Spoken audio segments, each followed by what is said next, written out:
Warmly welcome you, sir, on behalf of Department of Political Science. And before we start a dialogue, let me share how it is the session, how we are going to conduct this session. Sri Ranjan and I will be posing some questions, and Christensen sir will give answer, short or brief answer for each for 7 to 8 minutes or 10 minutes, and we will continue doing that, and then for last 15 or so minutes we will open the discussion for all the participants, and they can type their questions in the chat box. Okay, so before we start, sir, let me introduce you. So the title of the session is Performing Philosophy in the Era of Climate Change, a Dialogue. Dr. Carleton Christensen is the resource person. He is a leading Australian philosopher, brings a blend of insights from continental and analytical philosophy to bear on environmental issues. Being well versed in Marxist thought, his work on these issues is informed by the distinctive political economy perspective. His secular, democratic approach is evident both in his theoretical and activist engagement with ecological challenges. Dr. Christensen studied philosophy in both Australia and Germany. He received doctorate from the Kuwait University with dissertation on Searle's theory of speech acts, supervised by Karl Otto Appel and Jürgen Habermas. He has taught at various universities, including Newcastle, Sydney, Frankfurt, Leipzig, and the Australian National University in Canberra. He is now researcher at the University of New South Wales. Besides his work on German philosophy of the late 19th and early 20th century, he has published on the philosophy of technology and sustainability. Bruin is keen to build interdisciplinary links to other areas of inquiry relevant to issues of environment and sustainability. He is also actively engaged in local politics, particularly on urban development and public transport, and he is founding member of Canberra Planning Action Group, which is seeking to develop a Canberra-wide perspective on an improvement of the ACT government strategies of urban renewal. Thank you, sir. So, as we begin the dialogue, let me say that as we saw in last two to three decades, there was a larger agreements on the issues of climate change, and there means that there is something like climate change. But as we saw with the rise of conservative politics or right politics all over the world, and Trump mean uh, she did not agree with the idea of the climate change. United States decided to withdraw from the Paris climate agreement in 2017.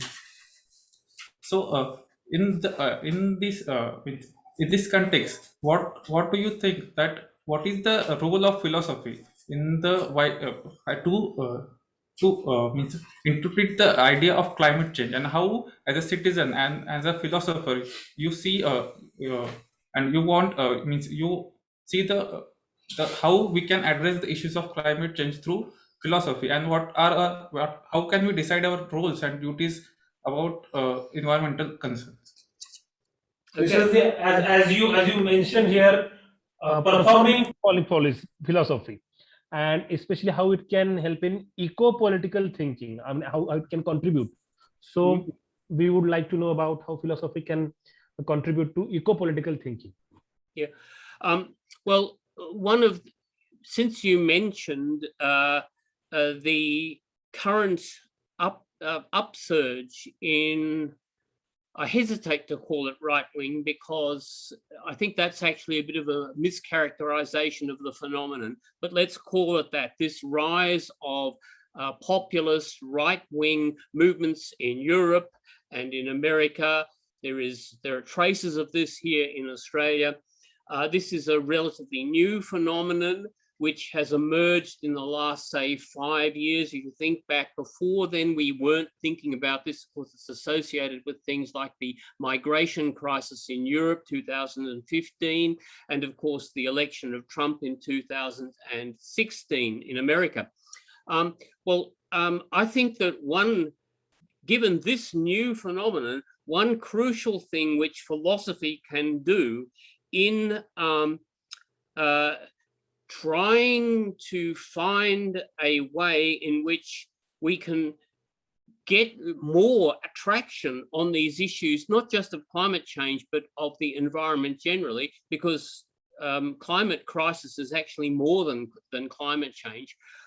In order to get more traction, philosophy, one of crucial tasks is, given this upsurge, is to actually start to investigate just why this has emerged and why there is the kind of crisis of confidence in our politics, in all the mainstream political ideologies, which has led people to embrace these kinds of doctrines and to display the kind of suspicion which is displayed, certainly here in Australia, against mainstream governments. I mean, this is an enormous problem for getting people to do stuff on environmental issues, because people are basically riven with all sorts of suspicions of government and of anyone who stands up and presents a political position.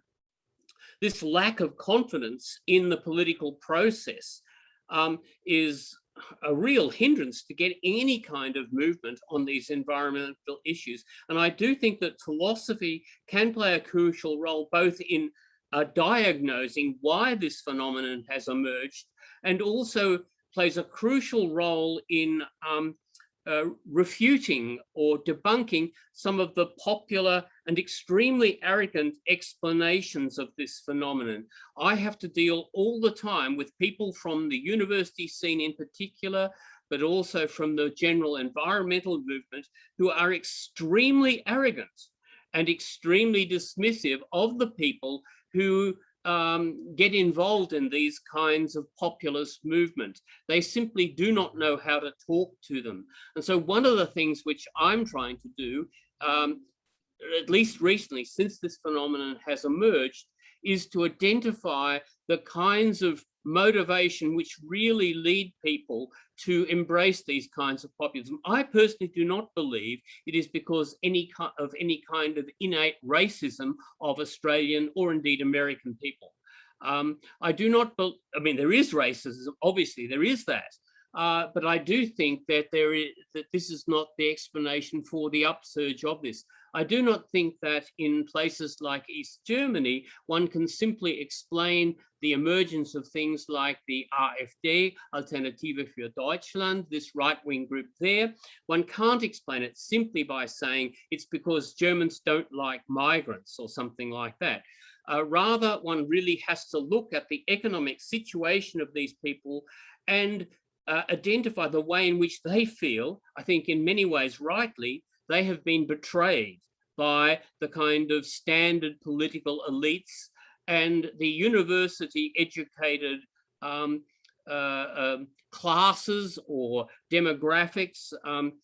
It's very common here in Australia. It has emerged, at least certainly in the last 5 years, a real split between those who identify with the cities and typically have a university education, who have an international and cosmopolitan outlook. And on the other hand, there are all the rest who will embrace these kinds of right-wing or at least anti-progressive or non-progressive views. Now, I think one task that philosophy really has to do is to explain why this has emerged and really provide a critique, I think primarily actually of the people who are so dismissive of the drivers behind this populist upsurge. The kind of person who would, like Hillary Clinton, describe these people as deplorables. I mean, that is something which it is really crucial, I think, for philosophy to be engaged in and to be identifying ways in which we can work with these kinds of people. I would actually suggest we have to work with these kinds of people. We have to, as it were, in the first instance, tolerate some of the more objectionable views which these people have in order, for example, to be able to go out into the regions in North Queensland, which is where there is very strong support for a right-wing group called One Nation, where there's very strong support for Adani and mining. We've got to get movement of it. We've got to get these people on our side, and we will not do this if we just come with this kind of inner city, university educated arrogance. and basically dump on them. And I do think that philosophy has the kind of sophistication to identify the theoretical presuppositions which motivate people to criticize the so-called deplorables in this way, and to, as it were, provide a way of sort of a middle way, a way of avoiding this kind of negative critique, without which we cannot work with these people. One of the things which I would be doing if I were in the Labor Party, and if the Labor Party, which is pretty bankrupt here in Australia, if the Labor Party, it's totally bankrupt, I mean, it's quite disgusting actually. If I were in the Labor Party, and if the Labor Party had the resources, I would be spending all my time up in northern Queensland talking to these people about alternative sources of employment, about the disadvantages of the way our economy is currently organized, and basically showing through my actions that I was a person of good faith whom they could trust. And then I am pretty sure I would discover that even though they might disagree with me in all sorts of ways, we could come to some kind of working arrangement. And that's the basis upon which we can win them over to support things like real action on climate change. I don't know whether you in India are aware that the reason why Australia's stance on climate change is so pathetic, it's really appalling, is primarily because there are lots of people in the regions of Australia whose very livelihood depends on industries which really contribute to climate change. Coal mining is the classic case. I mean, in Australia, all we do is really education, tourism, and coal mining. That's what Australians do, right? And so if you take that away, you've basically cast adrift thousands of people and hundreds of regional communities. So you can't do that, right? Philosophy, I think, could actually provide the basis for a serious intellectual critique of the arrogance of the inner city. This has become a real hobby horse of mine, attacking the arrogance of people from the universities, from the inner city typically, who are basically very dismissive of the problems in these regional communities. So I think that's one thing that we really could be doing as philosophers. That would require us, I think, to tackle a number of ideologies which have become very powerful amongst university educated people here in Australia, and I suspect elsewhere around the world. These include, includes so-called identity politics. I am a former member of the Communist Party of Australia, something I'm very, very proud about.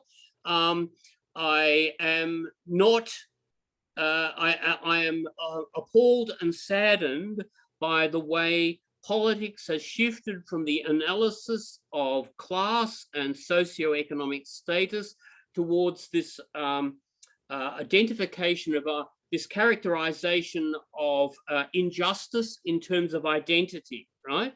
And I think that that is one thing which we really do need to move away from in order to be able to speak to people in the regional communities, in order to be able to speak to people who haven't gone to university, right?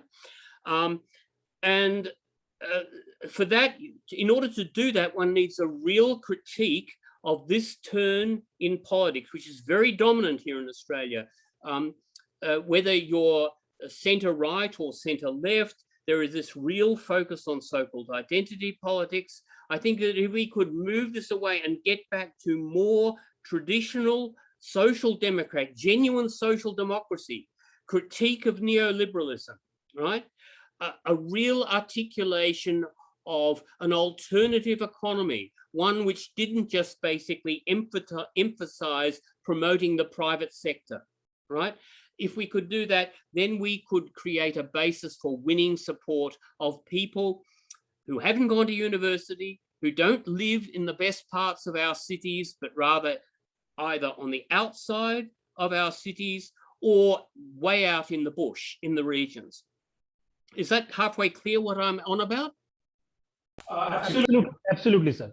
But there is an argument saying that we all are entering in in post-ideological society, and it's a quite long debate about end of ideology, and even there is stream within postmodernism, Yeah. which says that there is, truth is not important because there are multiple truths. So are we moving into post-ideological society? And if that is the case, then can we say that philosophy is more important, or philosophy will ultimately give direction to the future?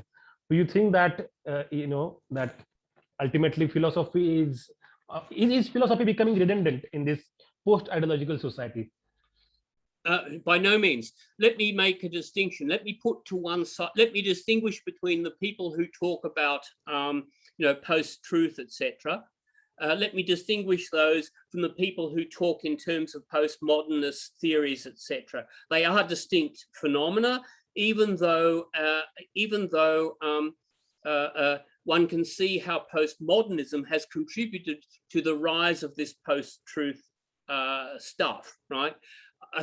The post-truth stuff is just, let me be very crude if I may, it is just bullshit, right? It is bullshit.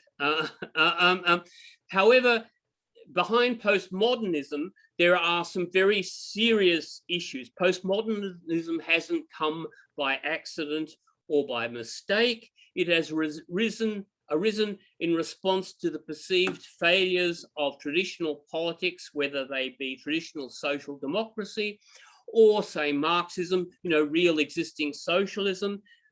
Postmodernism comes from France ultimately, and you'll recall that the French postmodernists, people like Lyotard and Foucault and others, they were all grouped together in this thing, socialism or barbarism.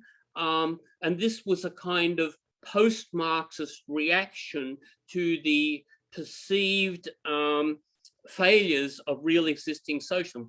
And of course, in many respects, these failures weren't just perceived, they were very real. So that's the kind of intellectual legitimacy of postmodernism, this critique of the failures of the grand schemes of Western politics, typically. That said, I think we need to acknowledge that point. I mean, but we need, as philosophers, to be providing a real critique of this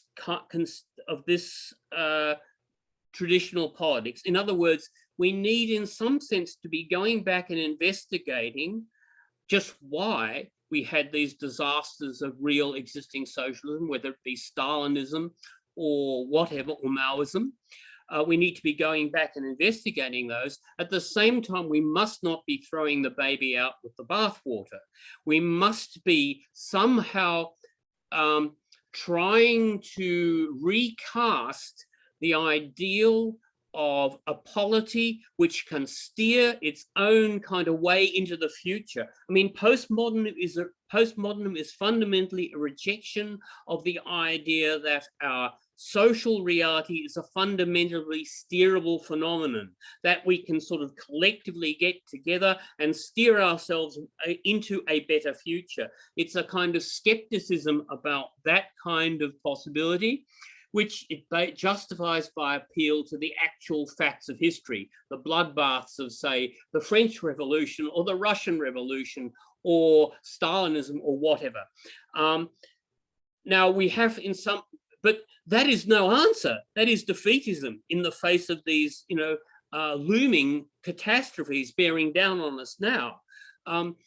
So to that extent, we really do need to be trying to resuscitate this, this kind of original West. I mean, let me lay my cards completely on the table. I think that the West has contributed this important universalist dimension to politics that has been a unique contribution of the West, whether it be in the shape of sort of, traditional social democracy, or, the Declaration of Human Rights in America, or Marxism, or whatever. This needs to be reinstituted and recovered. To that extent, I think it's quite wrong to speak about the end of ideology. I mean, it is true in some sense that postmodernism tends to culminate in a kind of post-ideological position. In that regard, curiously, postmodernism fits very nicely together with neoliberalism, because all these neoliberals will tend to tell you we're the people who really understand how the economy works.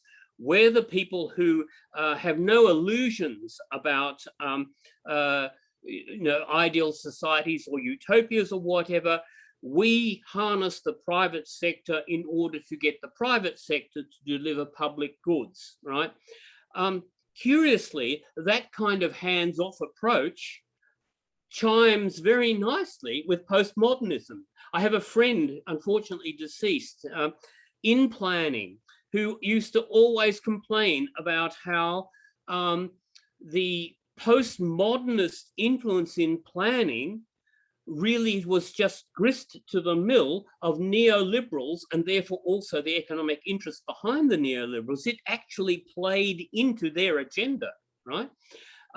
So I think we need to recover these aspects of the grand narrative, the meta-narrative, all that stuff which Foucault and Lyotard in particular, we need to recover that. We need to learn from the mistakes, right? For example, I mean, one of the things which I would dearly like to do if I had more time would be to go back and look at Eurocommunism. When I was in the CPA, Eurocommunism was quite popular. It was really influential on my thinking. And I think there are lots of things to be recovered from Eurocommunism, which could be useful for formulating an ideology which could appeal to a broad sector of people and which would move us away from this focus on identity, which would provide a critique of neoliberalism, and which would really restore, in the good sense, ideology. It would show that talk of our being in a post-ideological society is the most ideological form of society there can be, right?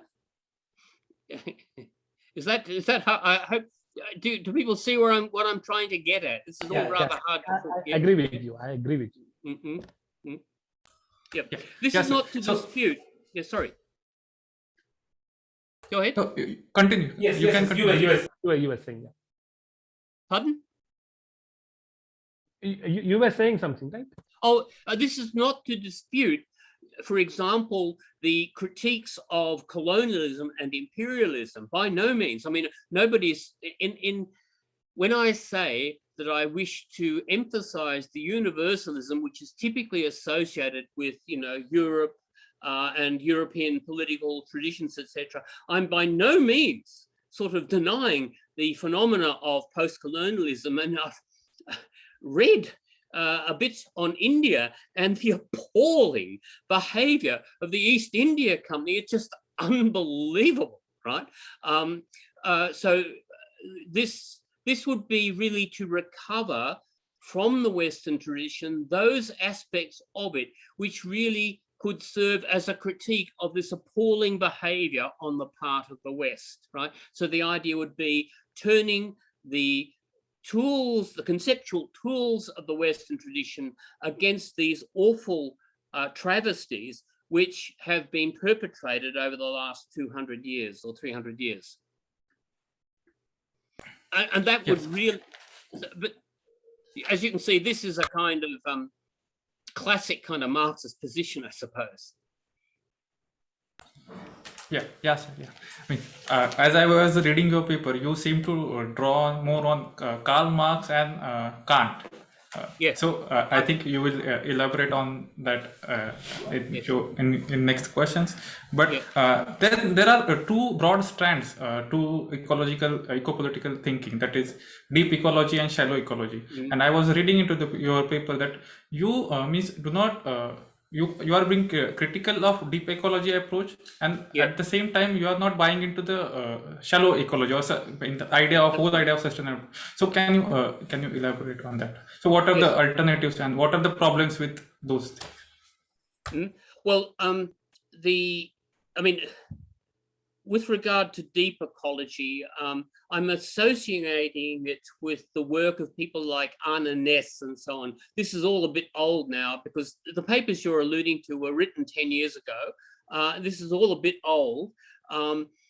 But deep ecology, as I understood it then, was really this view that that there is some inherent value or some normative status of non-social, non-human natural phenomena, which by acknowledging which one can devise an effective environmental politics.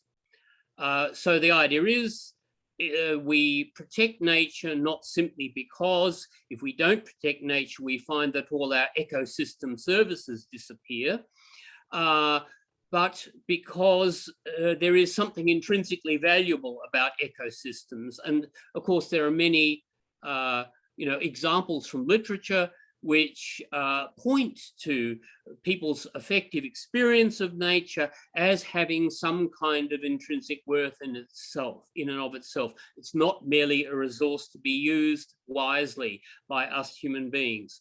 Now, I actually think that I don't necessarily dispute that as a claim, but what I do think is that it is this kind of claim, particularly when it is spelt out by many of the environmental activists who are quite extreme. When it is spelt out, it is either politically ineffective. It really doesn't give you any guidelines for action at all. It's just a kind of motherhood statement about how everything is all interconnected and isn't this wonderful, this is lovely, and we should be valuing it. This is all, I mean, nobody's disputing that in some sense all things are interconnected. It's just that this view, in order to get an emphatic sense in which nature is a kind of value, which we can then basically promote as motivating an effective environmental politics, this view, I think, is one incapable of generating any real guidelines for action. I mean, what does it tell you about how to deal with problems of water supply in the Darling Basin of Australia? What does it tell you about water supply problems in Gujarat, in, for example, India, right? That's something I've written briefly on. It gives you no guidelines. The other thing is that when you ask what they actually mean by the value of nature, its glorious interconnectedness, etc., it is actually a fundamentally apolitical conception of nature. That is to say, it is a conception of nature which implies that the best way to relate to nature is via engineers and technologists. We don't relate to it as political beings, right? Now, I want to reject that view entirely.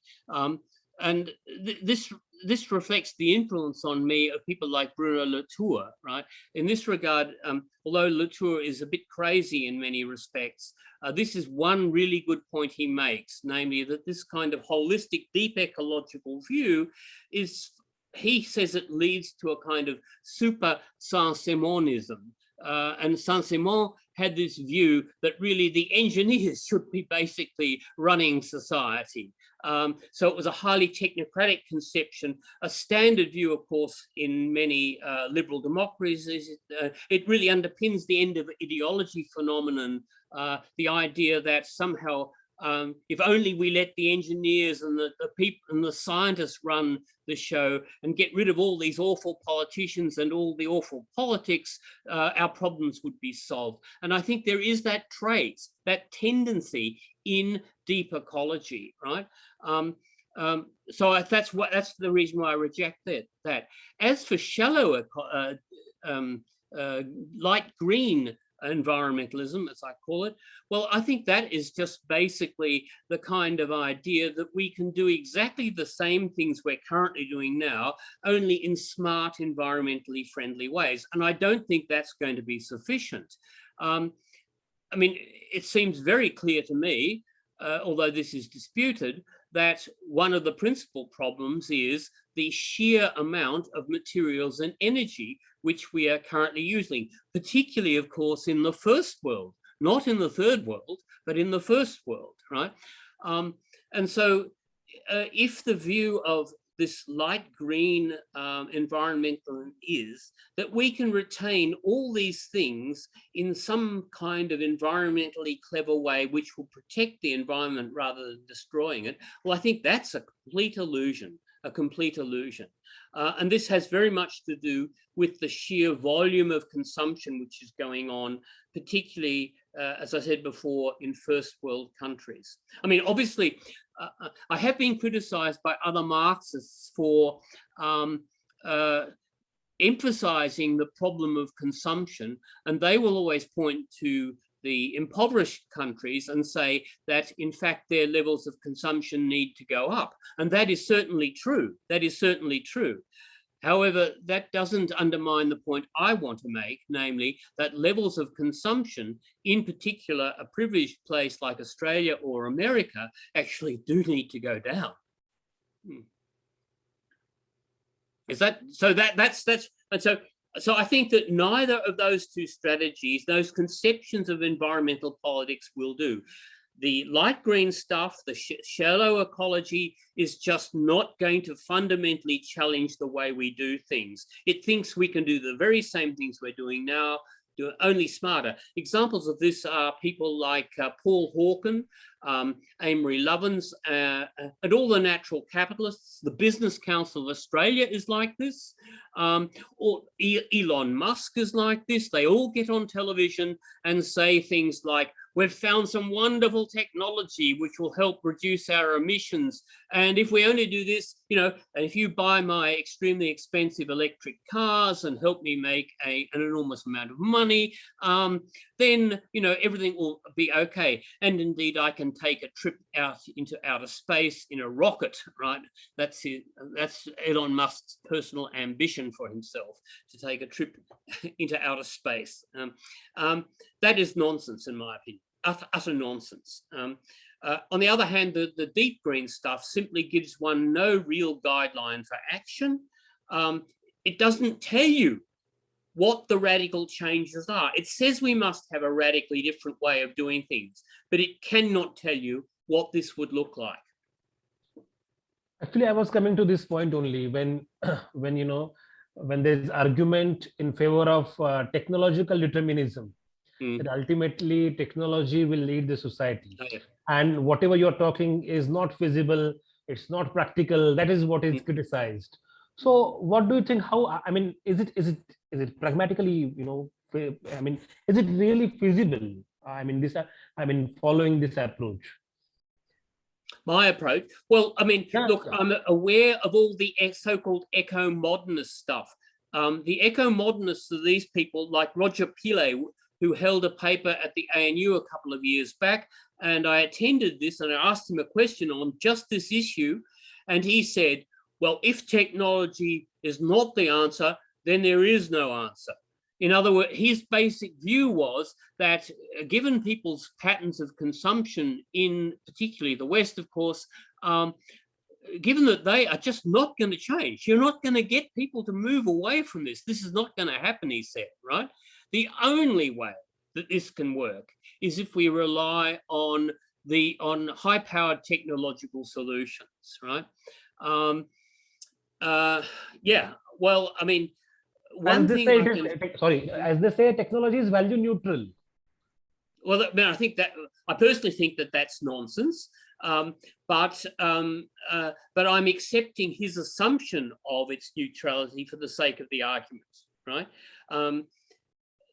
And what this is also intimates a crucial role for philosophy here, because, you know, Pillay's argument, the argument of the eco-modernists, is it's a good argument in some ways. It's a powerful argument to which you need to have sensible, coherent responses.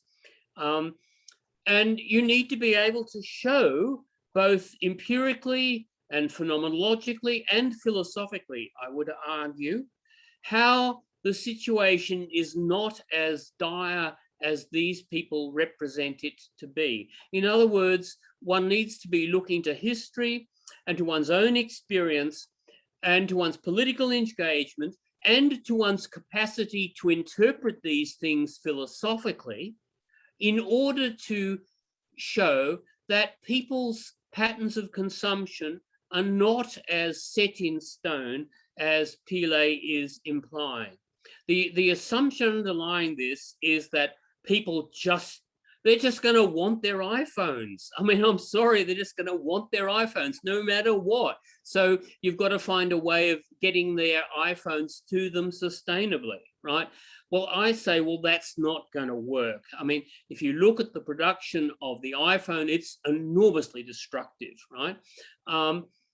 Starting with the people who dig up the rare earths for it in the Congo. I mean, the conditions under which they work, conditions necessary if these things are to be as inexpensive as they are, the conditions under which these people work are appalling. I mean, they are really awful, right?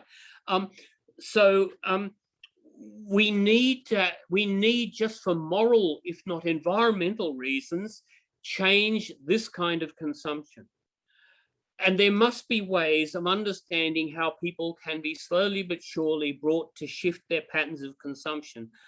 And I believe that philosophy can outline, one, how this is possible, and two, enable you to identify the kinds of experience and the kind of empirical evidence which would justify this claim, right? And allow you to construct concrete conceptions of behavioral change.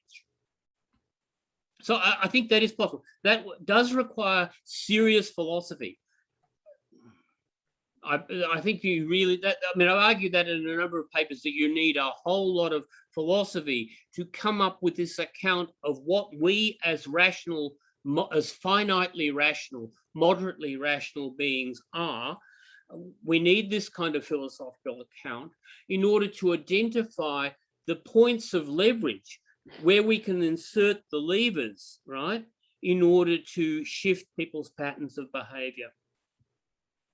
Is that making sense? Yeah, absolutely, and precisely that's why I asked you this question. It seems that you argue for this secular approach to ecopolitics, and you are making case for it. So basically, what is this secular approach to ecopolitics? Because generally we know about what is secularism and its discourse in state-centric politics. So when you are saying that secular approach to ecopolitics, or radical ecopolitics rather, so what does that mean? Well, I mean, this is where my Kantianism comes in a bit. The underpinning this, I mean, I must confess that I love Kant. I mean, that's not a very popular thing to say, because Kant is usually dumped on for the things he says about women, for the things he says about other peoples and so on and so forth. But, and of course, it is true, he says some pretty appalling things, but then so do lots of people, actually, lots of people whose work we still value. You can like Kant. I'm allowed to like Kant. You can like Kant.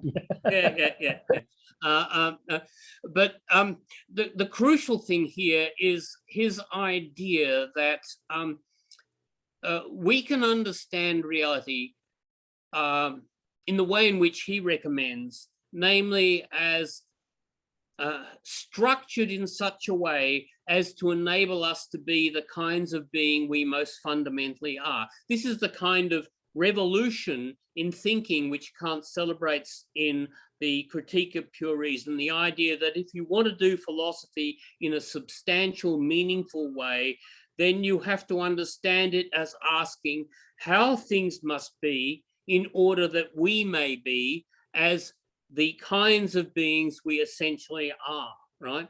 And that's why he actually says in a beautiful passage that all the questions of philosophy, for which for him are three, I won't list them, but they all may be summed up in one question: Was ist der Mensch? What is the human being, right?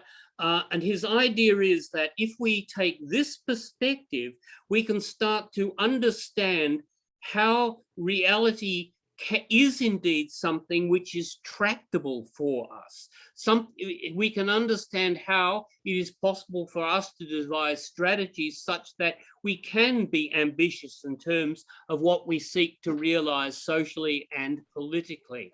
We do not have to despair. This is the sense in which Kant tries to provide a secular version of what religion provides. The reason Kant celebrates religion and says that we have to be religious because, not because he has some proof of God's existence, he says you can't have that, right? Proofs of God's existence are spurious, he thinks. But we have a rational reason to believe in these things because we can show philosophically that reality is so structured that provided we behave in the right way, things will pan out in the long run. It's that kind of providential or theodical character which Kant sees as the essential contribution of religion. The notion of theodicy is the idea of an account of reality which says it is possible for us human beings to intervene long-term to change things for the better, right? Existentialism, in a certain sense, denies this. This is the kind of unique kind of trick or the new rub. It's the rub of existentialism to say, oh no, that's not on. And that's why we suffer existential anxiety, not because God doesn't exist, but because God, even if he did exist, could provide no guarantee that we can actually act successfully and collectively in this world. Kant says we need that, and I think he's right. And I think he tries to provide an account of how reality is so structured. And if we have that and can accept that, then we have, and it can articulate that in a plausible, convincing way, then we have a way of convincing people to come onto our side. And that's the task, I think, of radical politics. It's that orientation which makes my conception of environmental politics more radical than the shallow green stuff, right? But not as kind of confused and muddled as the deep green stuff, right? That's how I'm thinking of it. It's really to split the difference between this shallow ecological conception endorsed by people like Elon Musk, which says we don't need a fundamental change in what we're doing, we just need to be cleverer.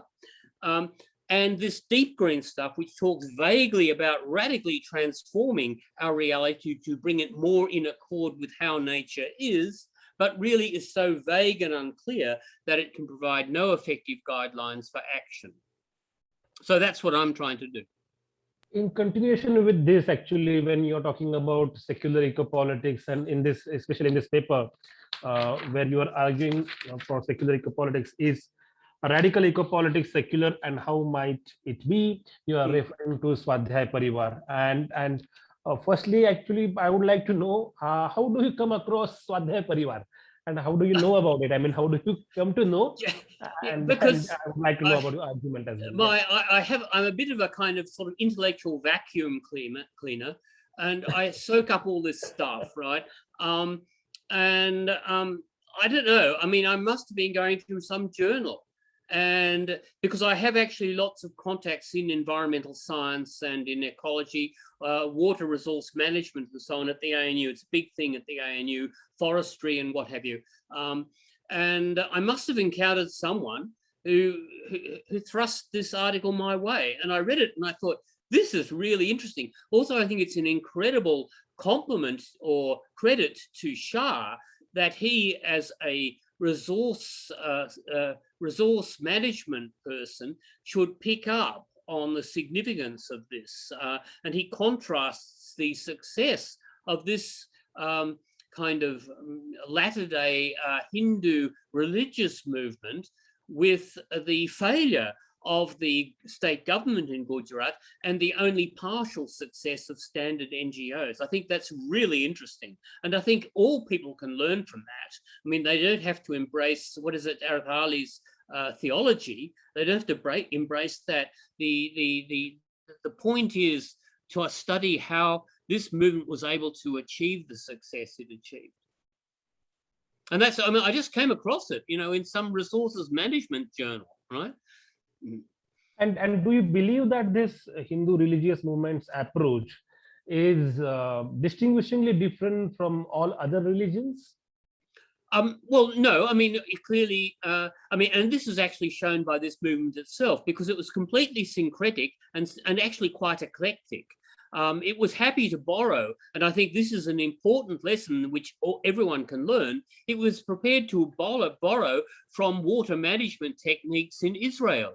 And indeed, if one looks at what's gone on in Cuba, right? In Cuba with the rise of urban agriculture, that's a very interesting phenomenon. The way in which they have shifted what was basically pretty much industrialized agriculture to a much more organic approach, right? A much more small scale, organic and localized, regionalized approach. If one looks at that, one can see that these people too are looking everywhere and looking at all these sort of indigenous practices from the past, at looking at cultures, I don't know, I think the example from Israel is actually not from the Jewish people, it's actually from Babylonians or so, from people way, way back who are digging caves in the mountains to channel water down into their villages, right?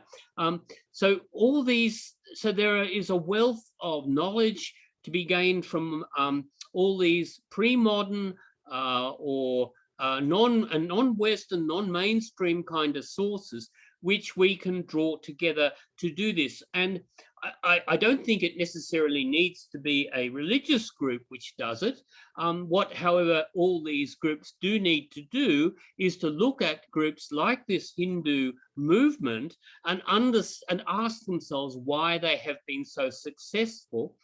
And then to also look at the techniques which this movement has borrowed from Israel and elsewhere, and ask what is this distinguishing feature of this pre-modern technology which distinguishes it from modern technology? Because there may be, I think there is, a whole series of lessons about how we can devise technology in the future which is much softer on the environment, right?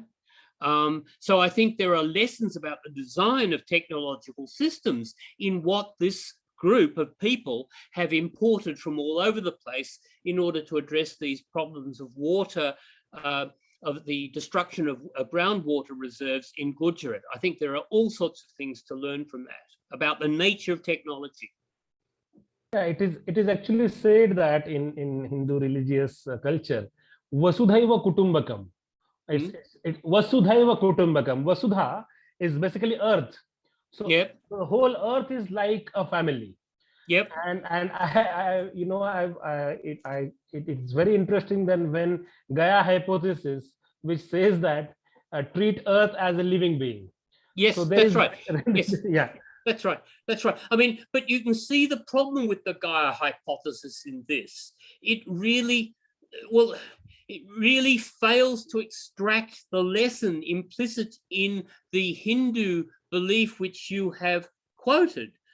The crucial, it misses it because Gaia at the end of the day is a rather impersonal and actually ultimately a kind of scientific notion, right?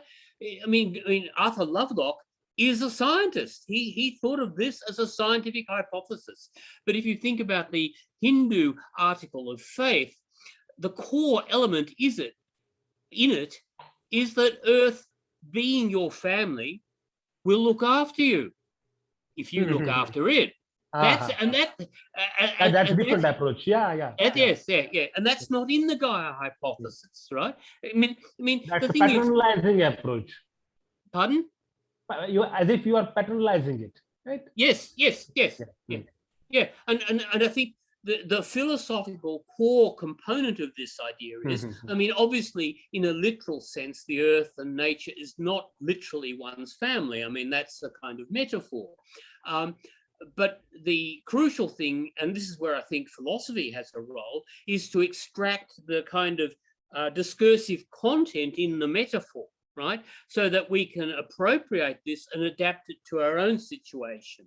Because it's clear, nobody, I think, in their right mind would suggest that we could just simply go back either to sort of pre-modern forms of religion, whether they be Christian or Hindu or Islamic, or indeed indigenous Australian. I mean, there are some people in Australia who think we can just sort of, as it were, turn the clock back and do what the indigenous peoples here in Australia did remarkably for, you know, an unbelievable 60,000 years, right? Unbelievable, right?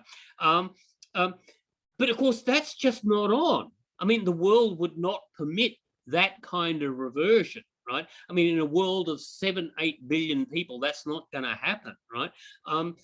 So what we need to be doing is extracting the philosophical content of these indigenous conceptions of nature, or indeed Hindu conceptions, or indeed actually early Christian conceptions. We shouldn't just bag Christianity as so many environmentalists do. If you look at early Christian literature, there are many things which strike a chord with the kinds of thing that people say in Hinduism, or in Islam, or in Buddhism. There are many you know, points of concordance. I'm thinking here in particular of some of a Christian mystic in whom I'm particularly interested, so-called Meister Eckhart from the 14th century. And he has many things which can clearly create a bridge to non-Western religious traditions. Now, what do you think about basically this ecofeminist approach? Because, you know, there is an argument for ecofeminism as well. I have no sort of serious disagreements with it. I mean, I do reject. I mean, if you go back to the original ecofeminist literature from, say, the late 80s into the 90s, and look at some of the texts for Caroline Merchant, for example, or Shulamith Firestone, I believe, they made claims which are simply empirically false. I mean, there was a genre of ecofeminism which made claims about how in the past our societies had been fundamentally matriarchal and they were therefore fundamentally peaceful. And then there came agriculture, and with that the rise of patriarchy, and then things went awry. Well, that's not really empirically correct. Then there are other claims made. For example, Caroline Merchant makes claims about Francis Bacon. Francis Bacon is claimed to have said that the task of the scientist is, as it were, to seize nature, who's always conceived, of course, as a woman, by the throat, and there are all these sort of suggestions that this is a kind of celebration either of male power or even rape. There are suggestions this is the task of the scientist is literally to, oh yes, there's this famous expression in Bacon about putting nature on the rack. We put nature on the rack. That is to say, we torture nature, right? In order that she reveal what she, you know, her secrets, etc. Well, I mean, if one actually looks at Bacon with a broader view than Merchant actually has, and I've actually found some very interesting articles criticizing this account of Bacon, one sees that it really is a bit of a distortion. Similarly, oh yes, I must mention this. Similarly, in ecofeminist, well, not necessarily strictly ecofeminist, but in some kinds of radical feminist literature generally, there is a huge critique of Descartes, right? Descartes, I mean, everyone loves to kick Descartes. I mean, it's kind of national sport, not just for feminists, but even for analytic philosophers. Hardcore analytic philosophers love to beat Descartes about the head. The feminists will do it because of Descartes' celebration of reason, and they will point to, they will make claims like, oh, Descartes thought that animals were machines, and so he thought that it would be perfectly all right to dissect animals while alive, right? I mean, people make these claims. I think Genevieve Lloyd makes this claim in her book, the what is it, The Patriarchy of Reason or something, I think that's called. Or Man of Reason, that's what it's called, Man of Reason. In German, it's called Patriarchat der Vernunft, the Patriarchy of Reason. Now, this is just wrong. I mean, this is an example of how this literature gets history so wrong, whether it be, you know, early human history, as in the case of Firestone, whether it be Bacon, as in the case of Merchant, or Descartes in the case of, say, Genevieve Lloyd and other feminists. I mean, Descartes actually never did this. It's nonsense. It's nonsense. It was, in fact, a slander invented in the 17th century by opponents of Descartes who wanted to slander his conception of animals as automata. It's simply untrue. So there's all. So I think that the problem I have with ecofeminism and with many brands of radical feminism generally is that it is often pretty shonky in its interpretation of the West. And it paints a picture of the West which is extremely one-sided and in many cases actually, historically speaking, false. I mean, it's false, right? In fact, actually, one very famous commentator in Australian radio, a guy called Robin Williams, got on his show. He has a show called The Science Show, and he presents, you know, the latest developments in science. It's a very interesting show.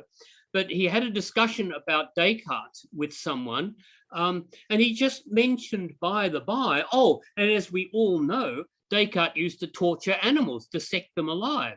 I immediately wrote to him and said, please read Stephen Gawke-Rogers' book on Descartes, because Stephen, a colleague of mine, shows that that is complete nonsense.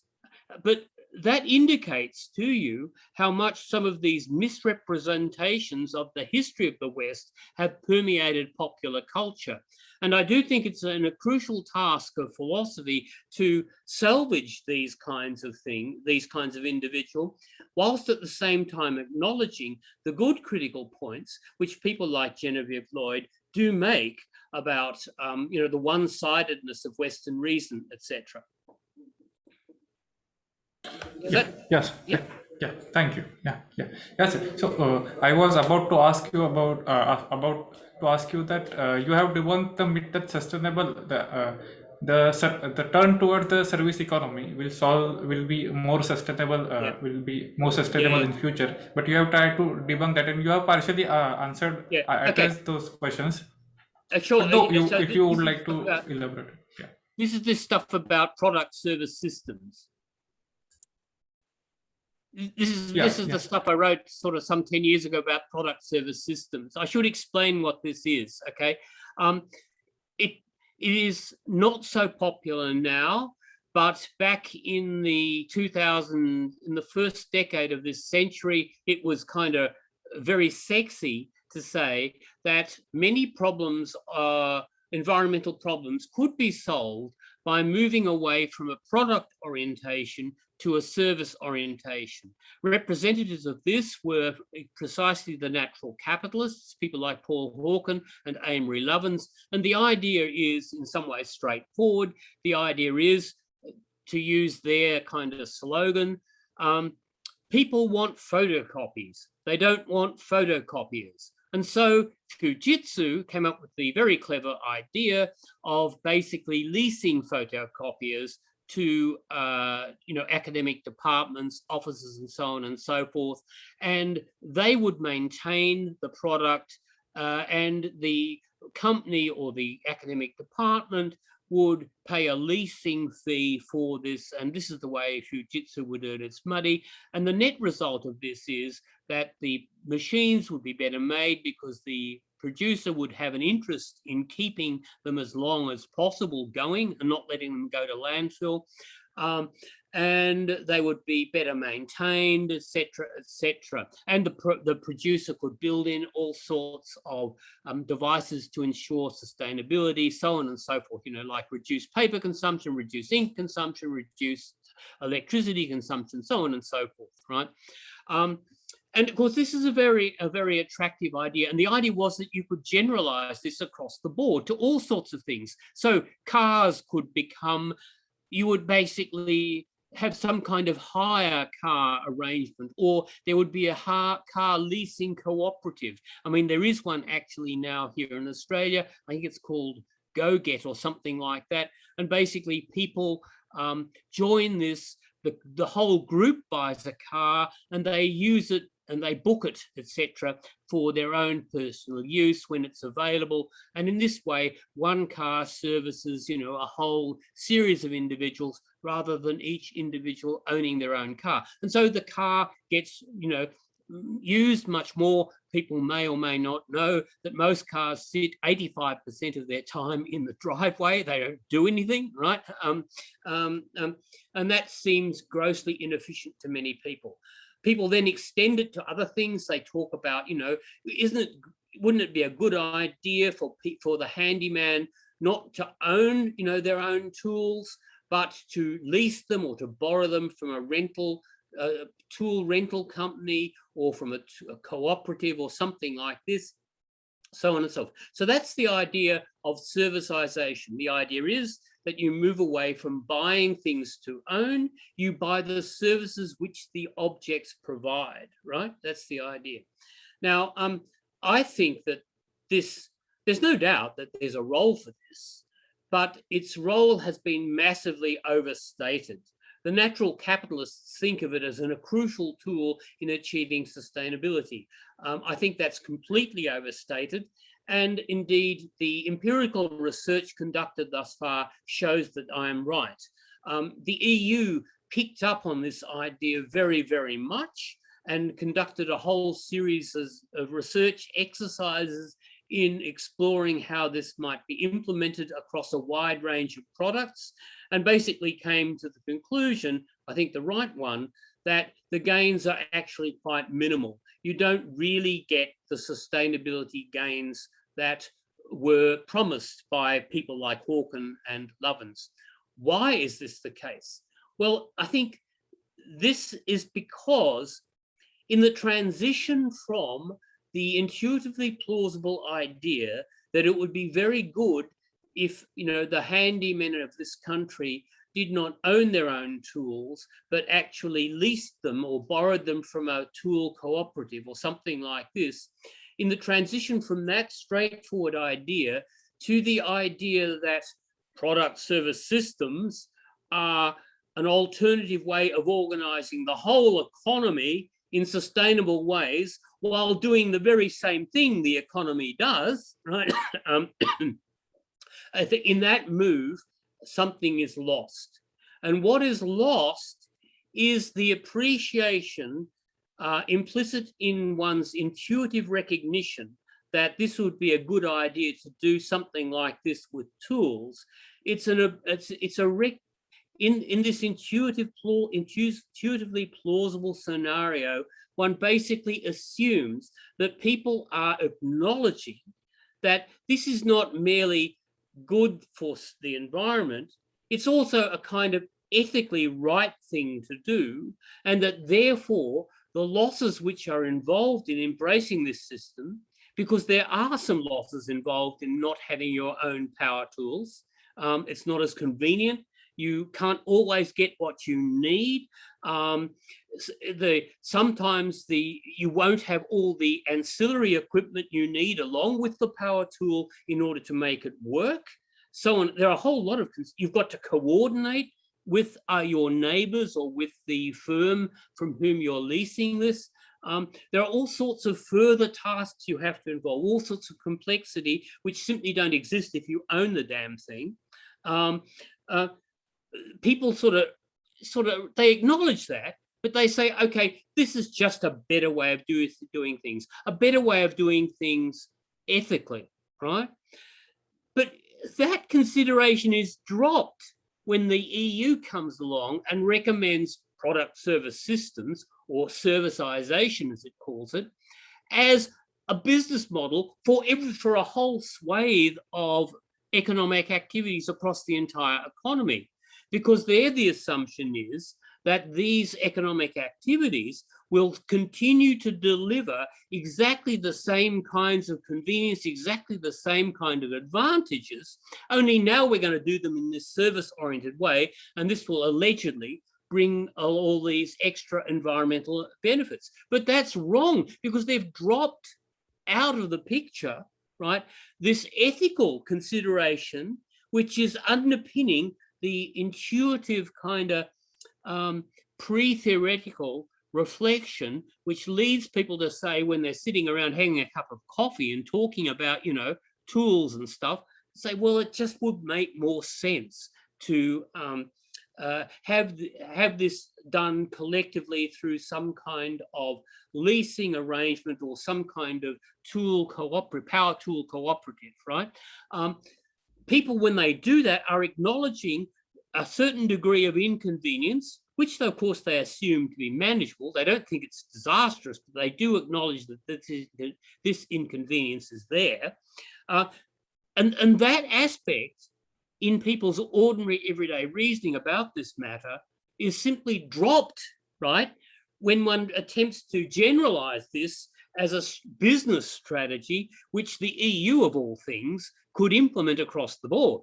Because there's no way you're going to get the EU to be sort of, and all the countries in the EU to be sitting there and saying, well, you know, this is all going to be a bit inconvenient, but, you know, we think it's the right thing to do. No, all these countries are going to say, we won't embrace this unless you can guarantee that there's no loss whatsoever.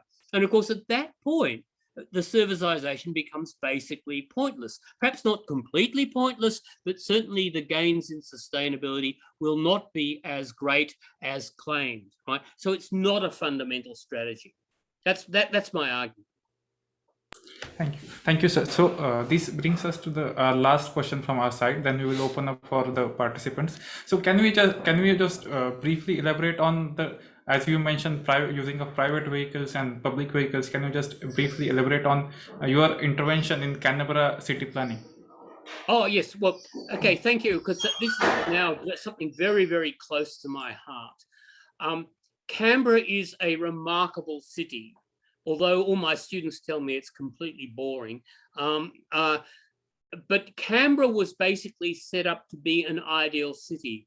It was set up in the wake of the awful cities of the 19th century in England and America, the awful industrial cities. And it was inspired by figures like Henry George. This is the reason why we have a leasehold system here in Canberra, and by figures like Ebenezer Howard of the Garden City movement. And the Garden City movement was meant to be the creation of cities which were livable, pleasant places to live for the working class, for the people working in the industrial factories of late 19th century, early 20th century England. He was an Englishman. And this was adopted in the setting up of Canberra as this artificial capital of Australia. Now, I'm very much concerned to protect this incredible legacy of Canberra. Unfortunately, in 1988, we got self-government. And this meant that basically Canberra lost its federal funding, right? It got a lot of money from the feds to basically, you know, build Canberra, right? And we got self-government. But that meant, of course, that the new government, the new local government, had to find ways of financing itself. And what is there to do in Canberra, apart from push pens for the government, or build stuff, right? Build stuff. And basically construction and development has become really a principal source of income for this local government created in 1988. And this means that this government, because it is in charge of the leasehold system now, this unique system set up in Canberra, means that it disposes over land release. It can decide who gets the land, right? And so this system, which was introduced in order to stop all these awful property speculators, in order to stop speculation in real estate is now being exploited by this local government in collusion with developers to drive land prices up, to force the development of awful apartment towers in the town centres of Canberra, simply in order that the government might raise revenue. So the government is using something which was originally designed to stop capitalist land speculation, right? It is now using it to promote land speculation in collusion with all its developer mates, right? And so we, in this little group, are very much concerned to identify this as what's going on, to combat a picture of Canberra as just a place for well-off public servants who have more money than sense and don't really have to do very much. We want to basically go back to the original social aspirations of Canberra, as in Henry George, Ebenezer Howard, Garden City stuff, and say, this is something that we need to protect, because only it will address issues of public housing. There's a huge problem of homelessness here in Canberra. People don't realise how many people are homeless here in Canberra. There's a huge problem with the price of houses for, you know, people on moderate incomes, you know, like our nurses and our police men and women, our teachers, all these people who do not earn big bickies, but are essential to the well-functioning of our city. These people are being priced out by massive price rises. Rents are going through the roof. House prices are just exploding. They've exploded, I think, 30% post-COVID, just unbelievable.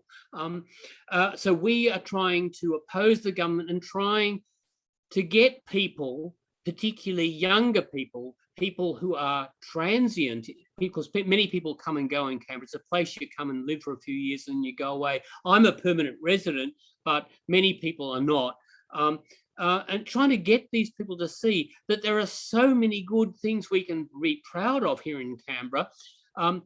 But this government, under a mantle of identity political progressiveness, right? They love to talk about things like they boast about their multicultural festival. They talk all the time about inclusion. They talk all the time about, you know, their energy policy. They talk all the time, oh yes, Andrew Barr, who is himself gay, is the only gay, you know, as head of state here in Australia. He's open about this, and this is all perfectly accepted.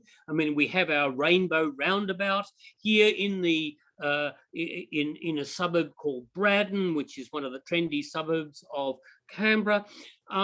So all these things are used as a kind of mask behind which to hide what is basically a neoliberal agenda of collusion with real estate interests. And that's what we want to oppose, right? And this is, I think, well and truly in line with my convictions, with the kind of Marxist stuff which has been my bread and butter ever since I was, you know, basically in the Communist Party. Does that answer your question? Yeah, very much. There is question in the chat box. By Oh, there's some questions here in the chat. Should I answer them? Yes, according to Indian philosophy, anything that has an emergence and growth will have its own downfall. Can we say the same for rapid technological advancement? Yes, I think one can. I think one can definitely say that the standard Western model of technology, I mean, here I could talk a little bit about Heidegger and technology, but I won't do that. But I do think that the kind of Western conception of technology is basically reaching very rapidly its use-by date, and that we therefore confront two alternatives. We confront either a decline into a kind of chaos in which the rich protect themselves by building their kind of ecological retreats and sort of areas sort of islands of ecological safety. They create their walled suburbs or their walled cities, or indeed their walled countries. And then other countries, the poorer countries in particular, will be subject to internecine warfare, chaos and strife on an ongoing basis, right? And that will basically put an end, I think, to technological development of the kind we've known, particularly since the Industrial Revolution. There will still be high tech, but I suspect that it will not be the kind of high tech which we have become accustomed to. It will be, you know, the development of high-tech medicine and high-tech travel and high-tech communication for those who can pay, and the rest will actually just suffer declining standards of living. Ultimately, of course, that will affect even the rich. I think that in the long run, even the rich will suffer a decline in standards of living. But of course, the decline for them will be much slower than for ordinary people in the West, and in particular for the very poor people in the so-called South. So I think, yes, I think there is an impending end to rapid technological advancement of the kind we have experienced thus far. I think there is another scenario, and that is if people get together and mobilize, both nationally and internationally, to resist this and form bonds of solidarity, we can develop alternative kinds of technology. I'm thinking here of people ranging from Ernst Schumacher, you know, small is beautiful, through appropriate technology, to some of the stuff which I've seen emerge in things like permaculture, that's been used in Cuba, and also regenerative farming here in Australia, which is a very interesting phenomenon here in Australia, so-called regenerative farming. I think that this will be a new model of technology, and if we can act sufficiently, collectively, and and quickly enough, we could actually map out a different trajectory, one which is not so dismal, but which still represents the end of technological advance as we have known it thus far, because the environment will simply not permit us to just go on as we have been going on for the last 250 to 300 years. So that would be my answer to that question. Thank you, sir. And then there is another question, and we will take this will be the last question of this session. Yeah. No. So there are two questions, so I will read them out to you. Pradeep I can see them. Okay. Yeah. Then you can answer. Look, about the consumerism and shifting patterns of behavior, this is where I think, I mean, part of the problem with consumerism in first world countries is that, well, many people have it really good. I mean, a lot of people in Australia don't, but then there are many people who do, right? So it's very hard to talk about changing patterns of consumption here in Australia. How do you do it? What do you focus on?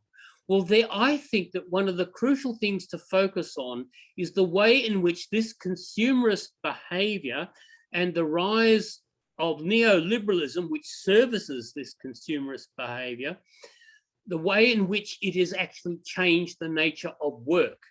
I actually think that for many people, even people on good incomes and who are therefore consuming very well, very, you know, highly, work is not a pleasant place to be, right? And I think that if one could focus on improving the character of work, in particular, slowing it down, making it less connected. I'm not in favor of hyperconnectivity, right?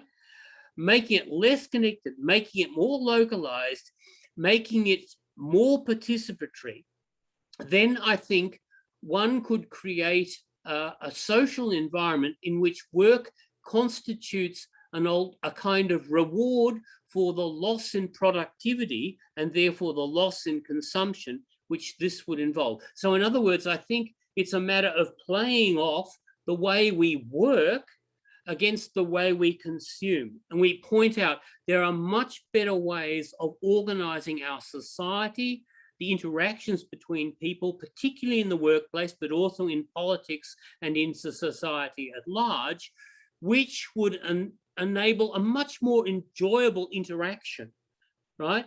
The cost would be a less efficient economy. But I say inefficiency can be a good thing. Inefficiency can be a good thing, right? Because it gives people time. I remember actually when the wall fell in 1989 in Germany, right? All these people in East Germany suddenly discovered that all these people from West Germany were now running the factories, to the extent that these people from West Germany didn't actually close the factory down. And then they discovered, hey, there was when 10 o'clock came around, there was no time, it was no longer possible simply to down tools and sit around for 3/4 of an hour waiting for materials to arrive. Because of course in the DDR, things worked so poorly that people just couldn't work hard because there wasn't stuff to work on. It wouldn't arrive in time. Things just didn't work as seamlessly as they worked under capitalism. And they were shocked to discover that they had to work a full 8 hours, that they could no longer have these nice chats with their workmates and so on and so forth. That's the kind of thing I would like in some sense to restore. That slowness of the pace of life, which permits people to behave in this way. And then if I could point out that this comes at the cost of having, 5 iPhones at home and a computer with so much power in it that you can only use 1/10 of what your computer can do, right? Then I hope people would say, well, that's a good trade-off. I would rather have this more convivial environment at work than all this kind of fancy gear at home. And in this way, I think one could actually induce a shift in patterns of consumption. You see, the strategy is to provide people with alternative rewards, not to give them a hair shirt to wear, not to say you must renounce, renounce, renounce and suffer, suffer, suffer. No, you receive alternative rewards. These alternative rewards are the reconstitution of a genuinely social existence, right? And at the same time, you're pointing out to them that this social existence comes at a price. You just don't have as many goodies at home. But I think people could be brought to see that. So that's my answer to this question. This is how you bring this philosophy to the common sense of people, right? By speaking to them about the conditions of their work in particular. Thank you so much, sir. So I think What about electric vehicles? Yeah, you can answer that now. Yeah. Yes, they are being adopted as an alternative. And as in India, so too, here electricity is still being produced from the combustion of coal, although there is a shift underway. I believe there's also a shift actually underway in India, and Adani doesn't like this. There is a shift coming in India too. So, I mean, I think one can say that at least in a narrow sense, since we are shifting to renewable sources of electricity, electric vehicles are in a certain sense better. Yes, they are. I myself would rather like to see this electric technology being used in cars which are not privately owned or being used in public transport vehicles rather than in private cars.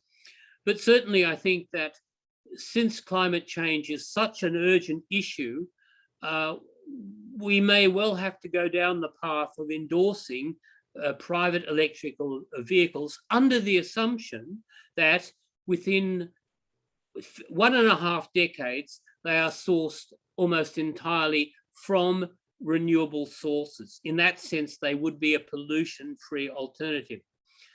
I would add a caveat, and that is that the pollution caused by electric vehicles is not really an issue of the electricity they use. It's actually in the rare earths and in the production of the batteries, etc., both in their production and in the disposal of these batteries. And in the plastic, which is involved in the production of electric vehicles, we haven't even mentioned plastic, which is absolutely essential to the character of capitalist production. Plastic is essential. You cannot have a supermarket unless the supermarket can pack its yogurt in these nice little plastic things, which people can just grab from the shelf and walk out the store as quickly as possible, because that's what the supermarket wants you to do. Get in, get out, so the next customer can buy it, right? But this plastic is everywhere in electric vehicles, as is all this rare earth stuff. And that is a huge problem of pollution. I actually think the problem with electric vehicles is more actually bound up with those things than with the actual issue of electricity. Getting renewable electricity into electric cars is the easy problem. It's the low-hanging fruit. Thank you so much, sir. Thank you so much. That was very excellent session. So we are already late for the second session, so we will sorry, wrap this you session. should have told me. You Sorry? should have told me. No, that's okay. As you were speaking and you are answering the questions, so thank you, sir, for sharing your thoughts with us and gracing this event with your presence. It's great fun. Thank you. Yeah, thank you. So, yeah. Let me just turn my light on.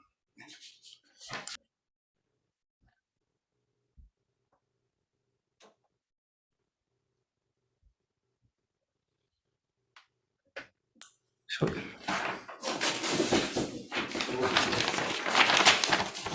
yeah, I welcome you, ma'am.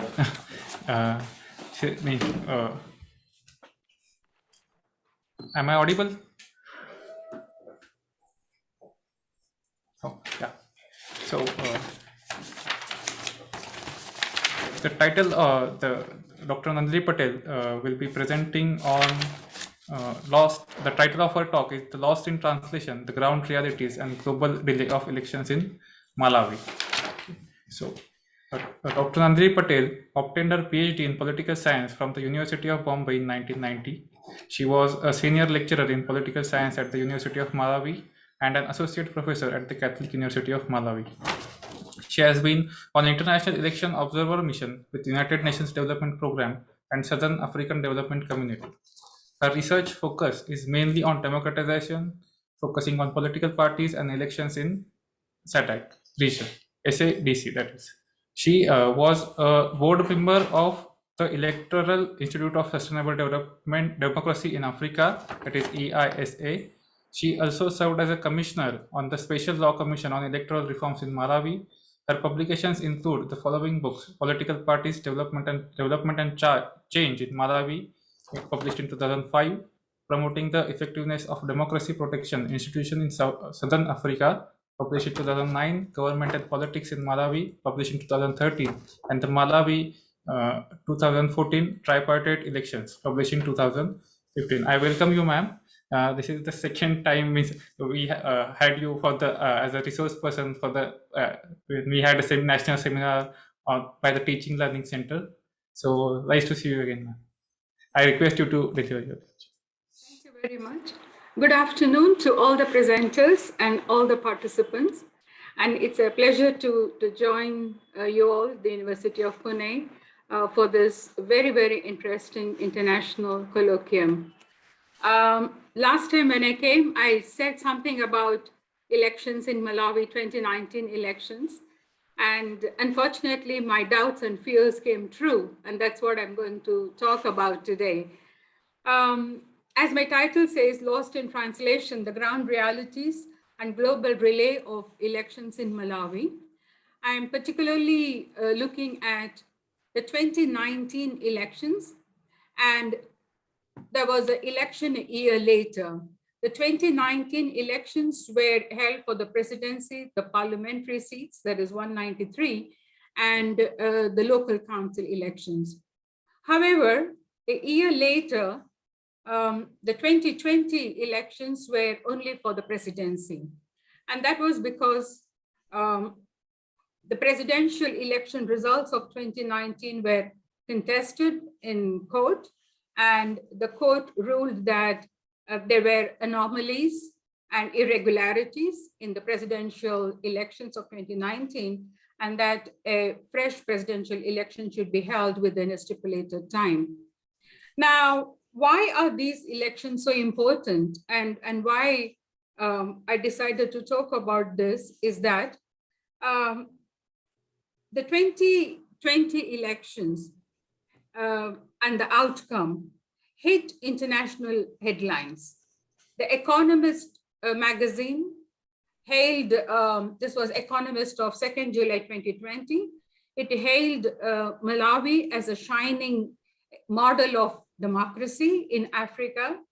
And the Chatham House has awarded the judges of the Constitutional Court bench who were deciding on the petitions and worked on it for 8 months. So the judgment was a 500-page document, which was delivered for about 10 hours by judges taking turns to read. And it was live on television, on radio, and people were glued to their sets listening to this.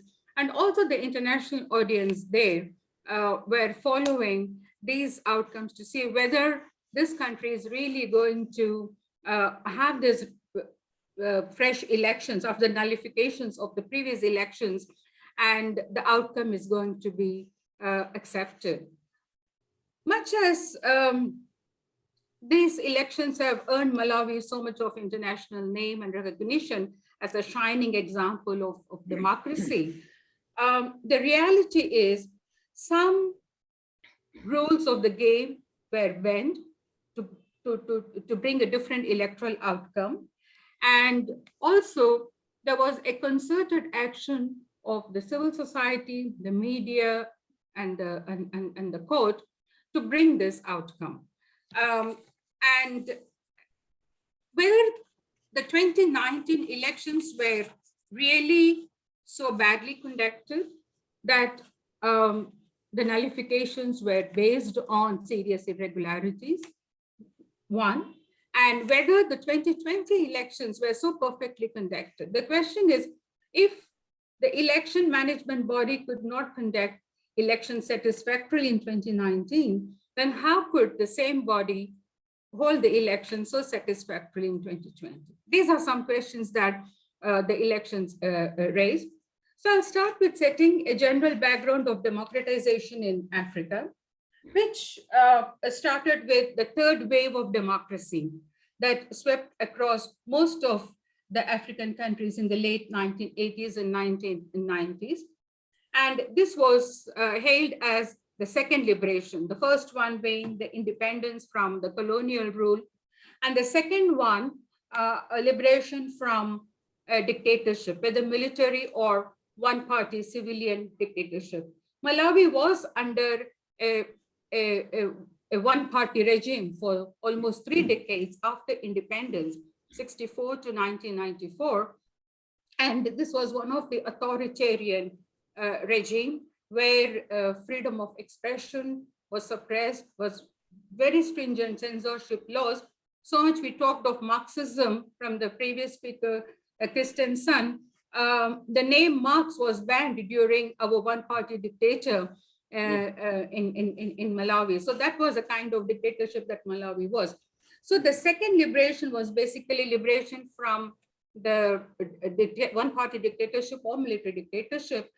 So this was the third wave of democracy that was coming in. Now in the 1990s, as we know, there was external pressure from the international financial institution, the World Bank and IMF, which became more forceful by making political democratization and economic liberalization a precondition for economic assistance. So with this pressure from the international financial institutions, there was also this element of international donors becoming active in aiding democracy. Of course, the development aid was a major area of focus. The aid was mainly for huge development projects, but democracy aid began with support from these donor agencies for giving technical support on electoral processes, for strengthening parliaments, for judiciary, particularly helping the magistrate courts, the civil society organizations, because for a country like Malawi and for many others, civil society had to start from the scratch, especially in the area of democratic governance. It was very much limited to development areas and particularly agriculture under the previous regime. So support to police, because police also had to be trained to how to function in a democracy with respect for human rights and so on, and support to media. So these were the broad areas of development partners' support for democratization. However, after 20 years or so of external support in these areas, we see that in most countries, things have not substantially changed in terms of improved service delivery. There is still a continued tendency to rule by impunity, rampant corruption, continued with the traits of clientelism, neo-patrimonialism, and so on. And as Samuel Huntington says, a serious impediment to democratization is the absence of a genuine commitment to democratic values and cultures. And this very much so amongst most leaders across the continent in Africa, where you have the ethnic, the tribal, and religious loyalties taking precedence over respect for democratic culture and values. So this has been 2.5 to 3 decades of democratic journeys, where you can say that procedural democracy was established with the written constitution, democratic constitution, and with support from outside and internal pressures. In most of the countries where faith bodies play a very important role, they were also actively involved in bringing this democratic transition. So much as the procedural side of democracy was set up, the culture of democracy, or the real respect for democratic values, was somehow not moving in tandem with the institutions of democracy. So what do we say is that the external donor aid and technical support for electoral assistance programs, they have increased over the years, but still electoral processes are ridden with procedural flaws. There is intimidation and all sorts of irregularities, which leads to electoral fraud and also leads to post-electoral conflict. Like one of the recent data says that within 6 years, starting from 2012 to 2018, out of 100 elections held in over 44 African countries, we see that most of them have caused either sporadic or prolonged electoral violence. So post-electoral conflicts have been quite rampant. So by 2019, we can say that the democratic trend was reversing, and there were fewer democracies in Africa than there were 20 years ago. And one of the reasons for this authoritarian tendency continuing was, much as most countries accepted to have a constitution that gave a term limit for the president, like a president could serve only 2 terms or 5 years term each. So not more than 10 years can one president stay in power. We find that a number of countries try to remove this term limit, get rid of term limit and extend the term. So it was one way of going back to authoritarianism, and number of other ways were used to sort of put democracy on a backtrack. So you find that in West Africa, which was a trailblazer region, it has undergone several backsliding, like Mali, Burkina Faso, Cote d'Ivoire. All these are moved from democracy to authoritarianism, where presidents have tended to stay on. Throughout the region, flawed elections took a big toll, and this was particularly 2019.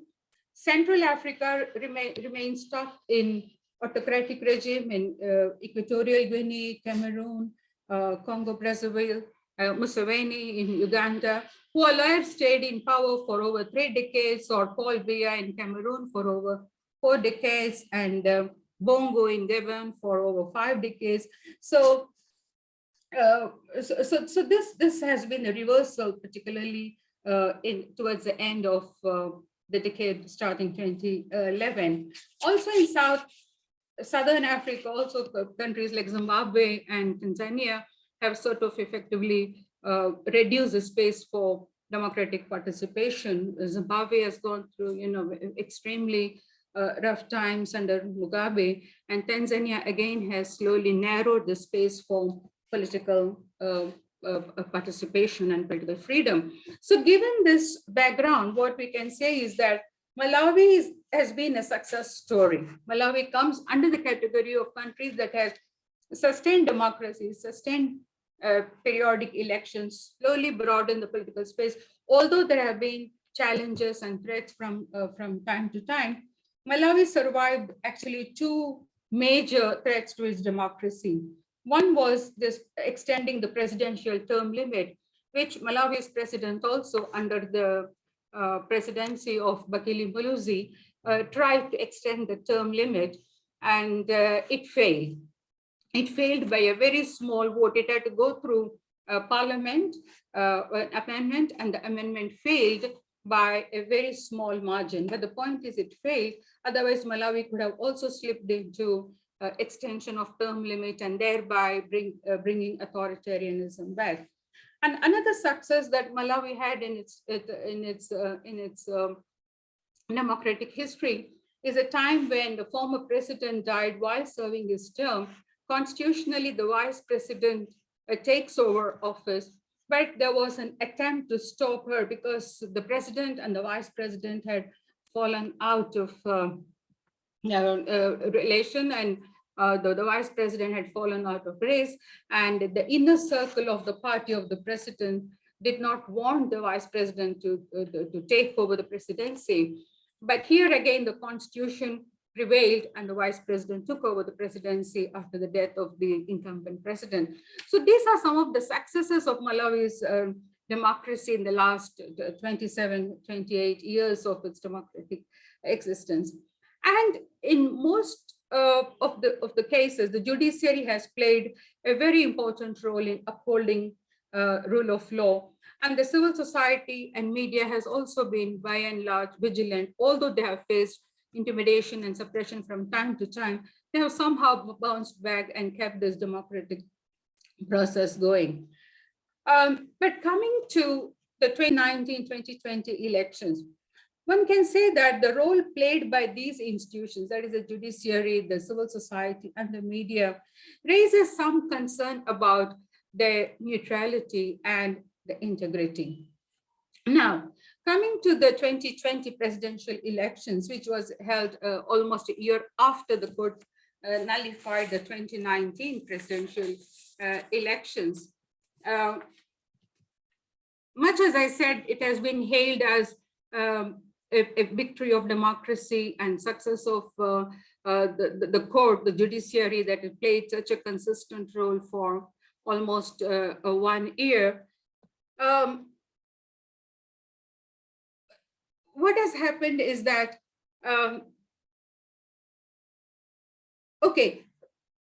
Malawi is just the second country where a court could actually nullify the presidential results. It had happened in 2016, earlier in Kenya. I think it was 2007 elections in Kenya, where the courts had nullified the result and fresh presidential elections were called. But what did not happen in Kenya was that the fresh elections did not bring a power shift. And in fact, in this fresh presidential elections, or in the run-up elections, the opposition candidate almost gave up and then gave it away to the incumbent.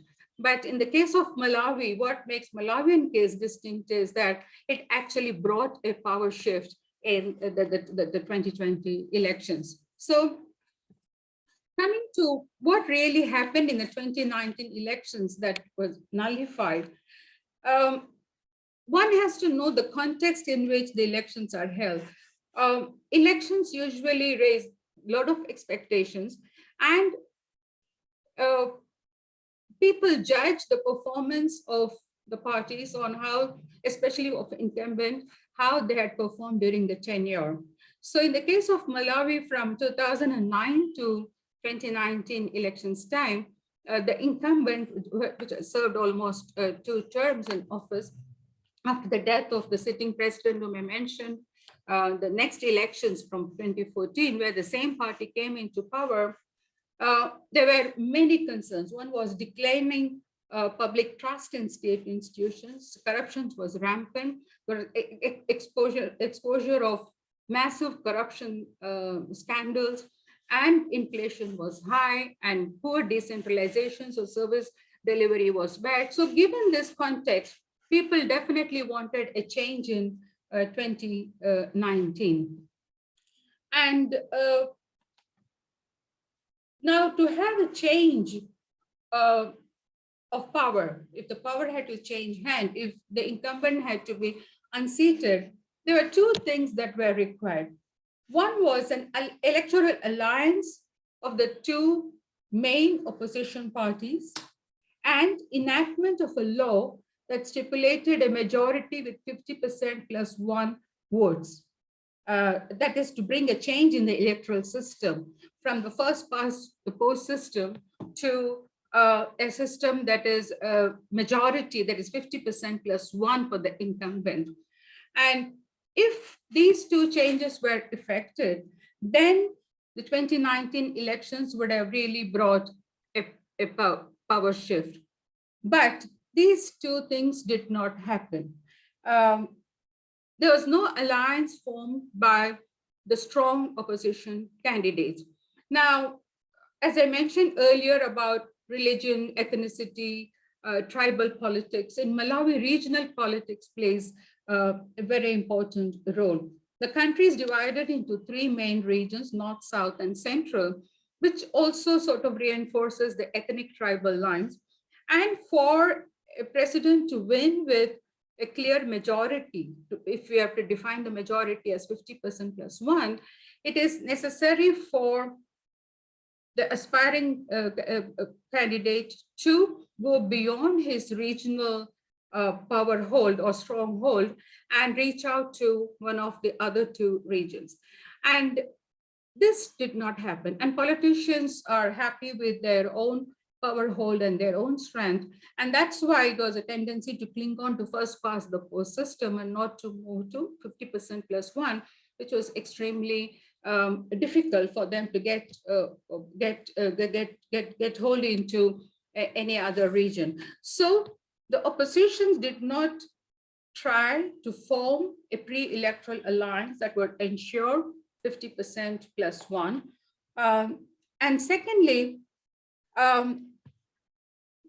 also the law, much as there was a special law commission on electoral reforms, the bill was ready to introduce 50% plus 1, but the executive delayed, there was no political will, and the civil society also did not keep up any pressure to get the bill introduced and passed. Civil society was active until the time the law commission was including the provisions for 50% plus 1 and trying hard to make sure that it will be sent to the cabinet. But after that, civil society went quiet. It did not pursue what was happening after that, and it was delayed and it did not. So as the country was going for 2019 elections, the law still was first past the post system, that is whoever gets more votes wins, and it was not made a law of having a clear majority that was 50% plus 1. So neither the political parties had done their homework of forming an alliance to ensure that the alliance would get a good majority, and the law was also not passed. So it was in this background that the country was going to 2019 elections.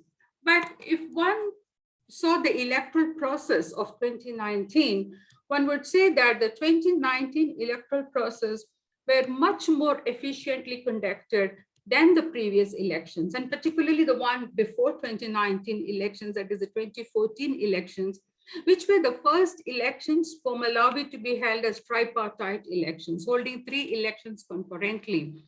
And given the amount of logistical arrangements and preparations and electoral management work that had to go into, the commission was not prepared, and 2014 elections were marred by many irregularities. As compared to 2014, 2019 elections were well conducted, the pre-electoral phase, the polling day, far less anomalies. But as the media, the local as well as the international media has made out, as I said earlier, it was as if the entire 2019 elections were shambolic, and that the 2020 elections were perfectly held elections. Actually, if one looked at the electoral process, it was not quite so. So what happened was, the time when the Electoral Commission was announcing results, the commission announced results when about 35% of the results were ready and it was declared. And at that time, the opposition was leading by a small margin of about 4% votes, where the opposition candidate was having 37.6% and the incumbent with 37% or so. And then when the next announcement came at 75%, the result had turned, with the incumbent leading with 40% and the opposition going behind with 35.4%.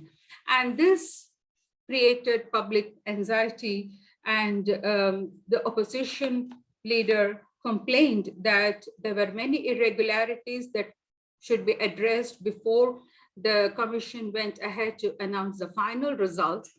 And but then the Electoral Commission went ahead when the final results were ready and announced it, because there is a law that says that results have to be announced within a stipulated time, and that's only 8 days. So much as the main opposition candidate wanted all irregularities to be addressed before the results were to be announced, it was the commission announced the results, did not wait for all the irregularities.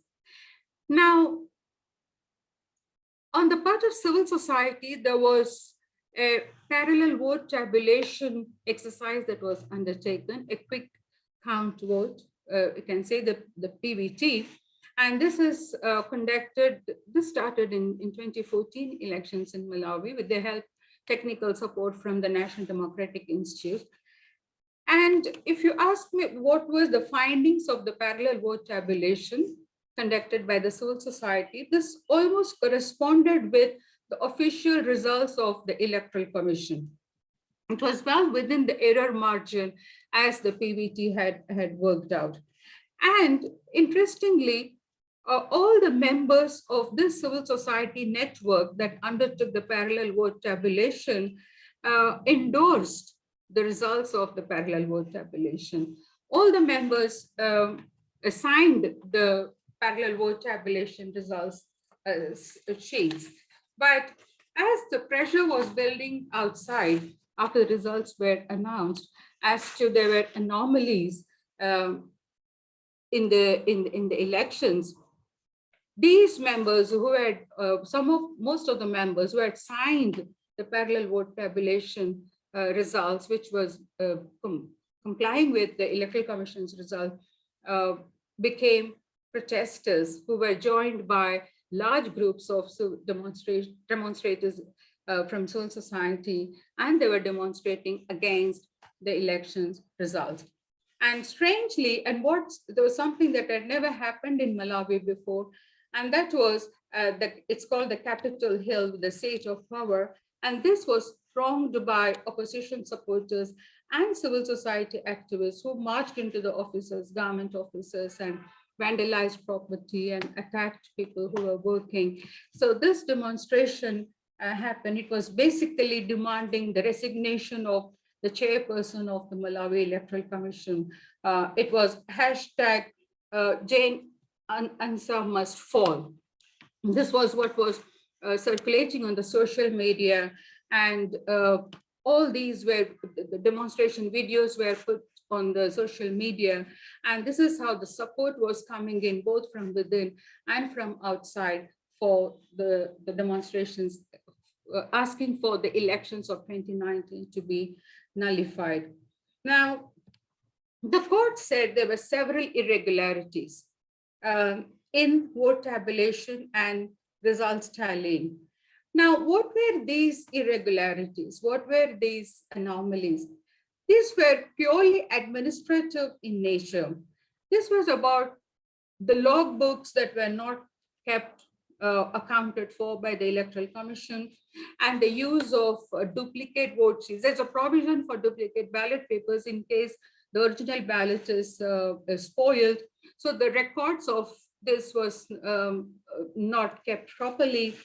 And one thing that became really very common, or really like a symbol of the anomalies of the election, was the use of a correction liquid.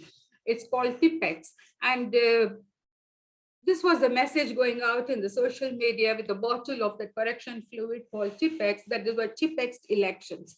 And the 2019 elections was called Malawi's Tipexed elections.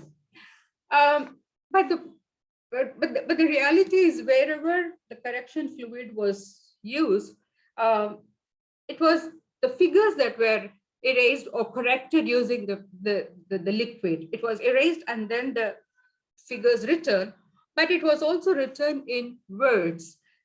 So when the sheets were produced in the court, the person from the Electoral Commission argued that yes, the correction fluid was used, much as the Electoral Commission did not provide any correction fluid. It's not a part of election stationery. The presiding officers, being school teachers, headmasters and headmisters of school, they have this correction liquid and they have used it where there was an error. But that doesn't change the outcome because the figures are there. But this correction fluid became like Malawi's Tipexed elections, and 2019 elections were branded as Tipexed elections, and this was an anomaly. But at the end of producing all these witnesses and evidence, the court could not conclusively say that it altered the figures. There was no statement on whether quantitatively the election results were altered because of the anomalies or the irregularities. So what the court did was very clearly sort of had this backup plan to say that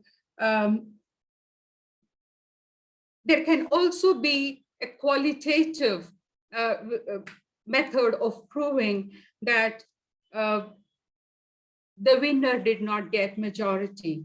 And what the court did was they brought in a definition of majority using the Black Laws Dictionary of 6th edition of Black Laws Dictionary, where they said that majority is voted by more than half of voters for a candidate on ballot.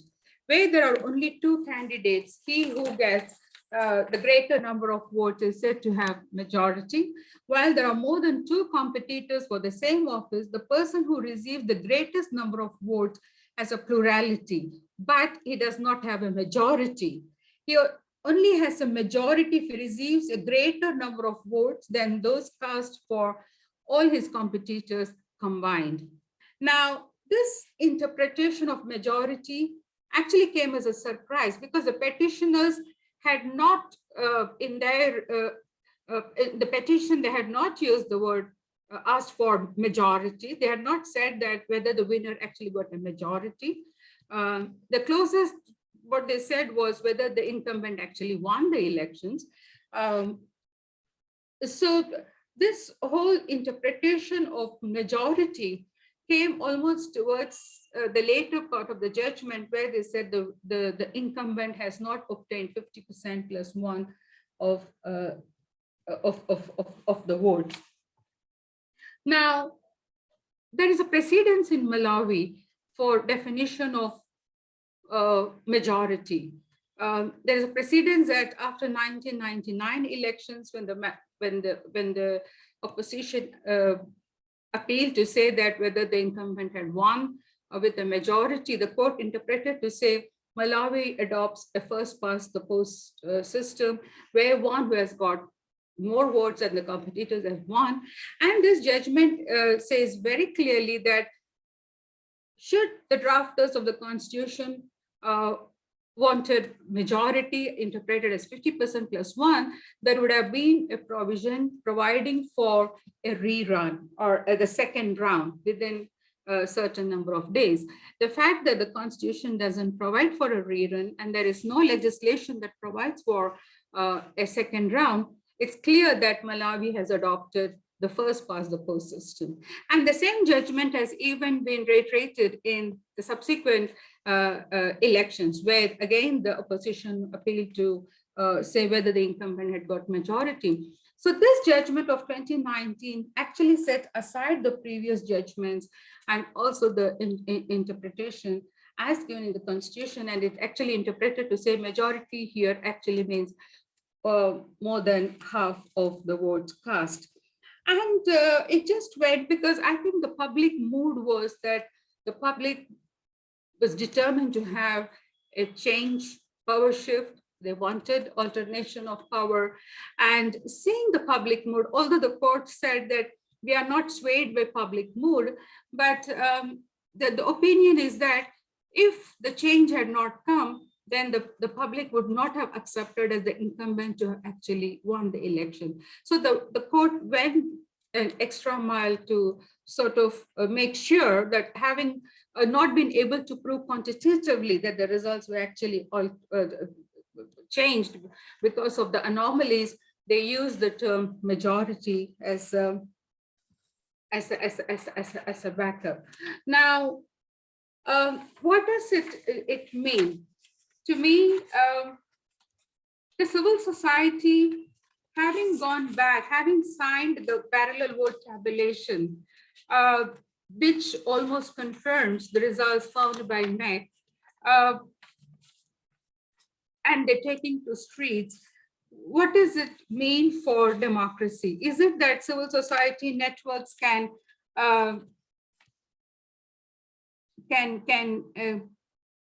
adopt something and accept the results and then go back on it? What it means for civil society's cohesion, what it means for civil society's integrity. As of now, the civil society stands divided, the electoral support network stands discredited, and there are protests every single day, almost like protest is the way of doing things. And secondly, what does it say of the judiciary?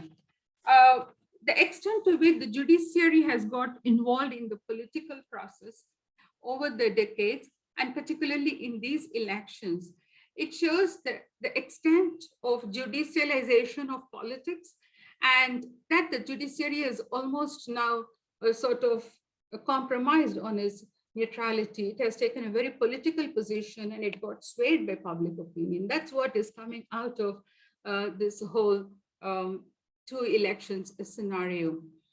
But strangely, voices are not speak or questioning this. You hardly have academics or any other civil society organization openly questioning the role of the judiciary or questioning the role of the civil society organization, or how the media, especially the social media, has been used on the chairperson of the commission should resign, or the text election, correction fluid, liquid, correction liquid used elections, and so on. All that has been labeled for discrediting 2019 elections. No one openly questions this. It's almost like coming to accept that protest is the way of conducting democracy, and that the institutions can get weakened as long as people get the change they want to see. So what does it mean for elections and the future of democracy, not only in Malawi, but the fact that it has been praised and commended and hailed so highly by some of these international media and some of these foundations for democracy? What does it mean? Of course, the donor community have not openly said.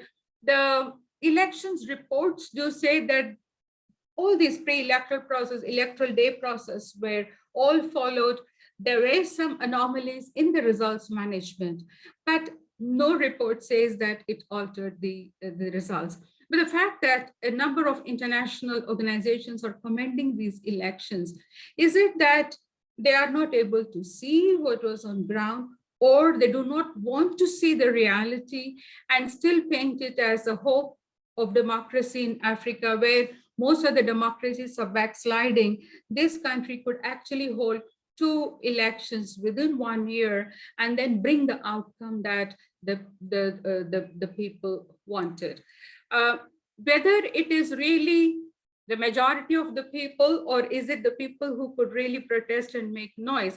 Because if you see the results of the 2019 elections, votes got divided between the 3 main candidates. And if you see the 2020 elections, vote got divided between the incumbent and the other 2 candidates who formed an alliance, not really on their own will, but actually one can say that was also facilitated by the judiciary, because the 2 candidates went individually to challenge the election. One wanted a recount, the other one wanted a nullification. So they were not even asking for the same thing. It was a court that said it's the same issue and the procedure will be same, so it can be consolidated. So the court actually consolidated the 2 petitions as one, saying that it is one case. And from there on, the civil society's actors behind the scenes were also pushing for this electoral alliance. So it was not really an alliance by will, but was more of a forced arranged marriage kind of. So you see that in 2020, it was actually combining the votes of these 2 candidates that actually led to the victory of the opposition. So neither political parties nor civil society or the judiciary actually played straight by the game, and the rules of the game was bent, but it is applauded as the shining example of democracy and credible elections in Africa and beyond. So this raises concerns on consolidation of democracy that the international community has been supporting and helping. And in fact, some of the institutions were beginning to consolidate. But what happens after this is something we need to watch. Whether Malawi is going to strengthen its institutions back, or is going to backslide and go into another form of authoritarianism. Thank you very much. I can take questions. Thank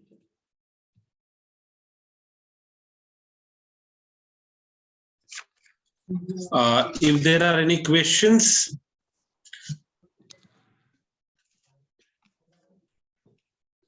Hello.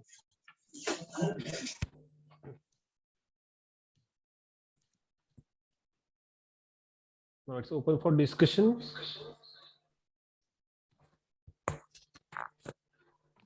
You can unmute yourself, or you can, yes, I think there is one question. How significant role is social media? How significant role social media is playing in the Malawi? Does it have a positive democratic outcomes? This is question by Pradeep Kapse. Nandini madam, hello. Yes. Could you hear me? Yes, I could. Yeah. Yeah. So, role of social media. Social media has been very, very influential in a number of issues, and this one is a test case for social media. That the 2019 and 2020 elections, social media was very effective in campaigning for the alliance candidate in 2020, and the social media was very effective in carrying out this campaign on hashtag Ansa must fall, that is asking for resignation of the chairperson of the Electoral Commission. It was really a 8 months campaign that social media ran. And then it became like a household phrase that Jane Hansa must fall, the commissioner must resign, and also labeling this as elections results that were corrected with the fluid. So text election. So these two became really phrases coined by the social media, and it was sold very effectively. So yes, it did. Whether it has positive outcomes for democracy, if you say it really built the movement for change, yes, people wanted a change. So whether social media contributed in building up that strength for change, I would say yes. But whether social media was used to kind of downplay the reality on ground and sort of put up this agenda of bringing a change, then yes. So I don't know how we would call this positive outcome that is positive for democracy. It was definitely very useful in taking forward this call for change. And the social media did very well. And it was mainly, the demonstrations were mainly led by the urban youth in all major cities in Malawi. And it was also very well taken to the rural areas, because through social media, they could mobilize people and also get people travel to the cities to join in this demonstration. So social media was used very effectively in mobilizing support for this cause. I think yesterday Professor Shakuntala Banerjee was talking about the role of social media in UK, Brazil, and India. So in that context, I think what Pradeep was trying to hint at is whether it is used for hate or violence, or is it? I mean, it seems from your answer is it has some positive outcomes in Malawi. Well, it can be used for both. It depends on how it's used and how effectively. That's why I said yes, in terms of elections that are not really flawed, to show that they were, to make a case that they were flawed, I think it was a negative use.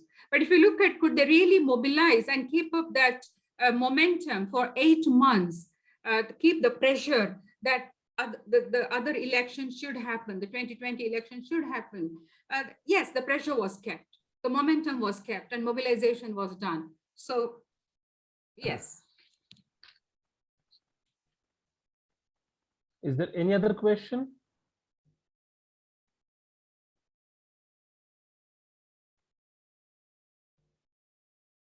Great, thanks.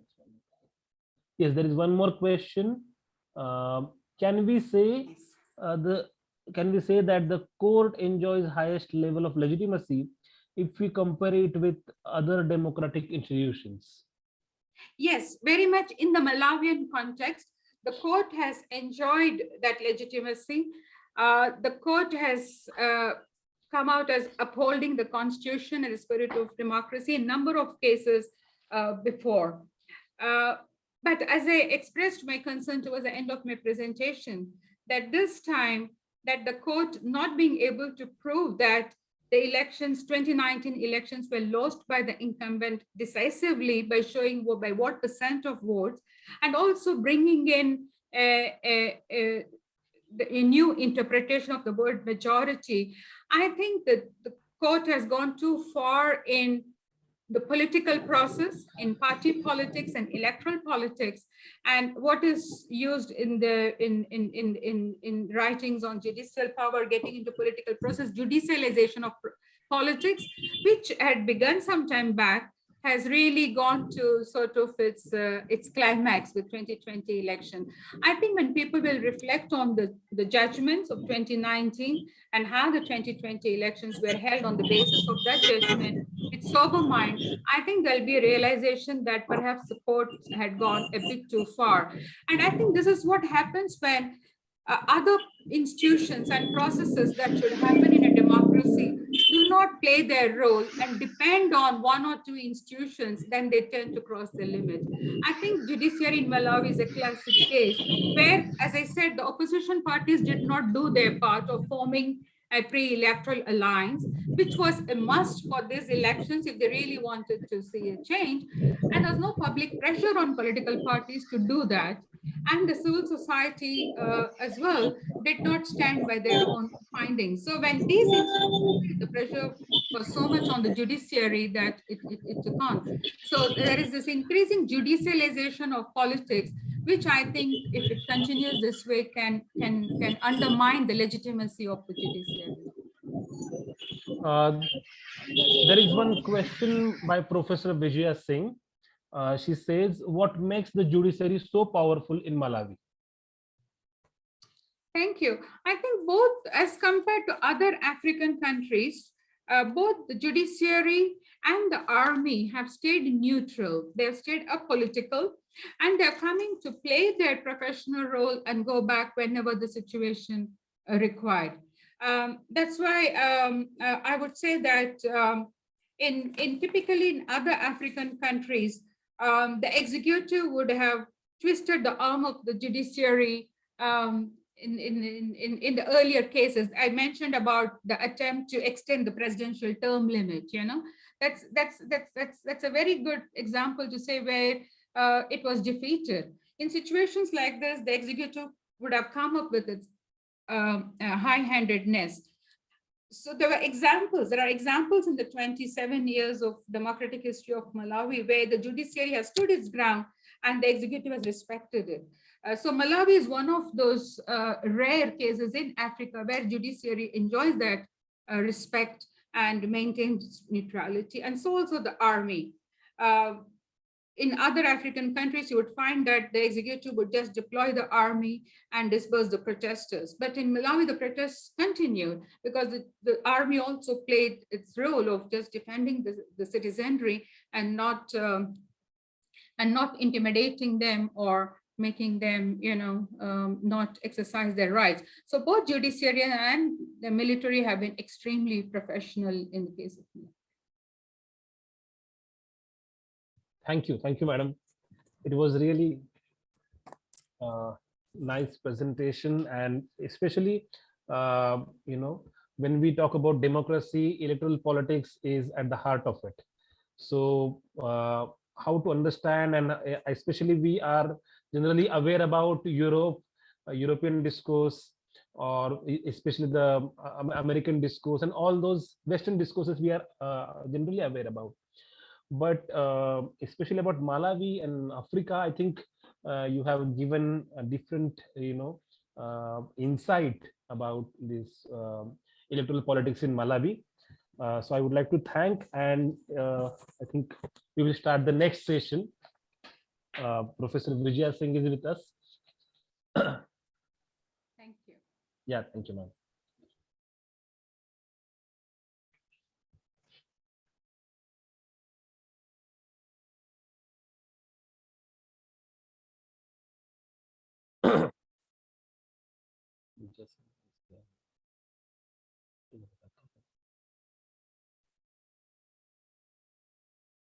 Hello, Professor Vijaya Singh is here.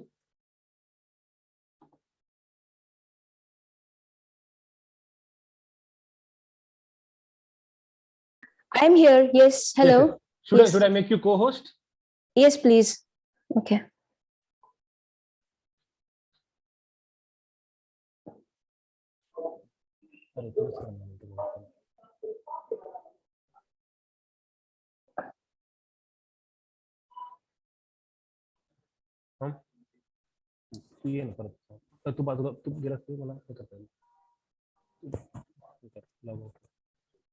Just a minute. Sure. No problem.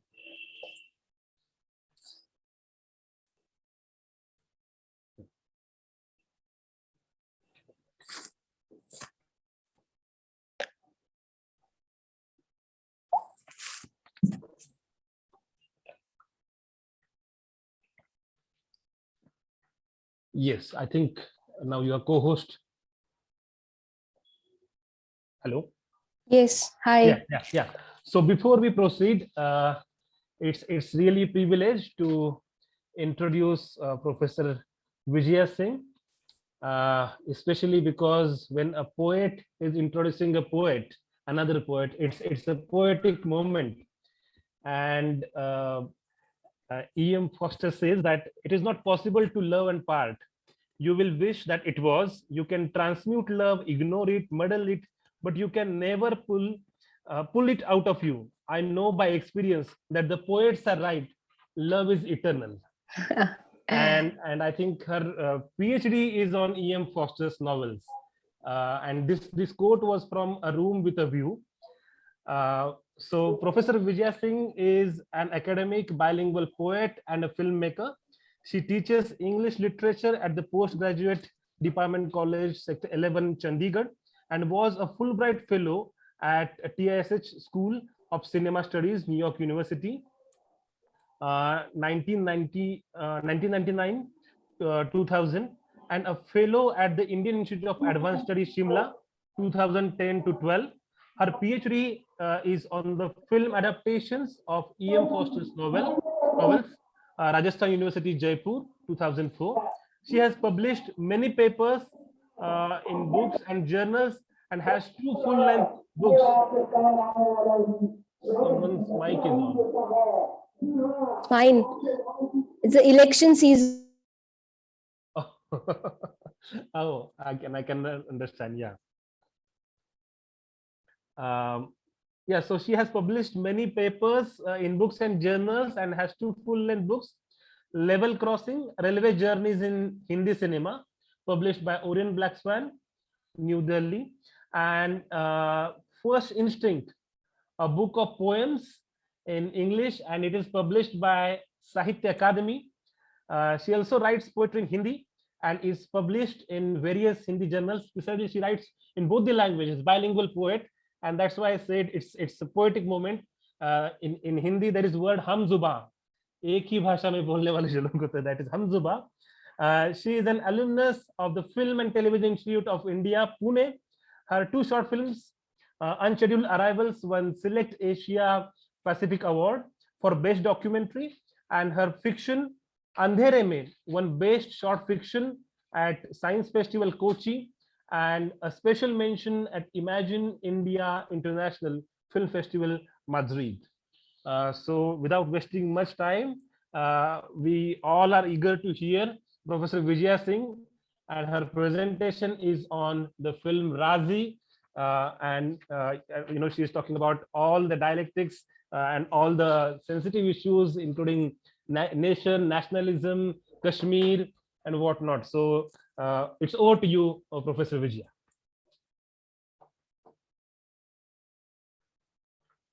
Your mic is off, ma'am. Now you can. Yeah, thank you very much. So let me first begin by thanking Professor Kulkarni and Department of Political Science for inviting me for this colloquium, and Sri Ranjan for this really very generous kind of an introduction. And I'm very glad to be here. And I've been sort of very attentively listening to all the presentations since yesterday. And so thank you for being here for my presentation. And I'm really happy to be here. So let me start by, I think I can share my screen, right? Yes, you can. Yeah. So can you see my screen? Yes. Okay. So, right. So this is, of course, the title of my paper, Raazi, that kind of voyage, rank as honeysuckle. Is my voice audible? Yes. Okay, so let me start by showing you the poster of the film. This is the poster of the film, Raazi, and this is, of course, as you know, Alia Bhatt. The film was released on May 11, 2018, and Alia Bhatt plays the role of Sehmat, and these are the other characters in the film. This is Vicky Kaushal, her husband, and Rajat Kapoor, who's her father. And so I think probably most people have seen it. And for those who have not seen the film, I'd like to show you a small trailer of the film, which in a sense will kind of give you a sense of what the film is about. And those of you who haven't seen it, and I think this will give you some kind of a summary of the film. So let me just play this small short trailer. It's just about 1 minute 47 seconds. Okay, so this was the trailer of the film. I'm hoping that this will not really require me to go into details of what the story is about, or would you like me to? I think most of the people must have watched this film, but Okay, wonderful. Yeah. Especially for the Christensen sir or the persons Yeah, who haven't right. watched probably. Yeah. So I mean, in a nutshell, the story is really about this girl Sehmat, and it is based on a book called Calling Sehmat by Harinder S. Sikka, and it is said to be a true story. And this girl Sehmat is married off to a Pakistani captain. This is Vicky Kaushal, who plays the role of her husband, and her father Hidayat Khan, played by Rajat Kapoor. He is actually he plays the role of the informer, and then he passes on this role to his daughter. She's married into a Pakistani army family, and then she becomes the informer for Indian Defense Services. And in the process, she ends up killing, she in fact entirely destroys the family of Iqbal, and his father, his brother, his sister-in-law, and one of their loyal servants. But of course, she manages to do what she was sent to do, and she returns home after the death of her husband Iqbal. So I mean, this in short is the story of the film. So I'll start by now reading the paper. And right, so okay, as I said, the title of my paper is Raazi, that kind of voyage, rank as honeysuckle. So as you would have noticed, this is a curious line. And this line is from Anne Sexton's poem, Briar Rose. And this line came to me like an apparition, or perhaps like an epiphany, just as I finished seeing the film Raazi, 2018 by Meghna Gulzar. I could not shake the line off. It kept going in my head like a struck record.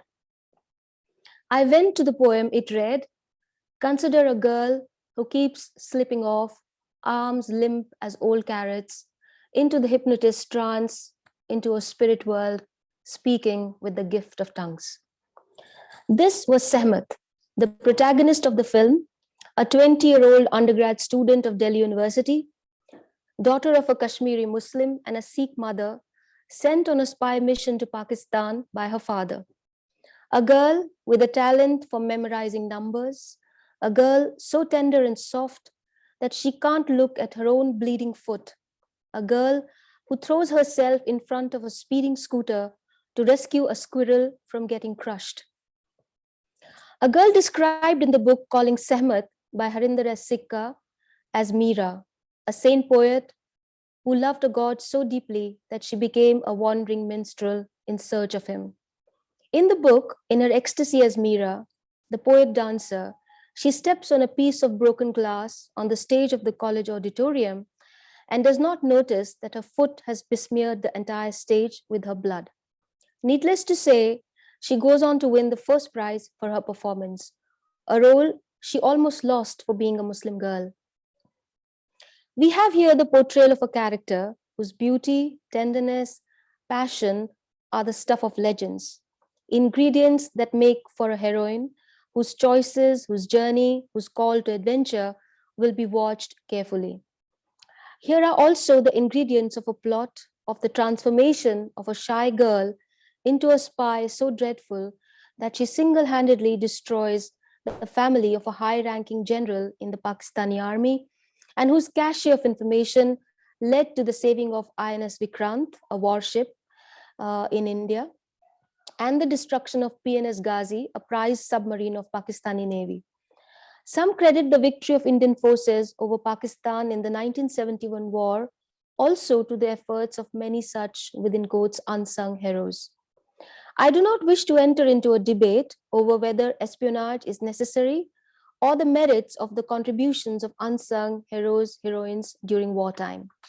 My interest is primarily in exploring the web of relations in which the protagonist of the film and the book, Sahmat, finds herself in, and the trance-like state induced by a love of the father and the land of the father, for which she unflinchingly kills the members of the family into which she is married.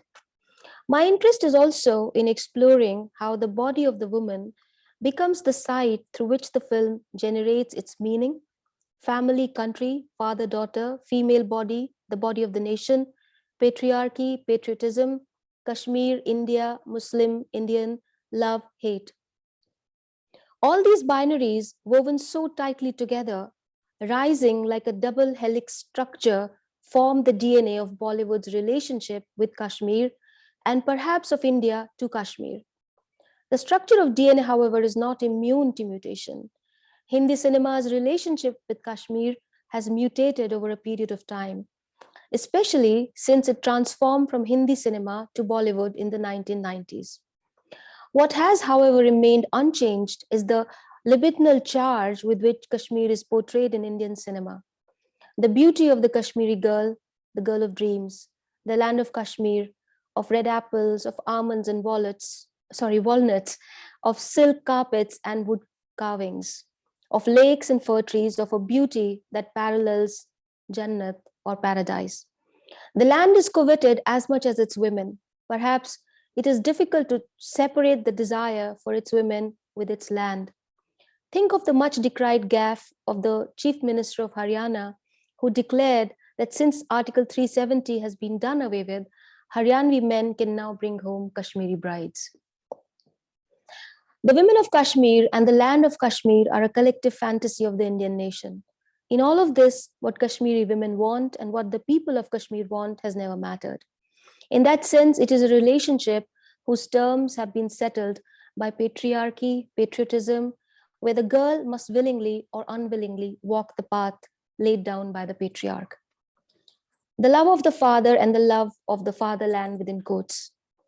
In Raazi, we have a woman protagonist, a perfect daddy's daughter, an Athena, a Durga, who strategizes with other father figures to fight for the land of the father.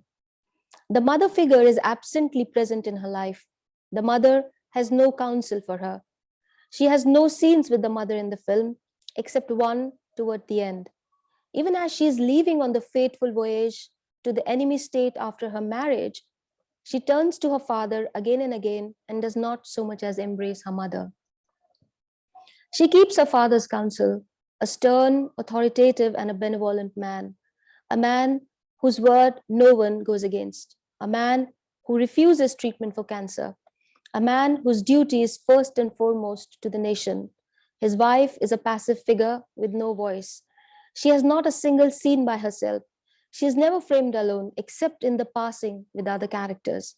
She has no action, no meaningful words to utter. She accepts the fate her husband decrees their only child without a fight. Her only task in the film is to nourish the bodies of men and daughter. In the first scene with her daughter, she refuses the fruit the child asks of her. Lucard, she tells her, is not available in this season. Indeed, she has made for her a drink of almonds.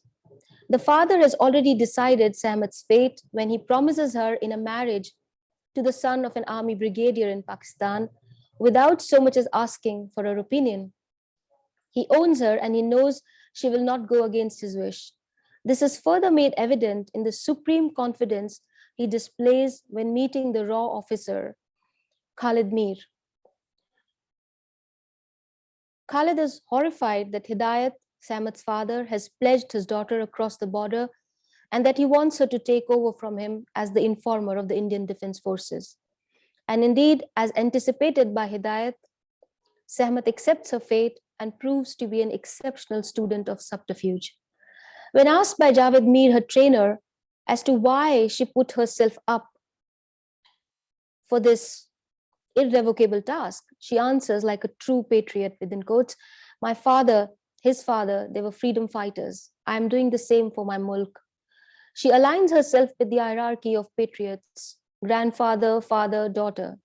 She draws her lineage from the father's side. That a chronology may be a bit archaic does not matter. Did the Kashmiris participate in the Indian struggle for freedom? What of the struggle of Kashmiris themselves for freedom and even before the arrival of the Dogra kings? That the film is made in 2018 in the backdrop of violence, militancy, and encounters with the Indian army does not so much as come as a minor reference. The Kashmir that is presented in the film is a serene place, ahistorical, except as a deeply integrated part of India and one whose only future is within the nation state of India. Indeed, no one uses the word fatherland anymore, and in the Indian context, it was Savarkar who first used the word fatherland, and one might add, without irony. It seems in the film too, the idea of the country as the land of the father is without irony. The girl who stands in for her father may be the heroine of the film, but she's really only a puppet, a perfect ventriloquist who speaks in the tongue of the father. Always in the film, the word used for the nation is mulk or watan, a Turkic word meaning homeland, the gender of which is masculine. In her moment of doubt about the task her father has outlined for her, it is the memory of grandfather and the father who have taken risks for the nation that convinces her to undertake the task. She reminds her father that he himself had taught her that nation comes first, even before the self. The self must subject itself to the duty asked of it for the nation, and that if sending the sons into army for the security of the nation is right, then so is the task cut out for her by her father. The body of the nation, shadow of the moon in the waters of the sea. The film opens with the expanse of the Arabian Sea on a warship where troops have assembled to listen to the wise words of a lieutenant general. Behind the general are parked fighter aircrafts. Sahmat's son is in the audience, an army officer himself. The sons of the nation gathered to pay homage to others like them. The speech of the general is commemorating India's victory over Pakistan in the 1971 war and becomes the point of entry into the story of the incredible actions of its intelligence bureau. Let me show you a clip from the film here.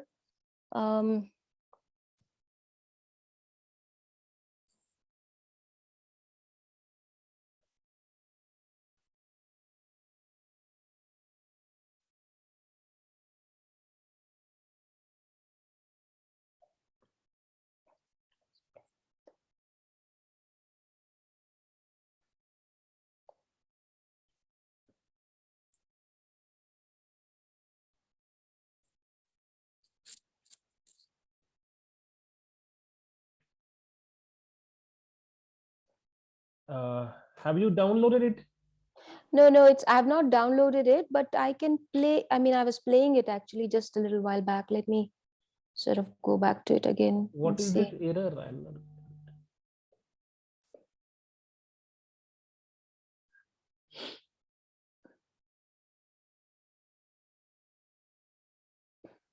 Pseudo complete on videos, it doesn't meet content. Somehow it's, I don't know what is the problem with it. Maybe because you are sharing it, sharing screen, that's why. Yeah, I guess, but it should not be a problem really. I don't know if it can show Bunty or Bubbly, why can't it show this? Okay, maybe I'll just try one more time and then leave it if it's not working.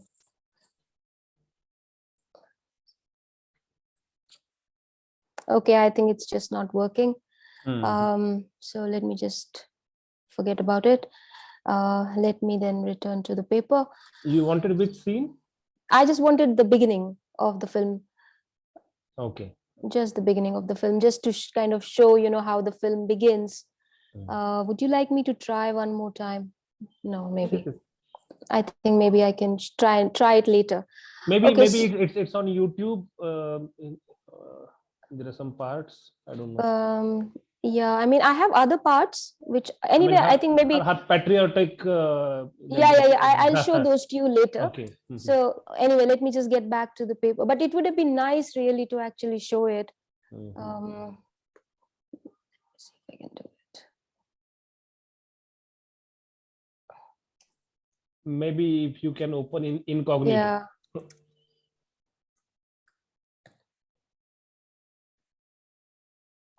Is it incognito mode? Incognito mode. What do you mean incognito mode? Incognito is private window actually. Oh, okay. So there is possibility if you open it in incognito mode.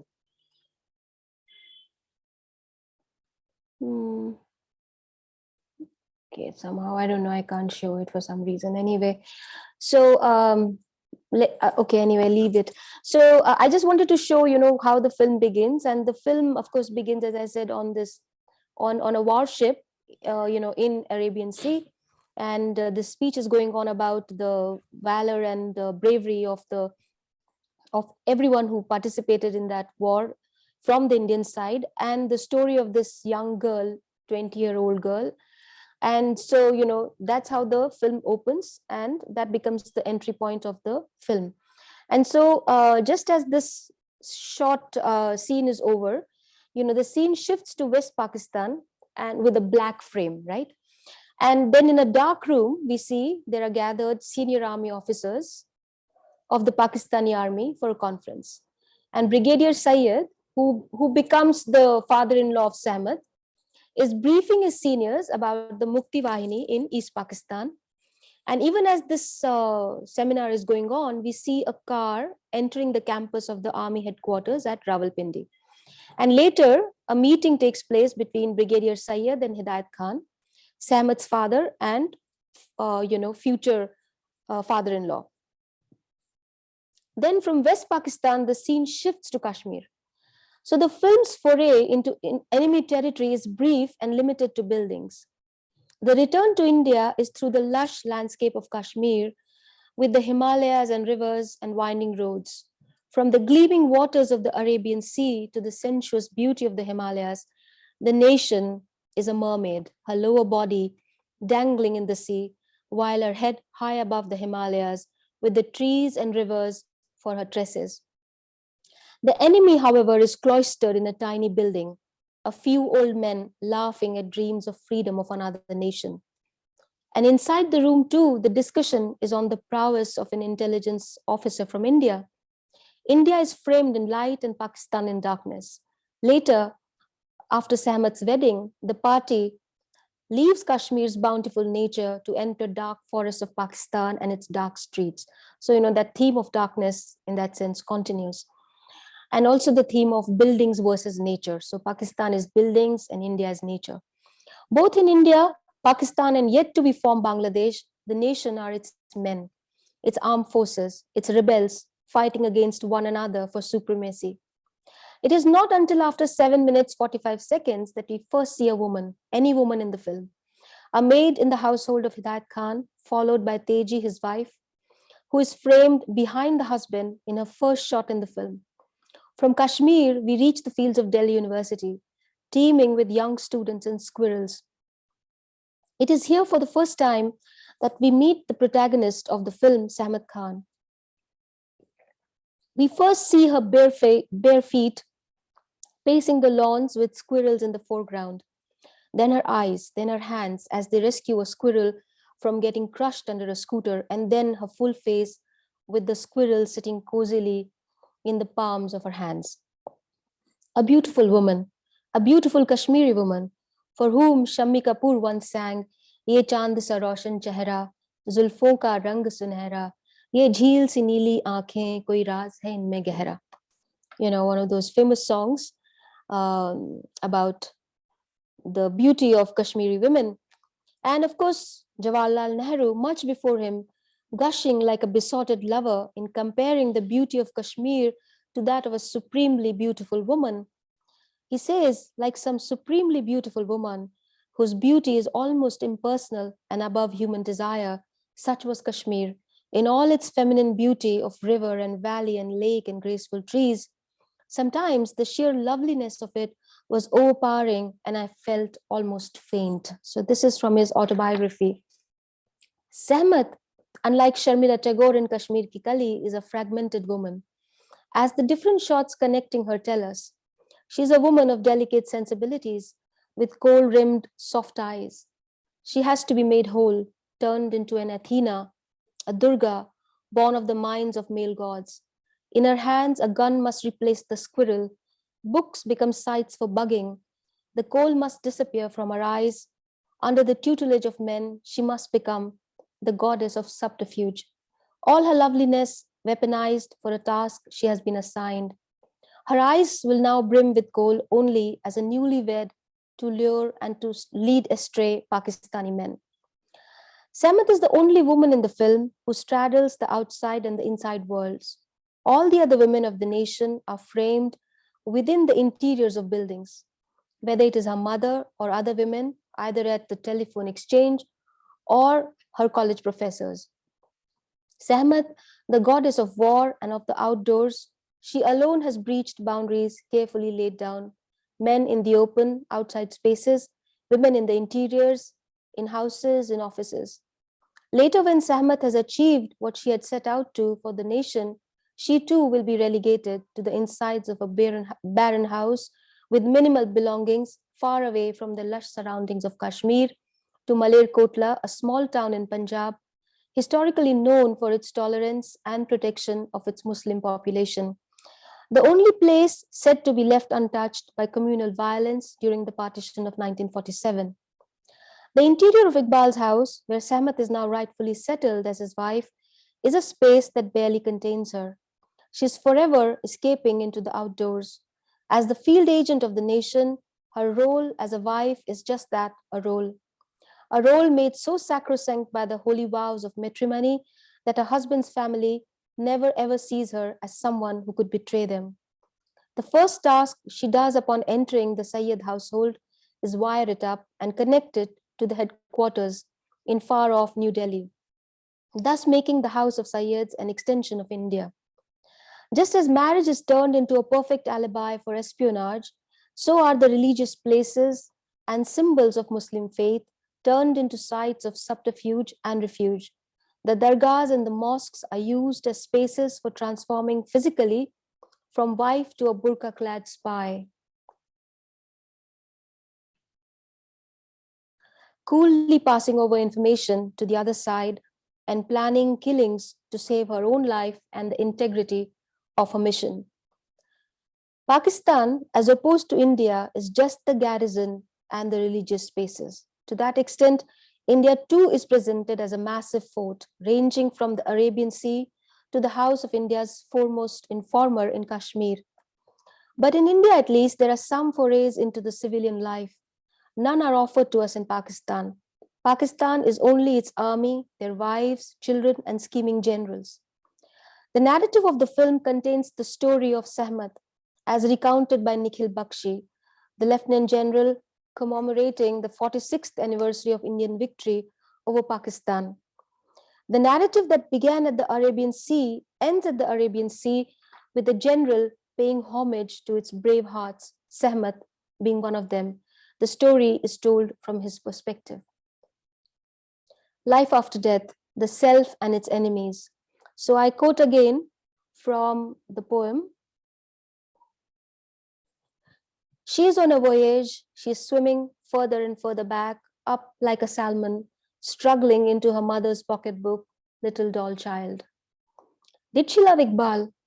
We will never know, for she never does say what she felt for him when he asks her if there was ever anything true between them.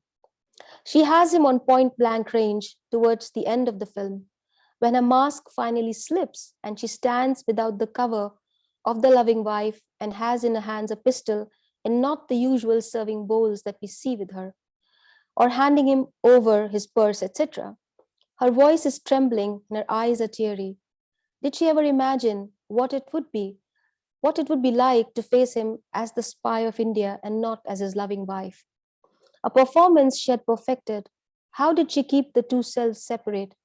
Did she ever have any doubt about her motives? Did she ever think of abandoning her mission in the face of its human cost? The film makes us believe she didn't. She is firm on her resolve until the last. Her hypnotist trance is broken only with the explosion in which her husband Iqbal is killed. She breaks down and sees Khalid Mir for what he is, a hardened spy bereft of any emotion.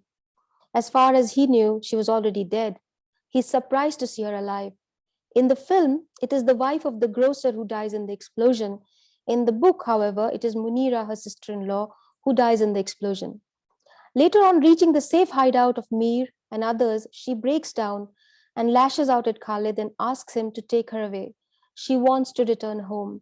She's shocked at what she has achieved. She tells him she does not want to become more like him than she already has. The irony, however, is that she has crossed over frontiers that Mir himself never has. And that place she called home has changed irrevocably. Nothing will ever be the same. She had unwittingly staked her own future. There is now only the present, the real, that will haunt all her future days. She realizes this when she accuses Mir and his way of life of recognizing neither the sanctity of relationships nor of life. Is she not indicting her own father in all of this? She had, after all, willingly embraced his ideal of life, Vatan ke aage kuch nahi, nothing before the nation.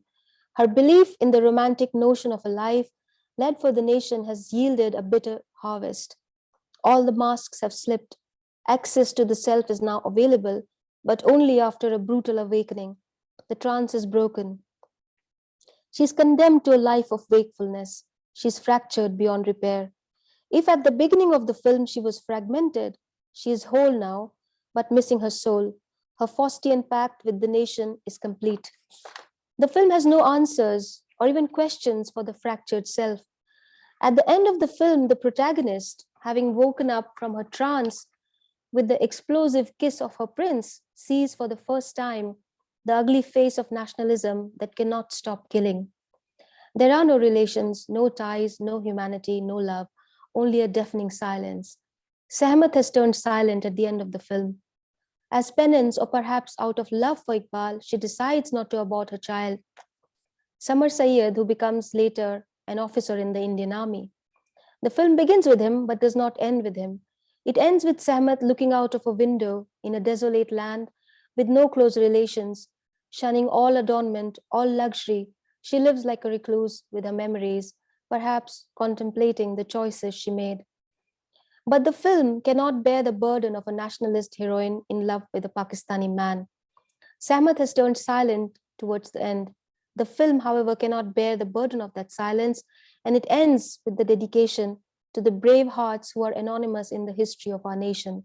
Like Sehmat, they remain unnamed and unknown. This is a quote from the film. The circle is complete. Sehmat has lost, but the nation has won. Now I come to the last section, the one true love. Until the end, Iqbal is deceived. The woman standing in front of him in the last scene he thinks is Sehmat is someone else. He remains in love with her despite everything and never can bring himself to overpower her by force. He remains in a state of shock and redeems her in his eyes as the one who loved her nation more than anything else, even as he himself is wont to do. Of course, where she enters the annals of her nation's history as a true daughter of the soil, his and his family's name is written in ignominy in the history of his own. Nothing remains of his family. His father, the only surviving member, too commits suicide, as Sikka's book tells us. He's the only character in the film who retains his humanity till the end.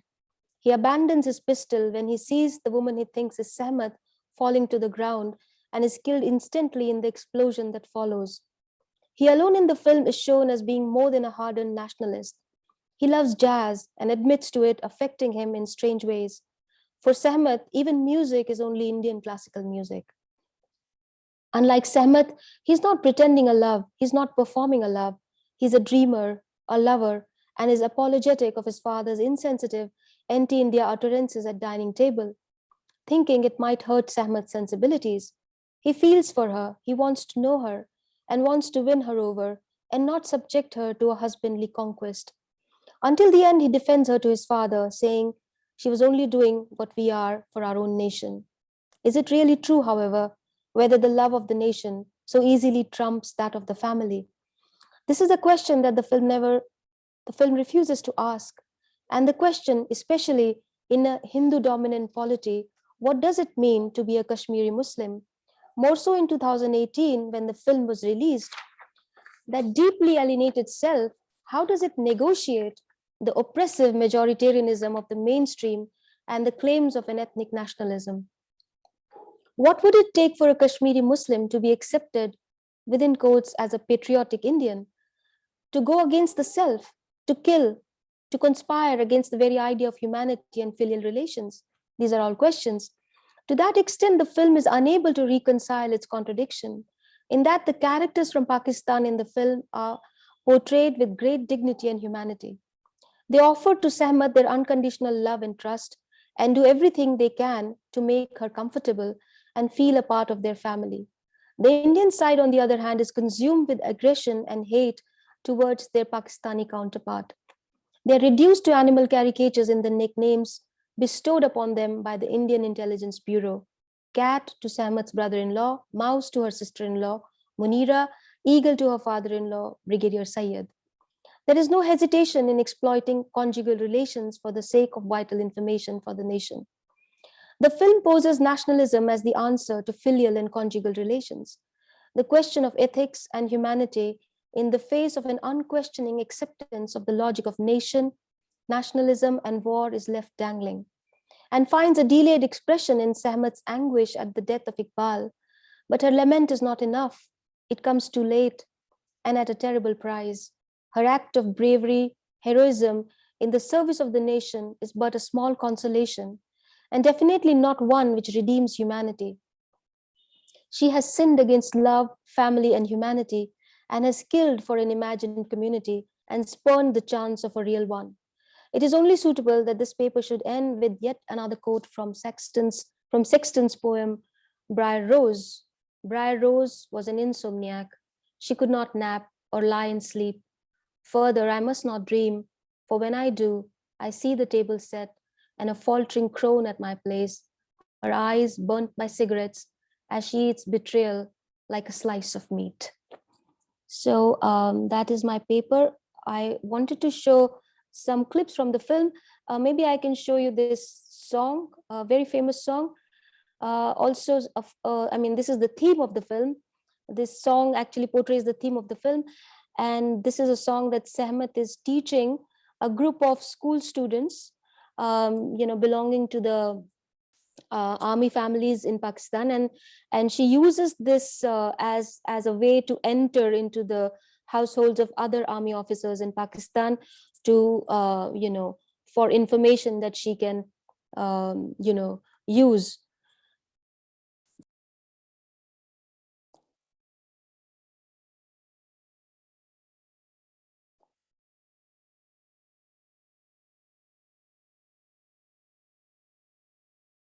Okay, so that's my paper.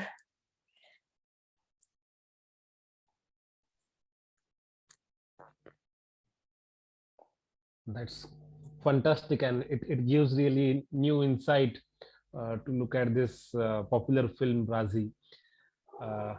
Before someone asks, should I ask you one question? Yes, please. Yeah. As you yourself admitted that even Pakistani, his family, her husband's, Sehmat's husband's family is shown in quite humanistic, unlike it's like jingoistic nationalistic, what we can say, rigor or like that. So when there are movies like Uri, or in next couple of months there is film on Kashmir, which is about Article 370 by Agnihotri. So in such a scenario, do you think that film Raazi is making any difference, or is it, is it again in the mainstream nationalist discourse? It is largely in the mainstream nationalist discourse only, after all. It begins with the speech of this general, Nitin Bakshi, and he's commemorating India's role in the 1971 war, and also celebrating the valor of the soldiers and also unsung heroes, right? So it is very much in that tone. I don't really see it being as any other.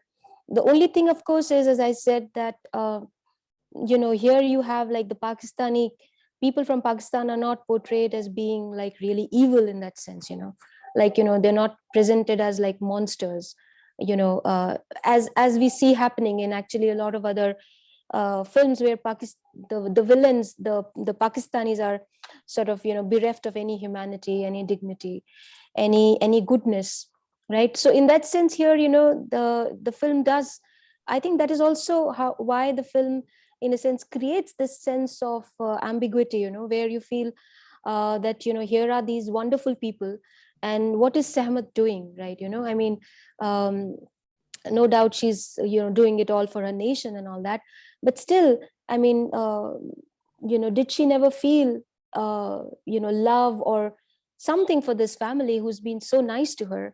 So in that sense, I think the audience is affected by that. But the way in which the film ends, right? I mean, the film has that kind of an undercurrent. It makes you feel for the Pakistani characters, but the way the film ends is like, it ends on the note that, she's an unsung hero. She's not got anything, but she did what she did, and so she has gone silent. Of course, we see what's happened to her, but that is not the last word of the film. I mean, the film would like to, the way the film rounds up, it begins at Arabian Sea, and then it kind of ends with the General Bakshi again, right? His perspective, and then we see Sehmat who's looking out of the window, and and then it ends with her saying that, it is dedicated to all the brave hearts of this nation, like Sehmat. And all of that. So it is very much in that tradition, I would say. Unfortunately. Yeah, I think if they had not given that last caption, it would have left for some kind of an open-ended kind of interpretation for it.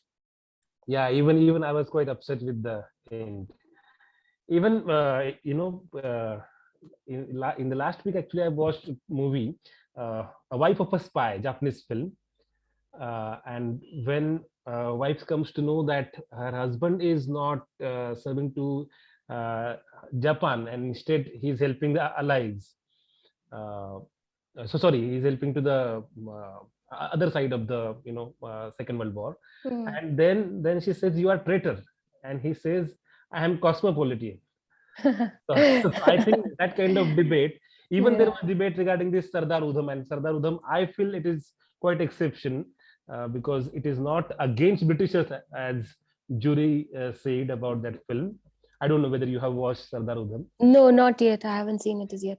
Okay, but there is question there's one comment by Christensen, sir. He says, and there is question by Professor Madhuri Dixit. Christensen says that, "Thank you. I was completely unaware of this film and the passions of the nationalism between India and Pakistan, which it brings to the fore." Madhuri ma'am's question is, do you think, Dr. Vijaya, that Raazi also essentializes the feminine gender? It may not be there in the book, about which I'm not aware, but the way we are accustomed to watching stories on the Bollywood screen. Okay. This is a question by Professor Dixit. Yeah, so I mean, I'd like to ask Professor Madhuri Dixit. Sorry, right? Yeah. Her name is Madhuri Dixit. Yeah. To elaborate a little more, if she could kindly elaborate a little more. And you can unmute yourself. Yeah. Thank you, Dr. Vijaya, for a wonderful presentation. And thank you. Yeah, I was trying to recollect the film. I have seen that, but I'm thinking more about all those scenes from the film where Raazi is into a kind of wifely role and all that. So I do understand that it is essential to portray her lifestyle, also to kind of protect her identity as a spy. That I very well understand, which can be called as the demand of the story. At the same time, I cannot forget that I am watching a Bollywood film. And, given the history of portrayal of feminine gender in Bollywood, I just kind of happen to think about this kind of essentializing the feminine. Yeah. So I would, this is not a question per se, but I would like you to kind of elaborate on this aspect. Yeah, yeah. I mean, you're right. Of course, I mean, we see that happening in Bollywood generally. That it's like, in this film also, right? I mean, not only, I mean, it's like, as you said, that it is to protect her identity, but it is also kind of, it is played over, like it's like it is intensified in a sense, like her femininity is also kind of enhanced in a way, like, right, as I said in the beginning, that the first shot of Sehmat is, you see her feet, then you see, and the feet are in the background, in the foreground are squirrels. So there's often this association also with, like, I think there was some Bollywood song about the feet being like squirrels, women's feet being like squirrels or something like that. And then you see her hands as she rescues the squirrel, and then you see her face. So that kind of fragmenting of the woman, and then sort of so you show her, you kind of fragment the body and you show her different parts, and then you bring it together. And also in terms of like emphasizing on her beauty, on her clothes, and also her tenderness, her her qualities as a woman. And so the film also feeds into that as like this really beautiful woman who finds a way into a Pakistani household, and then she subverts those roles completely, of course. But here, of course, the subversion is really not for it has nothing ethical about it, or it is completely for a different kind of a aim. And again, of course, the nation itself is very masculine in the way it is portrayed in the film. So you're right, of course. Yes, I think there is something else that Professor. Yeah. Would you like to add something more to it, Professor Madhuri? Not really here. I mean, I can't talk much about the film Raazi as such. But yeah. Please talk about some other film. That's all right. Yeah, I mean, after all, they're all connected. I do have to talk about my own paper, so okay. I consume the time there. But in passing, I would just like to say that Bollywood cannot let go of a show of the a display kind of thing of the gender. So each and every frame should be beautiful, just like yes, absolutely, absolutely. That's actually the ruling, kind of dictum for the film. Absolutely. And if one thinks about nationalism and the evolution of nationalism in case of India, particularly focusing on the colonial period, one understands it in such a way which reveals the entanglement of the feminine gender with the development of nationalism in India. If we read the works by some of the historians in our country, particularly Uma Chakravarti. Right. Yeah. Absolutely. Thank you so much. Because, I mean, this is my first draft, actually.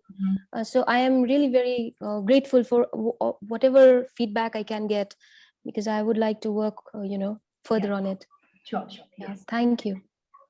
I think there is something that Professor Christensen has also said. I take it that Sehmat's family is Kashmiri Muslim, yet it is very, even ardently pro-Indian. To an outsider like me, this looks odd. People like me would tend to think that if one is Muslim in India, one would not be ardently nationalistic. I take it that I'm wrong in this naive assumption.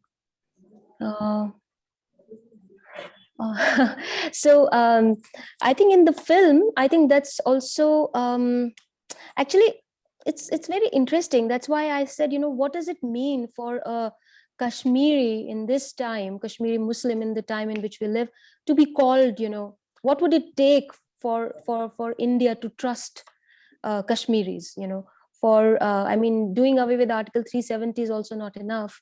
It's been divided into 3 parts, and its special status has been taken away, and all of that. So in some ways, it seems to me the film is kind of trying to say that, here are Kashmiri, they are actually far more patriotic an Indian than anyone else could be. You know, that's why I said, so what does it mean? Does it mean that you have to go against yourself, you know, to be accepted as a Kashmiri Muslim? You know, what does it take to be accepted as an Indian? Do you have to kill? Do you have to conspire against the very idea of humanity and filial relations? Do you have to go against your own self? So yeah, I mean, I'd like someone else also to say something about this. Yes, I think Renu Srivastava has raised. Yeah, Renu ma'am. Please unmute. Can I? Yes, Yes, ma'am. please. Yes. No, I cannot see now. Let me now. Here. First of all, let me congratulate you for such a vivid writing, as if we were seeing the film itself. Thank you, ma'am. I had not seen the film, but here I would like to point out to a different dimension that the film is trying to portray as if Indians are not sensitive enough to this human values, or are they put their self above nationalism. But in nationalism in an open world is now getting a different kind of dimension with foreign policy and all, China and bordering state. So in a very sensitive and subtle manner, this is trying to portray that values are valued in Pakistan, but not in India. This is what I could gather. Because this is not humanity versus nationalism or self versus nationalism. Nationalism and self, they have to coexist. So why Sehmat was being made a scapegoat if she acted in the interest of the nation? I think this is my question, and because you have worked so much, so you will gather what I am saying. The portrayal of India as if we are not so sensitive. And for nationalism, it is the sensitivity of the individual which is really frowned upon. But I think India faces maximum of the terrorism from across everywhere. So are we not sensitive enough? Because here the human rights of Kasab and all are given a big rope that you can go on discussing and furthering your case. So was Sehmat such an, I would say, a scapegoat? That is the question. Right. In addition to this, Christensen sir has mentioned that so there really are such loyal pro-Indian Kashmiris. This is not an invention of the film. That's what he.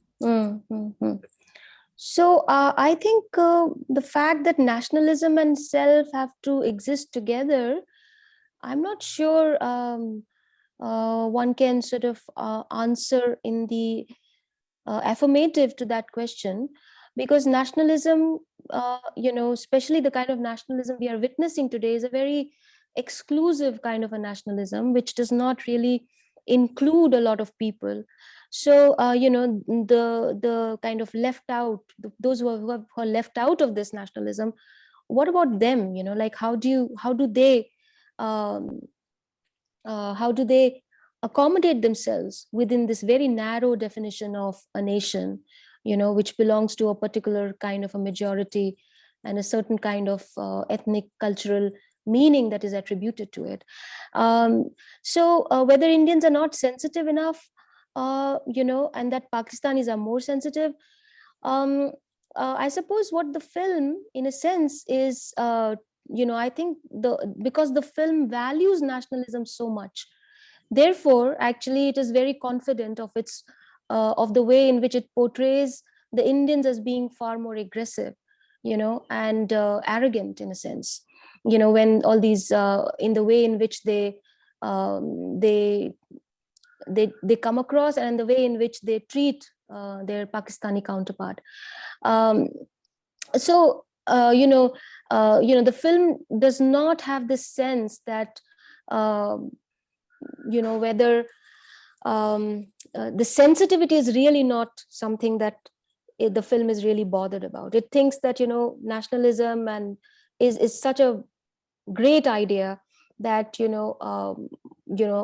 people like Khalid Mir or people like Hidayat Khan, would be seen as heroes, people who are ready to kill and do whatever it takes for their nation. Of course, the Pakistani side are not aware that Sahmat is a spy. They trust her, they accept her as their daughter-in-law, and are ready to sort of do whatever it takes to make her their own. So in that sense, the film is also doing something that other mainstream films do not do, which is to project Pakistanis as monsters, right?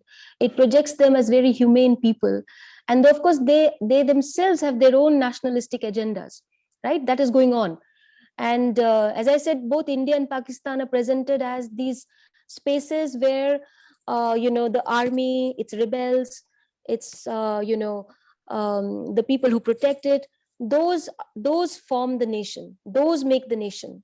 There is no other space, it seems, in this kind of maneuver for other kind of people to say what the nation is. So I think that's how I would sort of answer that question. But here I'm amused to say that Vasudhaiva Kutumbakam concept has been taken over and adopted from India, and this charge of this thing majoritarian on Hinduism is little unreasonable, because it is here that the mixture and multiculturalism of humanity coexist. So this portrayal that India is aggressive and not accommodative is, I have not seen the movie, but the way you presented it was just cut by cut, it was very beautifully presented. So I was only thinking from the point of view of India that Hinduism is supposed to be such a tolerant, not only supposed, in practicing, day-to-day practice, we are so tolerant and we are so accommodating, but still that aggressive part, which is hidden, is projected as if that is the real larger picture.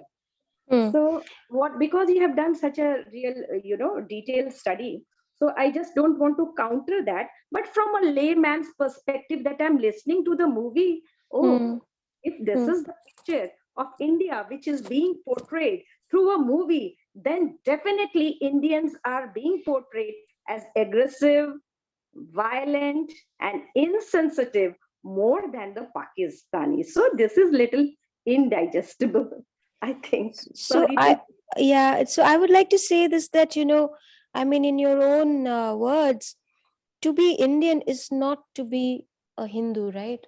After all, India is not just, Hinduism. Majoritarian, I said that. In the term of majoritarian, I said Hindu. Right. But at the same time, I think this question of whether we are more tolerant and Vasudhaiva Kutumbakam, these are all concepts, but that does not necessarily mean that they translate into reality. After all, if you look at what is happening in this country, there are cases of lynchings of the Muslim community, of Dalits. That happens almost every day, and we read about it, and so much. It's so, in that sense, this idea of Hinduism being a very tolerant kind of a religion is also a very romantic notion that I think people like to believe, but the reality may actually be something else. And also, there is a lot of focus on how the Muslims kind of destroyed Indian temples, and how they killed people, converted them. But I would like to take you back to a past where India was largely Buddhist, and how Buddhism was countered by Hinduism, and there were killings that took place. The Buddhists were killed and beheaded, and their places of worship were taken over. A lot of these places that we call Char Dham, for example, Badrinath was actually a Buddhist shrine earlier. So in history, it's we find that these kinds of violent and sort of uprisings and upheavals, they take place.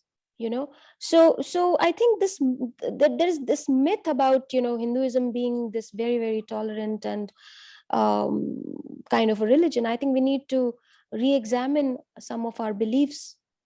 That's what I feel. Okay. In the journey of history, one generation after another generation, if we take into account only 3,000 years from Cortelian diplomacy till today, we find that the recent and the current history always tends to take over the past. But that does not mean that the past is uprooted. Buddhism also sprang up and sprouted from this land. So it was all those mixture of values and traditions were very much there, because the kind of Upanishads and Purans and epics and we have, and the Vedas, and they are the actual ancient source that cannot be disputed. And that is full of all these new human values which are being embraced by world at large.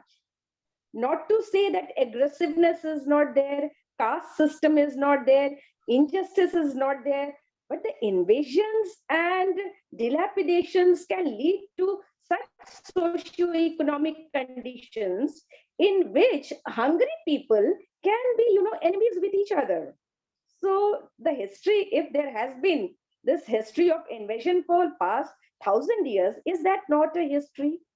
Invasions and invasions. So even that has to be taken into account. Madam, okay, I think we are running out of time. Oh, sure. Thank you for giving me some space to just air my views. Yeah. Professor Vijaya, you were asking for another film, so I would like to just mention, if you want anything about that.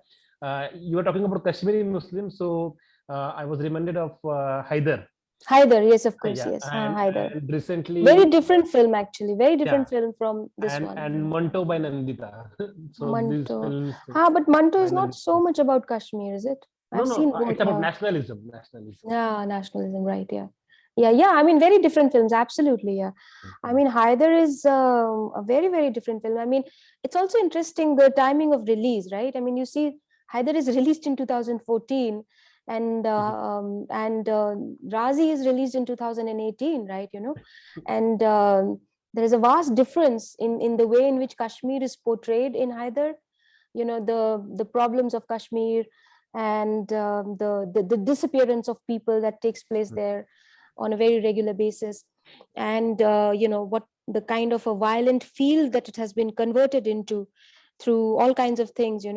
So there's a sense of what Kashmir is like when it is made in 2014, and in this film you find Kashmir is a completely ahistorical place. It seems to have no history other than just this history of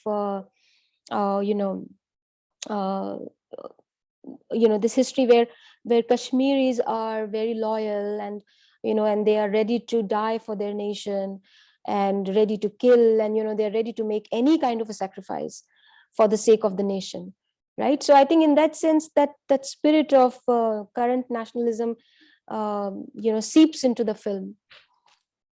Yeah. Okay, I think we should conclude this session, but I would like to again mention one film, that is No Fathers in Kashmir. Okay. But I will really now conclude. Thank you very much. This was really fantastic presentation, and would like to discuss with you even after this colloquium. So now I would like to welcome Professor Madhuri Dixit. Welcome, madam. Thank you. Hello. Thank you. Thank you very much. Thank you, Vijaya ma'am. Yeah. Thank you. Let me just unmute myself. sorry, mute myself. Yeah, where is it? It has disappeared. Can you mute me? I can't seem to find it. Okay. That would be more authoritarian.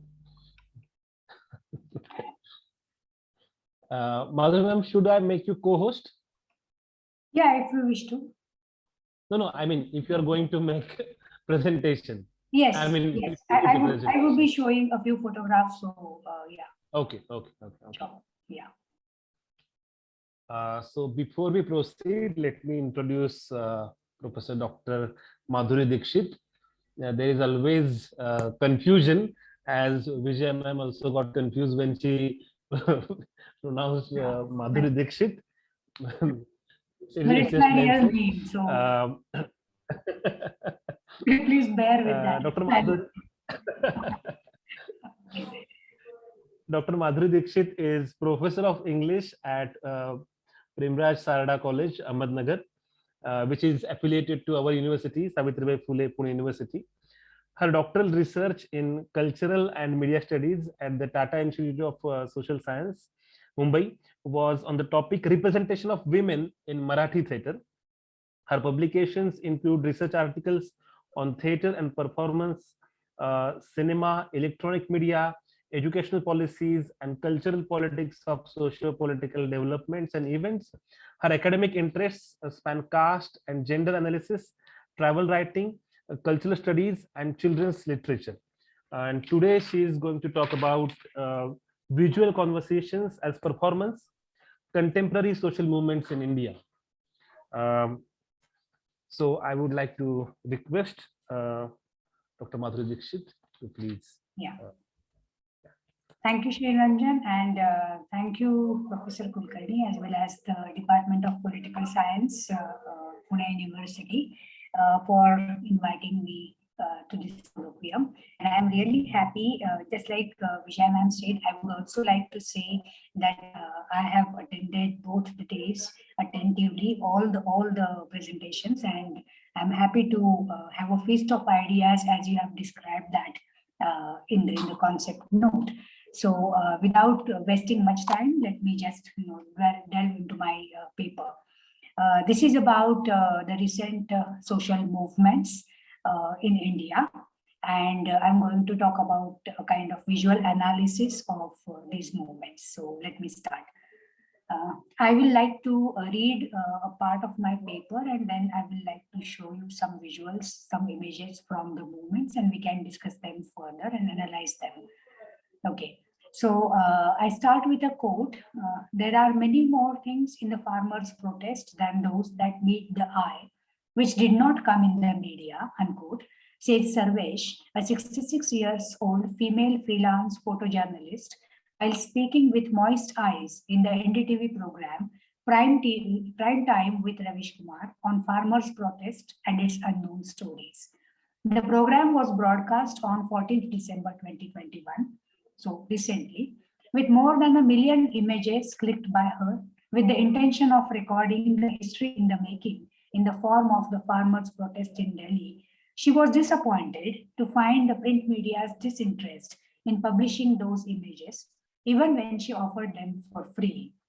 She laments that the stories told by her images remain unheard and unseen, while it points out that the orchestrated nature of the Indian electronic and print media, most of which is now known to be the Godi media, for pursuing only the current political regime's interests. Sarvesh's experience more significantly evokes the idea of revisiting contemporary visual practices in India to understand their contribution to the social meaning-making processes and the questions of narrative and performance. Today, with the advent of the smartphone and the internet connectivity, the visual image acquires a central place in the Indian socio-political communication for several reasons. Just as cultural artifacts and practices, images and visual practices have developed along the temporal and spatial axis in India, and their origin can be traced back to the philosophical and ontological practice of having darshan.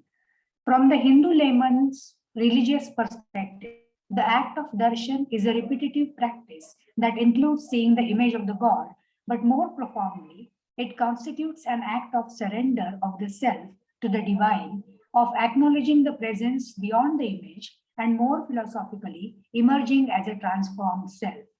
In other religious practices too, I am sure this holds true in case of some marker of the divine power, if not the image per se. On the other hand, the image of the divine situated in the sanctum performs no less than in the theatrical sense, as curtains are withdrawn and the doors of sanctum opened to give darshan at regular intervals to the devotees. Our mythologies too are full of eulogies for the divine performance known as Leela by the gods. The visual image is so much embedded in Indian culture that a custom, for instance, particularly in the north of India, of visiting a newborn baby or meeting the new bride is known as Moh Dikhai, that is, seeing the face, literally. Speaking of the history of visual regimes in modern India, at least 3 moments can be identified as markers of transformations in the visual regime. Lithographs portraying gods used for the merchandise in the colonial period, which resulted in increased circulation of images. Bollywood cinema's regimentation of the Indian imagination regarding love and values, and we did talk about this a little bit in Dr. Vijaya's presentation, and the contemporary political excessive use of morphed images on social media as observed from the 2014 assembly elections onwards. For the largely data ignorant but smartphone enabled Indians, the image today seems to replace the experience and the performance, including any critical reflection on them. Experience gets subordinated to the act of instant uploading and devouring of the visual image, many times in the name of updating the status on social media. From creating personal archives to earning titles on social media like the Instagram star, Reel star, or influencer, etc., Indians appear to be enamored by the image. Similarly, the bulging marketing budgets of government schemes, for example, Beti Bachao, Beti Padhao scheme, show that the image making has not remained a concern on only the commercial brands in the market. And quickly sensed this change in substituting the image for the performance. The current camera-loving Prime Minister has indeed put a great emphasis on creating a unique visual and performative image of himself that combines incongruent elements such as the ascetic attributes of a sannyasi and the desire for power. His understanding of good governance displays a new penchant for the dramatic and the performative, as observed in his sudden announcements, for example, the demonetization or the COVID-19 lockdown announcements, in public appearances, for example, the 55 Doordarshan cameras which stood up to cover his recent Kashi worship, in oratory full of dramatic coinages like the 56-inch Sina or 56 inches chest and the Andolan Jivi, that is survivors on agitation, etc. His costumes, for example, his name woven in gold on his suit, and the communication with the nation, for example, the Man Ki Baat program, etc. In between these personal endeavors and gimmicks of electoral politics, an interesting sight that renews our attention towards transformations of visuality or visual regimes in India is constituted in particular by some of the recent people's movements in India. The significance of people's protests, agitations, movements need not be overstated in a democratic setup.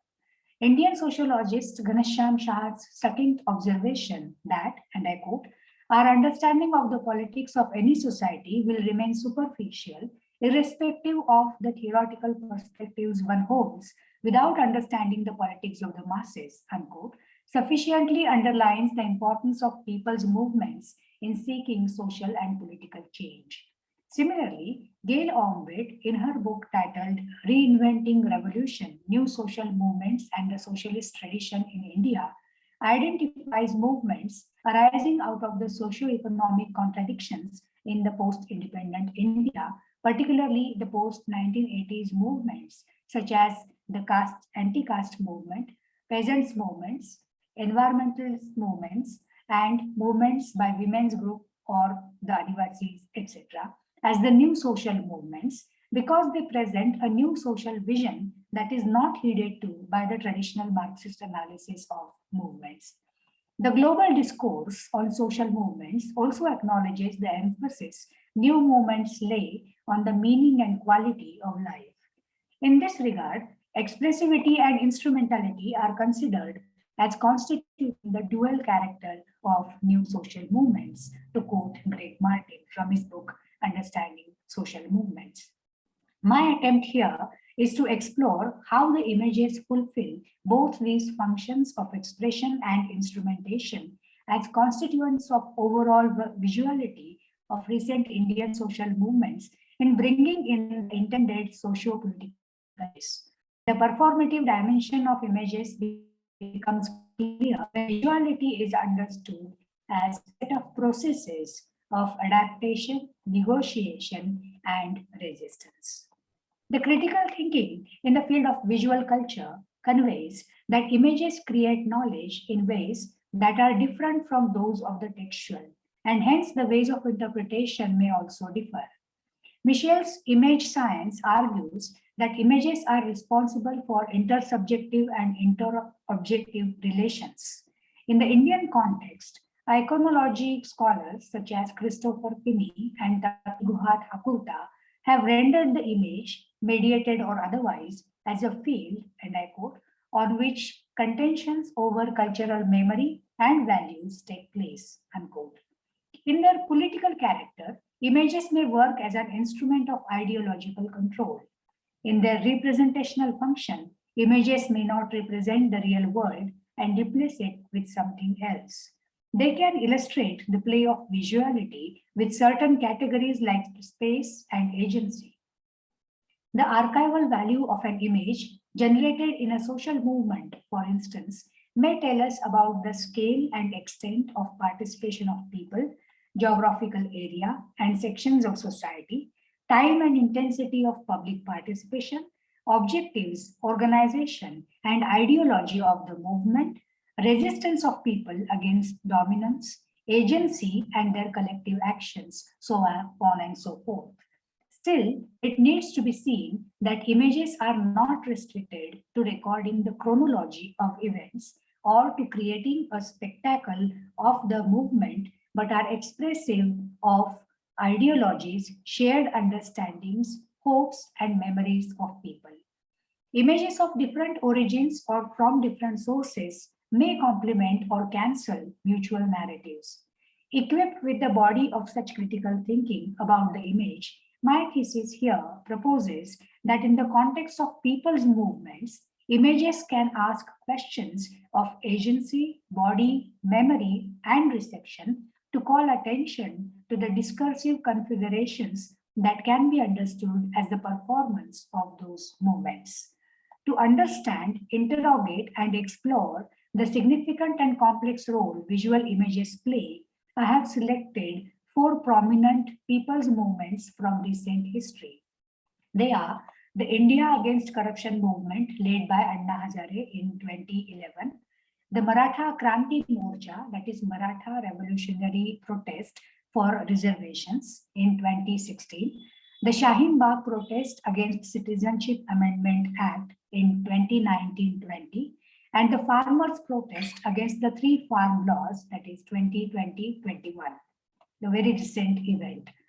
The rationale behind their choice is their difference from previous movements, constituted mainly by the scale of participation by common people, their resolve to keep the political parties away, involvement with issues of identity such as the civil society, the Maratha caste cluster, Muslim citizens and farmers, and their significant use of media, including social media. In creating my working archive for the purpose of this visual analysis, I am aware of the big volume of the mediated communication of which images were but a part, and also of the impossibility of exploring all the images circulated in and about these movements. Naturally, I do not claim any completeness regarding this exercise and acknowledge that these observations are liable to further scrutiny. Nevertheless, to find a method in this madness, I have selected a few very iconic images of these movements that raise questions of agency, body, memory, and reception when contextualized by narratives of the movements. Now, the sequence of my images, which I would show you in a short while, will follow the chronology of these movements. And therefore, I will begin with the first social movement for analysis, which is the India Against Corruption movement, which was led by Anna Hazare. Now, let me just share my screen to show you a few images. Please bear with me.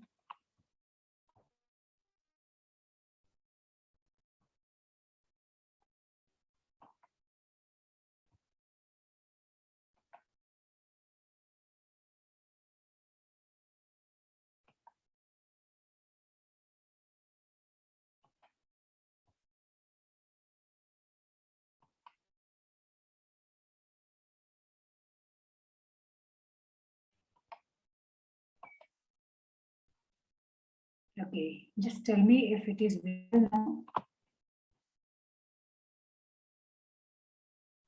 Yes. Yes. Okay, fine. Yeah, thank you.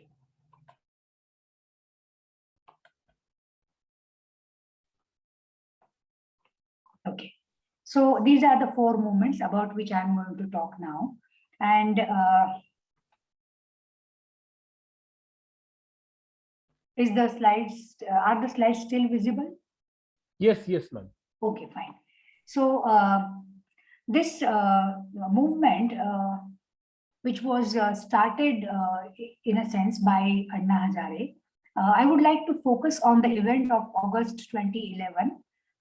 There was a fast held by Anna Hazare, an elderly social worker with a background of army service. It was staged in the Ramlila ground in Delhi, and he held the fast to demand the government to draft and pass the Janalokpal bill. This fast was described as a hyper-televised fast by New York Times, underlining the role of media in the entire projection of that event.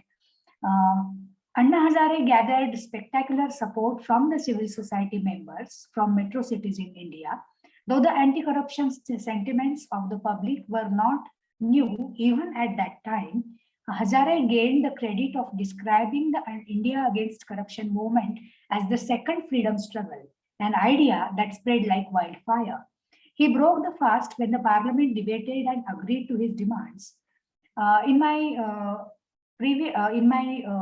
past article, which was written in Marathi language, and it was published in 2011 in the journal called Parivartanacha Vatsaru, and it was titled as Abhasi Krantichi Drishyatmakata, that is visuality of a virtual revolution. I had pointed out on how the electronic media's encouragement really means increased and compulsory consumption of merchandise around the movement, like the I Am Anna cap, which was earlier the Gandhi cap, and how the onlookers on the ground carry different impressions of the movement. One of my observations that time in the article concluded that the power of the visual proved so great that it fueled the frantic search for a new Gandhi, and more significantly, it could decide what the country thought, appreciated, wanted, or disliked. So being one of the first mediated events in the country, the movement offers a very good example of the exercise of image in the making, encouraged by which the neoliberal experiment in democracy brought in the right-wing government in India that bases its political theory on the majoritarian religious fundamentalism. So let's see some of the visuals of this movement.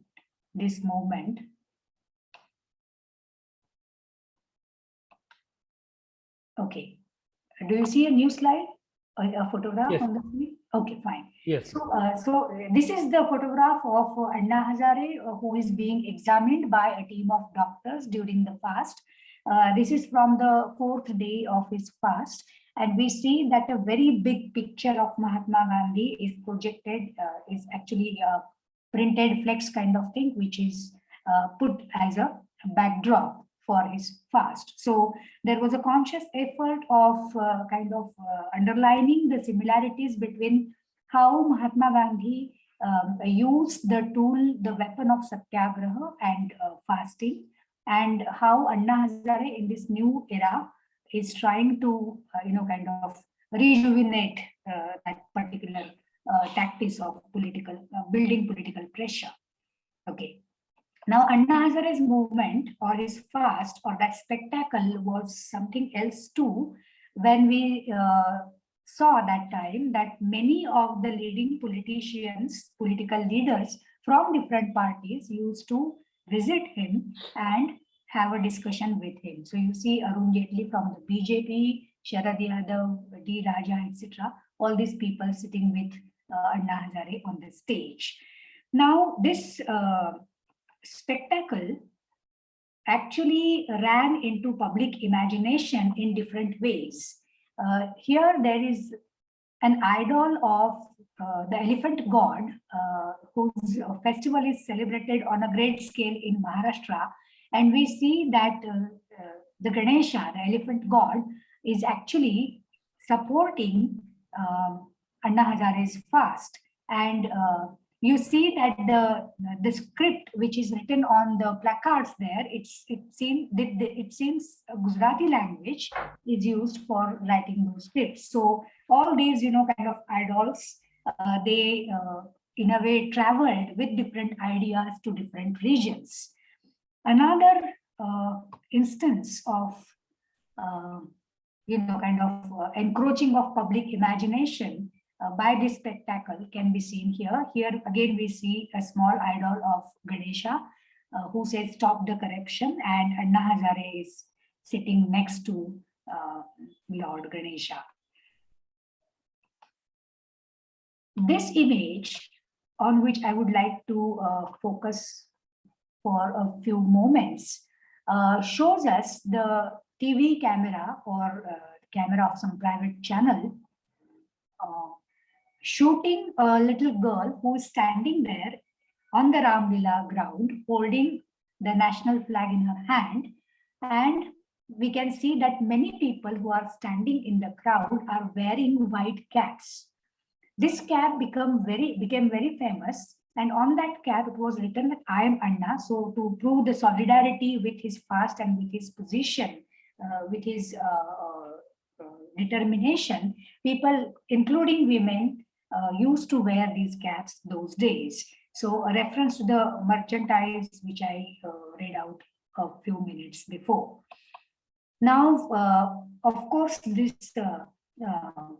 spectacle was criticized by the media also, because a few cartoons appeared in some of the newspapers and magazines. Here is one such cartoon, which is actually divided into three horizontal, let's say, levels.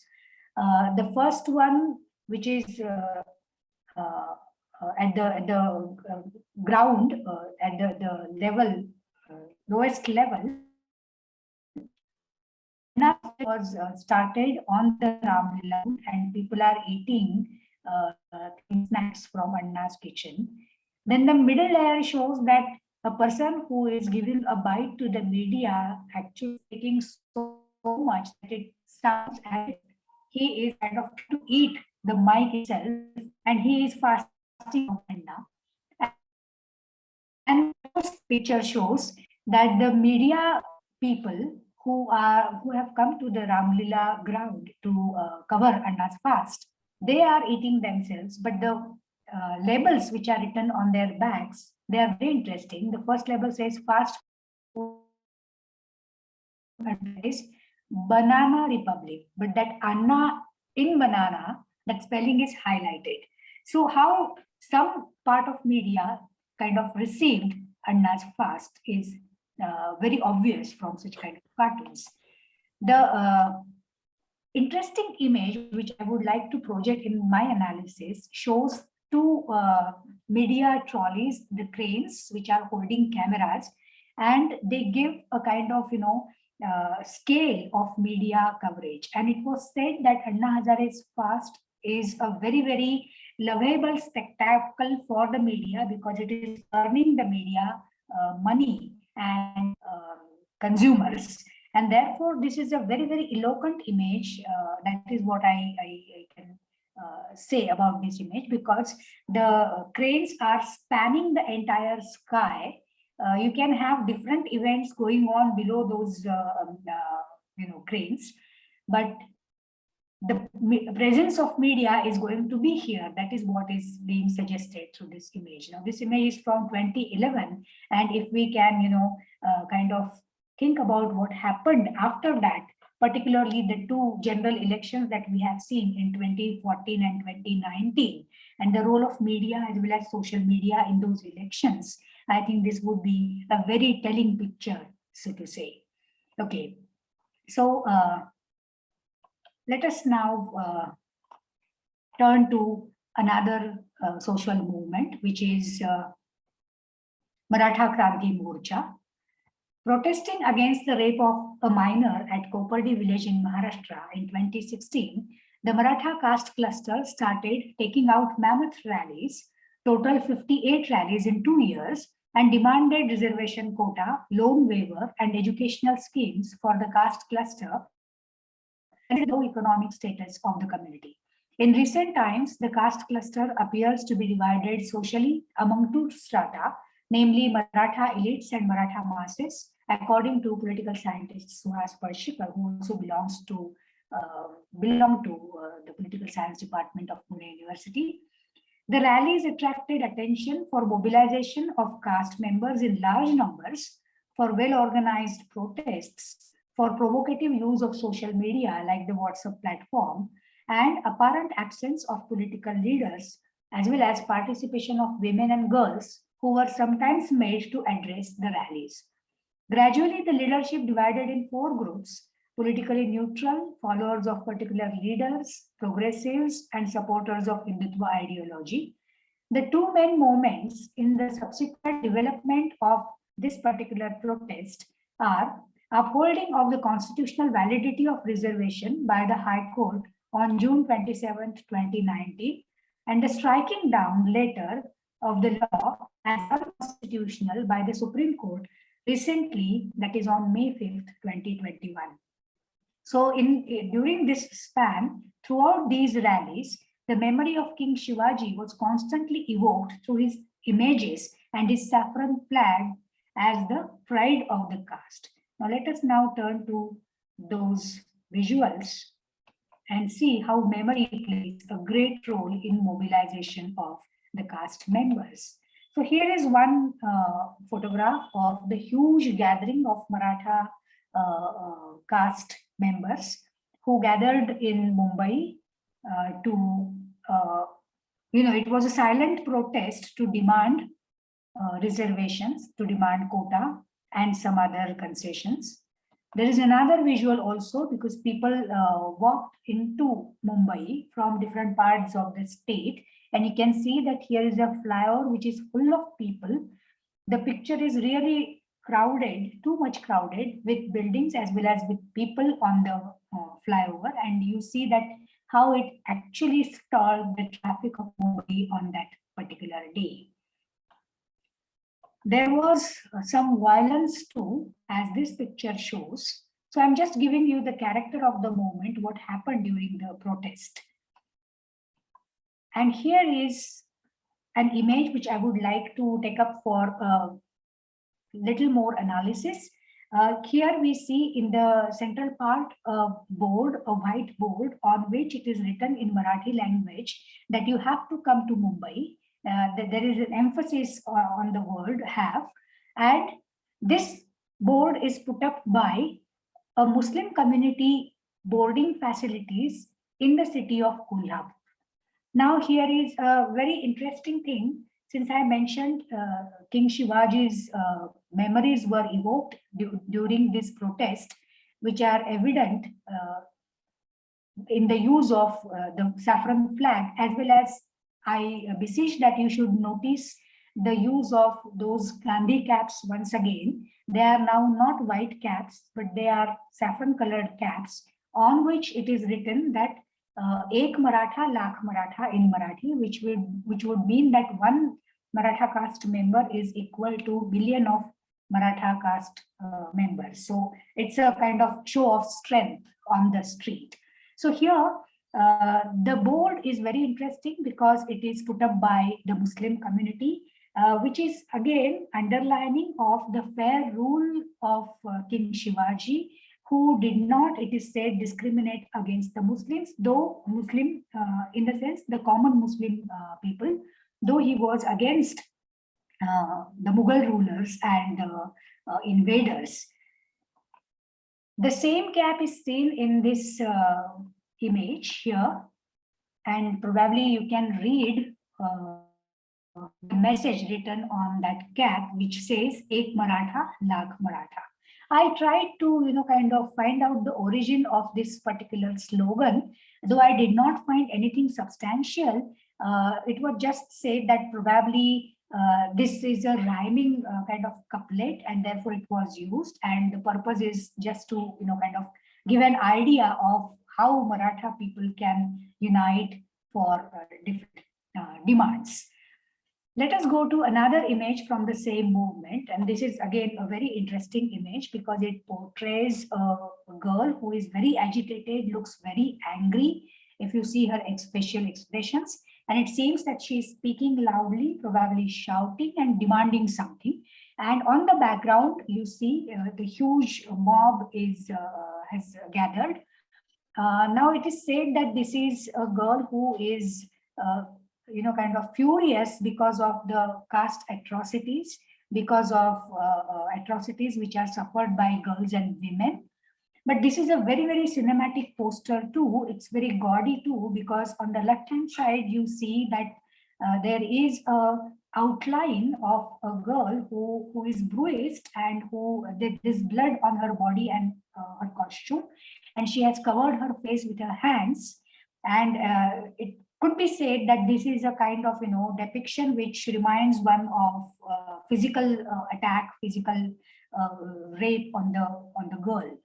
And on the right hand side, you see that there is a fist which shows that we are all united. And above the fist, it is written in Marathi that all the accused should be punished in different cases.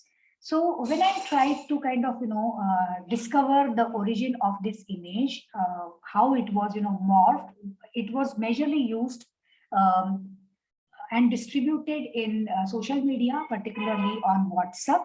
And then I realized, and a person, faculty who researched the Maratha Kranti Morcha, Ankush Aware, he kind of told me the origin of this image. He said that you can read it below the image, that this was used in the city of Aurangabad in Maharashtra, but it was a morphed image, and the girl doesn't seem to be from Maharashtra or doesn't seem to be a participant in the Maratha Kranti Morcha.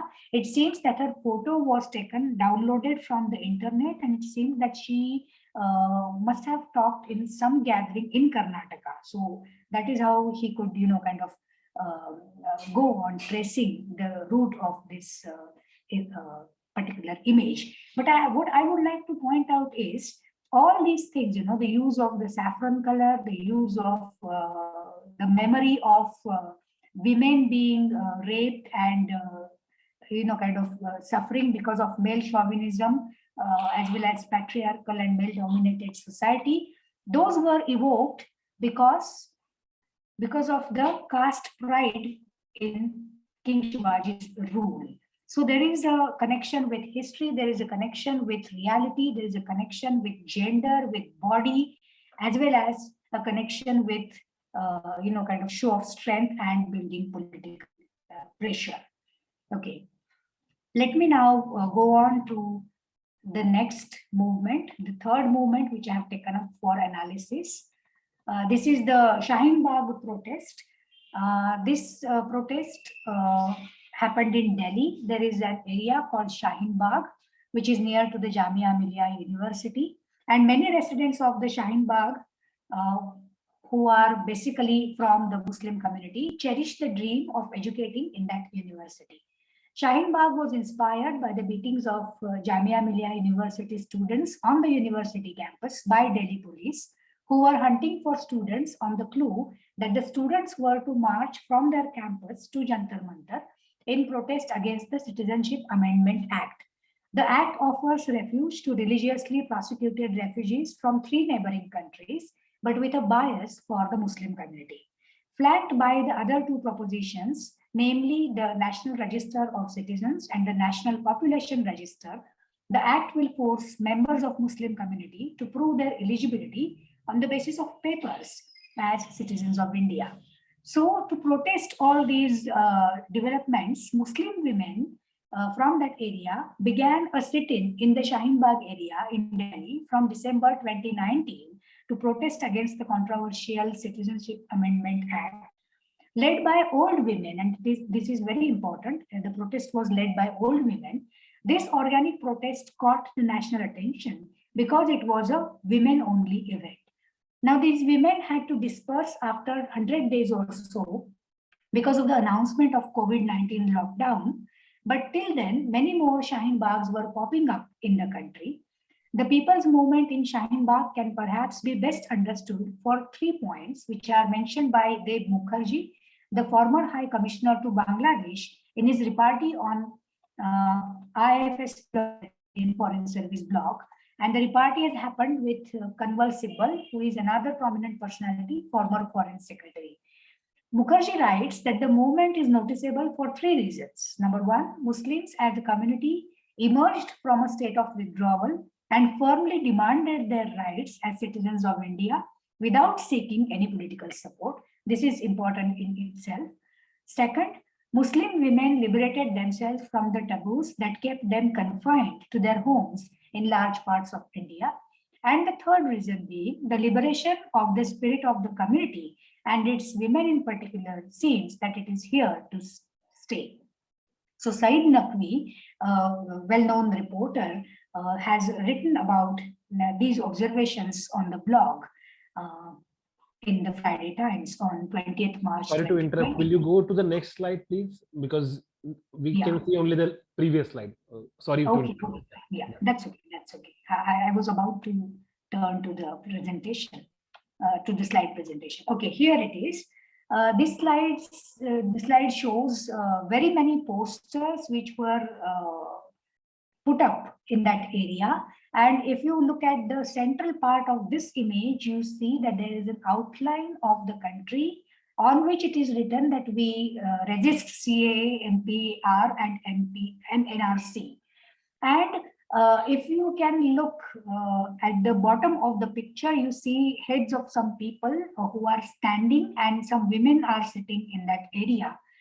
We can have another picture here, which shows that women are sitting just like that. I mean, if you, at first glance, you may not be able to make out that this is a kind of sit-in protest that is going on. And we see that male members are distributing snacks or some eatables to these women. So this is how they were supported. But what is important about this movement, about the visuals of this movement, is actually the body politics that is being played. Now, this was being played in support of the sit-in protest as well as in protest of that particular protest also. What I mean to say is that it was such visuals were targeted as kind of a movement by the Muslim community, and it was criticized for letting the women take on the hold of the forefront, letting the women lead that kind of thing. And it was said that the women are not sitting there voluntarily, but they are asked to sit there and they are being paid on daily basis for sitting on the streets and protesting against the act. Now, look at this image. It shows that the women are sitting there on some daris, and we see that the men are standing at a distance. They are not mingling with these women here. Now, this image is a very important image in my view, because it shows the kind of gender separation in spatial terms. It shows how the body is, kind of segregated. The female body is being segregated. But if you contextualize this image, you get another narration from the same image, which says that because of such kind of arrangement, women felt very safe and they could continue with that sit-in protest. Because men did not mix up with women there and they stood at a distance and supported the movement. So women could, find their own space, so to say. Now, why this kind of feeling of security emerged in the minds of these women? If we try to further, kind of make a deeper analysis of this visual, we understand and we have to pay attention to this fact that these women are basically from the working class. They are poor women, they live in that area. They are living in rented households. They are kind of working in other households to earn their livings. And therefore, the mentality or the kind of exposure that these women have is limited, and still they have got that political point, that political argument that their existence is in danger if that act is passed and if that act is implemented.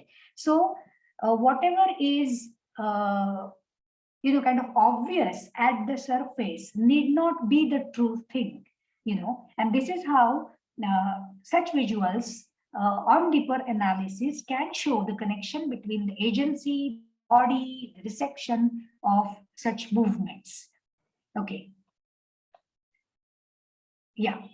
Something that I mentioned a few moments ago, I would like to catch your attention to this. Here is a photograph which was circulated once again very much in the social media. And the red poster in this photograph says that money was being offered for sitting there on the street. And it was said that if 100 women were sitting at a moment, then a group would join them and the first group would leave that place and go away. So that made some of the men, particularly from that area, believe that these women were being paid money to sit in the protest.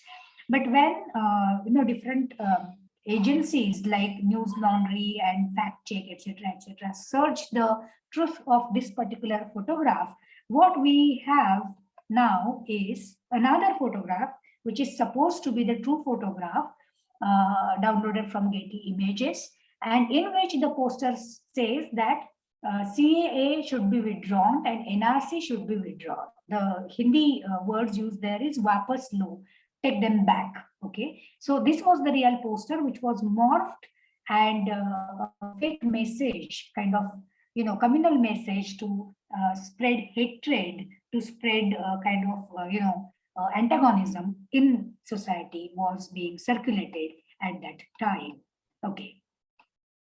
Now let's move on to the fourth and the last movement about which I would like to talk.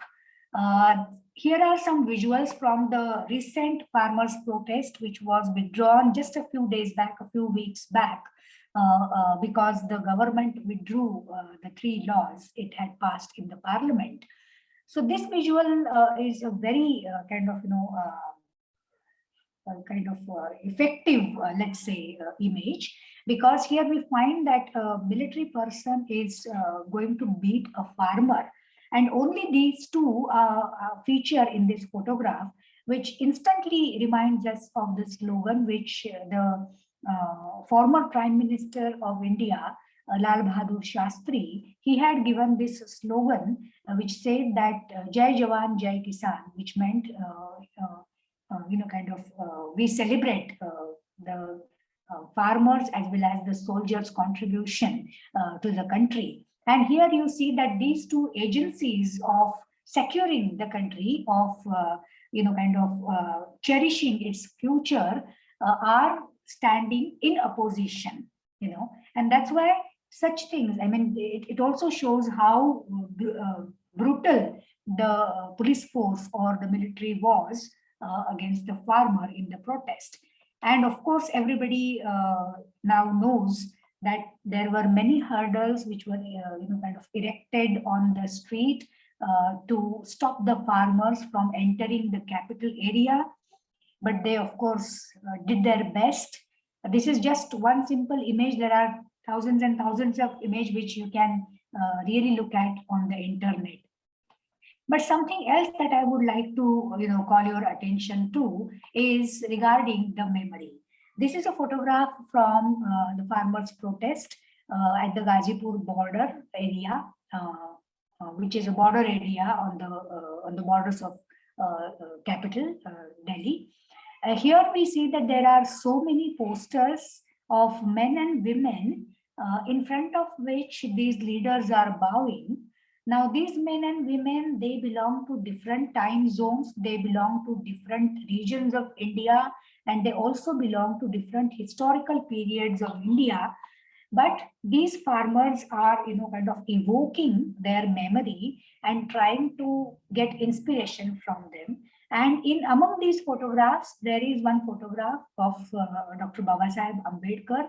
Another is of the Adivasi colonial leader Birsa Munda. The third is of Savitribai Phule, a female reformer from 19th century Maharashtra, and many other people, including Bhagat Singh from the India struggle for independence, that is during from the colonial period.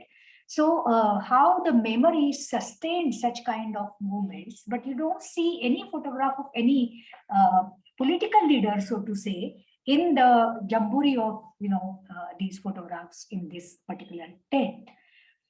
Another image which projects a group of women who participated in the farmers' protest, and they shouted slogans against the government. And the Time magazine took a note of women's participation in this movement. It is said that some of the older women used to say, they gave such bites to the media in which they said that we are not here in the role of women, in the role of, let's say, of the traditional duties of feminine gender, but we are here in the role of a farmer because we tend to our farms and we have knowledge of farming, and we should be counted as independent agencies, independent farmers who are volunteering and participating in this particular protest as such. So we can have a lot many other images also from these movements, and we can keep on analyzing them and trying to understand the narratives and the questions that they offer.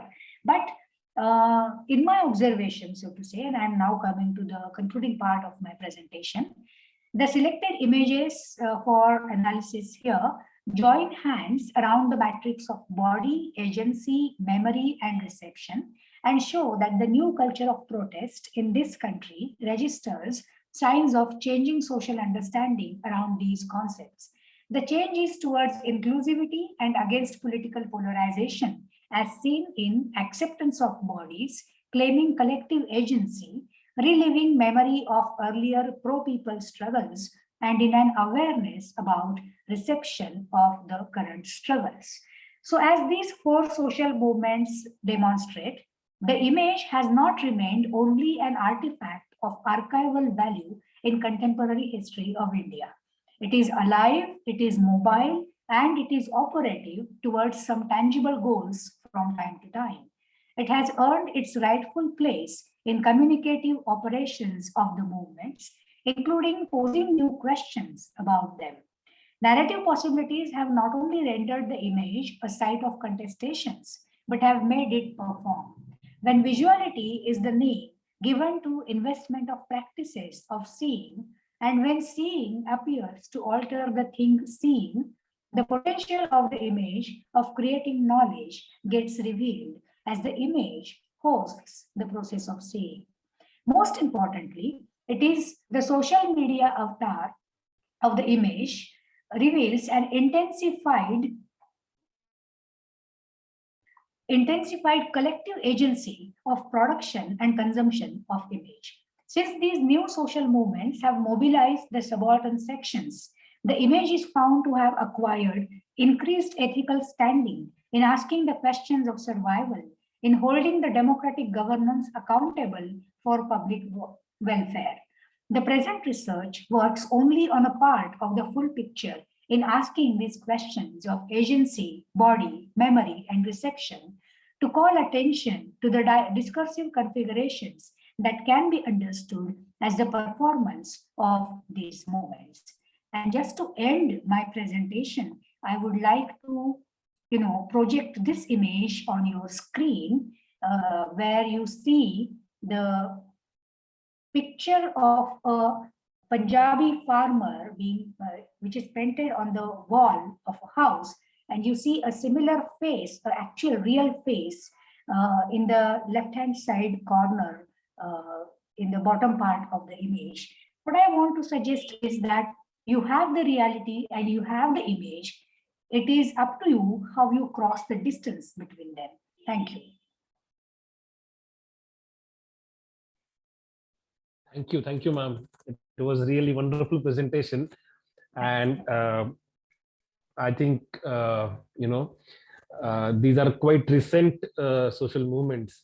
Yes. And before we proceed for question and answer session, I would like to ask one question: that don't you think that out of these four, first two social movements got more media attention, mainstream media attention, while Shaheen Bagh and farmers' protest, they were not, there was not enough coverage, or even if there was coverage, it was in negative light. Yes, your observation is true. I do agree with that. But one kind of point I would like to raise here is that, particularly about farmers' protest, the leaders of the farmers' protest were very keen on what kind of messages were being circulated about the movement, particularly after one incident, which you will also remember, which happened on the 26th of January 2021. Yeah. And it tried to malign the image of the movement, of the peaceful movement, and therefore they were very, on their toes almost, guarding the kind of communication which was being circulated. So yes, they received less coverage, but it also, on the other hand, reflects on how media is being controlled politically by the political forces, by the governing power. And that also shows the bias of the media, and also the question of survival of media, because if the media goes against the government, and you can include the big brand names also in the list, they do face such questions of their existence, and therefore they are not really taking up the leadership in providing us with the pro-people narratives as such. So we have to take into consideration all such different aspects of that matter when we make some observations like these. Yeah. Thank you. True.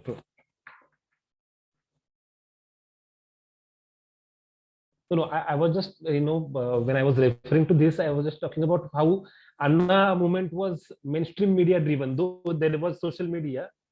And this movement is actually, as you said, it was pro people, and people, ultimately most of the political leaders, they had to, change their stance when they saw the response which is getting from all over the nation. That is true. Yes. Some critics say that Anna Hazare's protest was actually staged by media. So to that extent, Absolutely. It has been criticized. Yeah. To some extent, it's true. I think. Yes. There is an iota of truth. To a great extent, I would say. I have an article on that. Yeah. Okay. Are there any questions you can drop in the chat box, or you can ask? Yeah.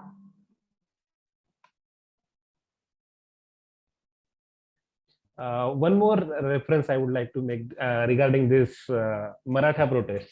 You referred this King Shivaji. Generally, when we talk about, generally women call that they are daughters of Savitri Chaleki. Here was reference was Jizau Chaleki. Okay. Yes. That shows the caste identity. Yeah, exactly. It's very obvious. Yeah. Yeah, It shows the caste identity too. Yeah. Sure. Okay. I think there are no questions from the audiences. But this is really I have failed in presenting things, or no. It seems that all are, I mean, in agreement with you. So that's very heartening, but that is also kind of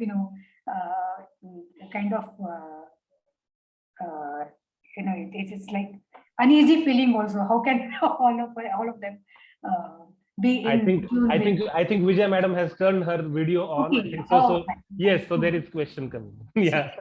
Actually, your paper was there was so much packed into it, that I think yes, there are. I do agree. All kind of slightly overwhelmed with all the kind of details and that you've brought into it. But I mean, I must say that there's like such a range of images that you have brought in front of us, from the Shaheen Bagh to the Anna Hazare and the farmers' protest and the Maratha reservation and all of that. So would you say that, what would you say is like sort of something that connects them? What is the connecting kind of thread all these images? Yeah. I had a small pointer in my presentation regarding the connections between all of these. But yes, I think that it is what connects them together is that they are all pro-people movements, and they have categorically kept the political parties and political leaders away from the platform. They are also pro-people in the sense that they are talking about the issues of identity and issues of let's say unfair treatment, or like reservation, etc. Such demands are there. And moreover, they are short-lived movements, which if we pay attention to the global discourse on social movements, these movements can be classified as the new movements, which are talking more about the quality of life and identity issues rather than material things and well-being and security, etc., which were actually the tropes explored by earlier movements. So these are the common things I find among these movements. Mm-hmm. But I was also thinking that the Anna Hazare movement, the India Against Corruption movement, later on it turned out that that movement was sort of got a lot of traction from the media, and also in some ways people say that it was supported by RSS and BJP, which kind of helped them in a very big way capturing India in 2014. So in that sense the media's role, right, in sort of taking Anna Hazare movement at its face value, that this is like everyone is kind of that whole 2G thing also, towards the end it seemed that it was only a notional kind of a loss. There was no real kind of loss that really happened to the government of India, but it created that whole cloud, where it paved the stage for Modi and his government. So would you like to talk a little bit about the role of the media in kind of supporting these kind of movements, which are allegedly pro-democratic, but actually supported by fascist forces? Yeah, I have called just to add what Professor Vijaya said, Prashant Bhushan has explicitly confessed in the interview given to Rajdeep Desai, and he apologized that we were unaware, or we actually committed mistake. That's what he explicitly confessed. That's true. Yes. No, I do absolutely agree with what you are saying. And yes, now in hindsight, it seems that the coverage of Anna Hazare's movement was actually an experiment in disguise, so to say, which kind of paved the way for the BJP power to come in the center and to rule the country. Yes, that is there. But I really wonder whether these interests are operative only on the national level. It's like, I think you also have to look at some global connections in this and try to understand how neoliberalism is playing with democratic setups, because this is a kind of entire political orientation that the country has faced during these two terms of the current government. So, and we see how media is encroaching a personal space, particularly with data surveillance techniques, etc., and lack of, protecting laws in our country. So, right from the personal space to the social space, it's kind of. Yes, but it's also interesting how the kind of coverage of Anna Hazare movement was unprecedented, whereas the same kind of coverage was not given to Shaheen Bagh. It was not given to the farmers' protests. Yes, exactly. That shows who were behind that coverage. I mean, it's politically very clear why Shaheen Bagh did not get, and Shaheen Bagh also faced some instances of riot which took place in other areas, but took place during the same time period in that duration. So why is that? And all those, hate speech and different kinds of videos, fake videos which were being circulated. So why the media did operate in case of Shaheen Bagh, but not on the side of Shaheen Bagh. That's right. Yeah. So it was basically polarized. Yeah. Yes. I think the first two movements are orchestrated events, while the last two were organic social movements.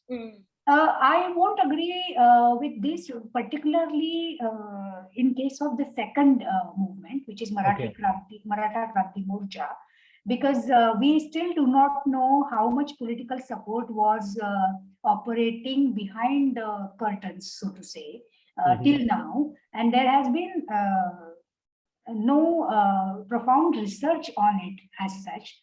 We as academicians cannot really talk without a grounding in that area.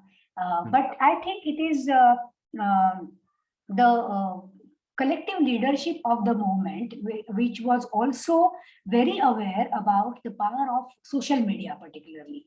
And the mobilization was entirely on the lines of WhatsApp messages, So it actually also proved the power of social media, how you can rope in people for, obtaining your goals as such. So I won't say that it was a media staged event as such, but rather it used media for its own gains. Yeah, okay, that's fine. But I would like to just, add this thing with you that,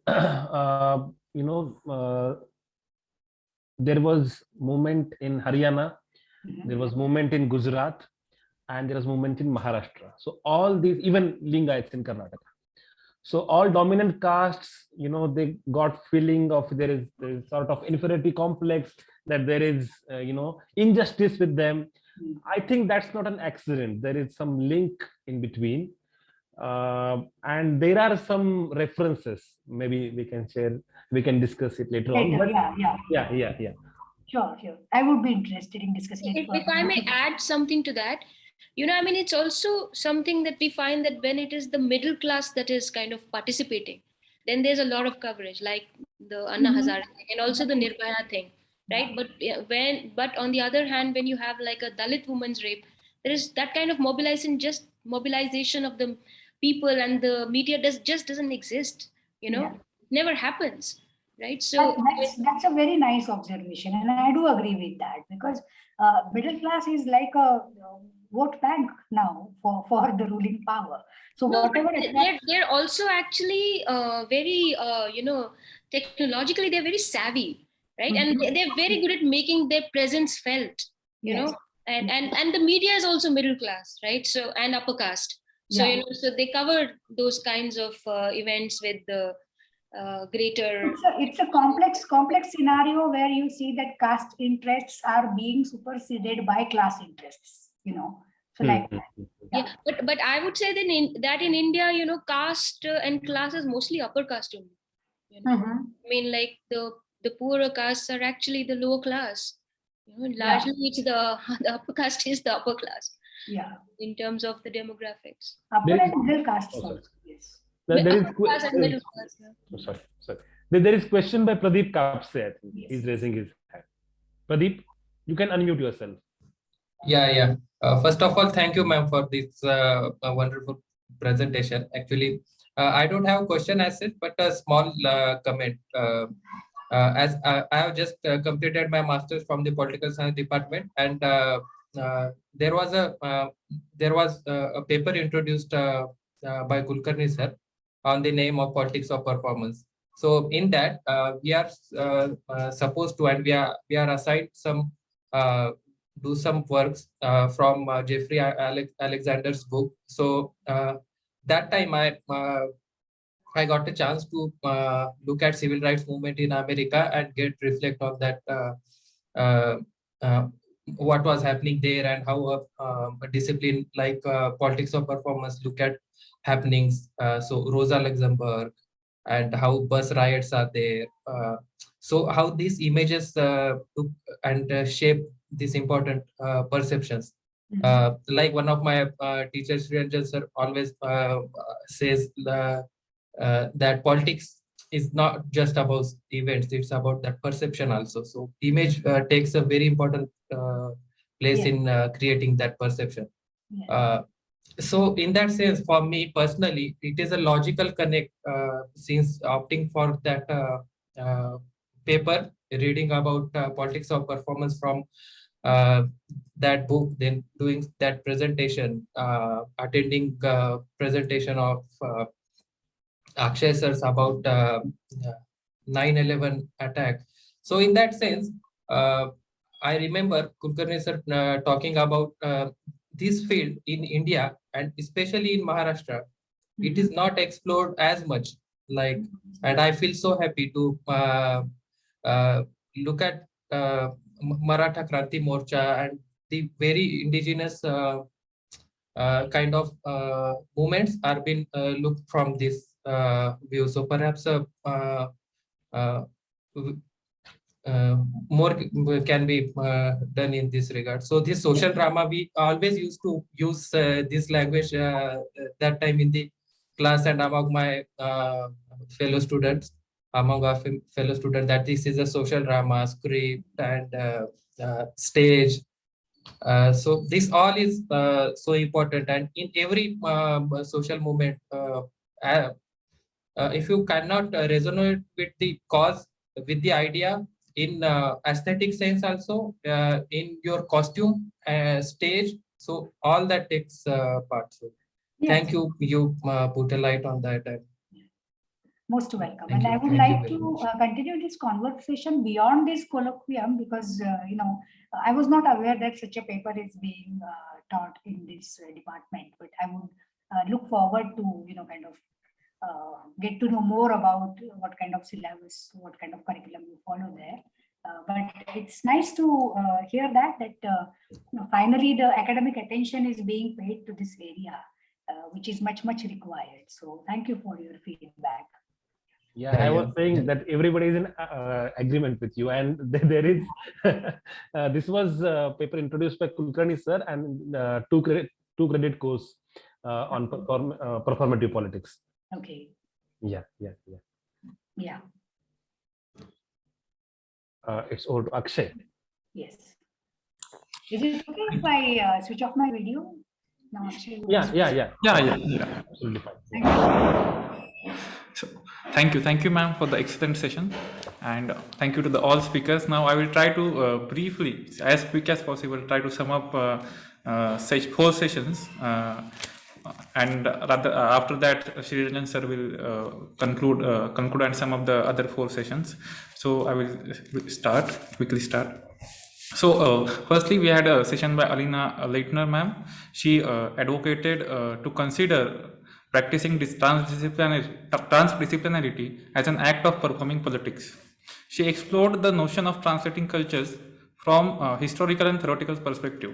Translation for her is a double but integrated act of communication. As a translator, is a doubly active subject as an interpreter and as a creator of new text.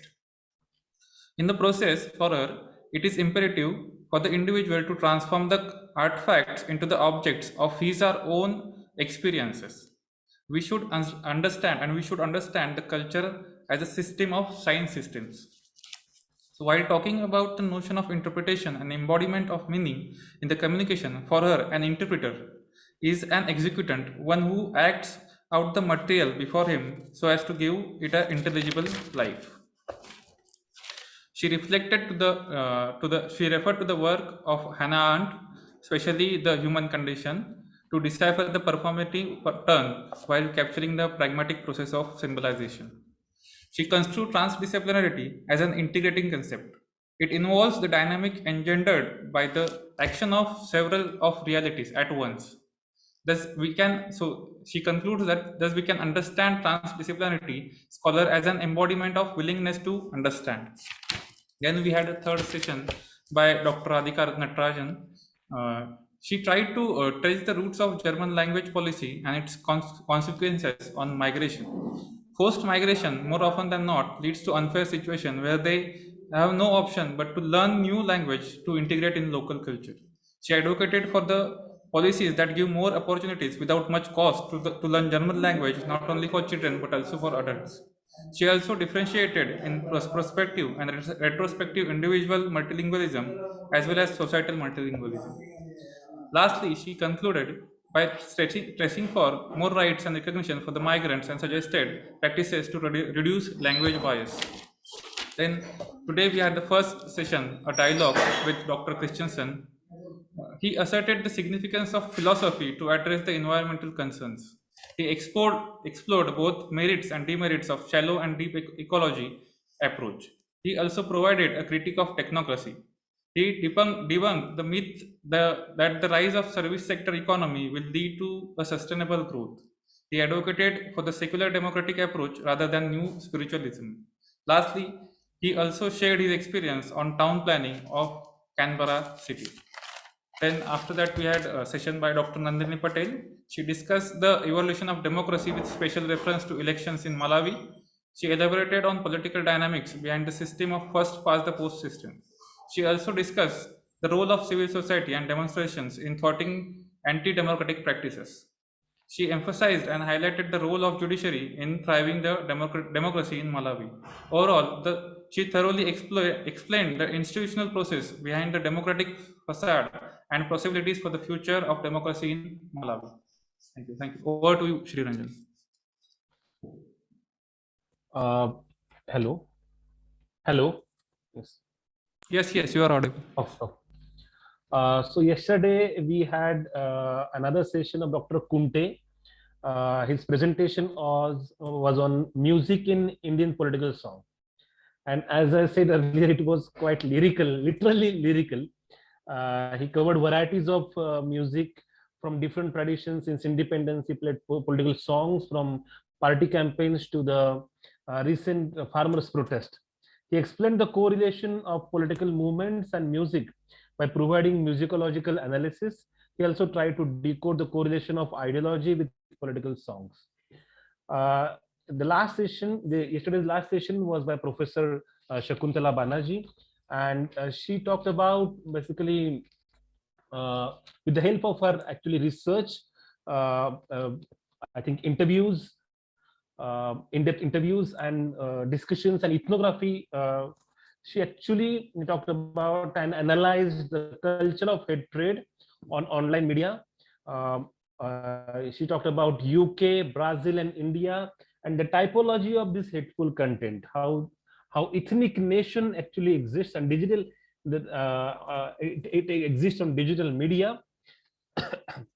And her reference was with this her book, which is about to be released, Social Media and Hate, to be published by Routledge, and how social media is the battleground. And she referred, with some anecdotes. She actually explained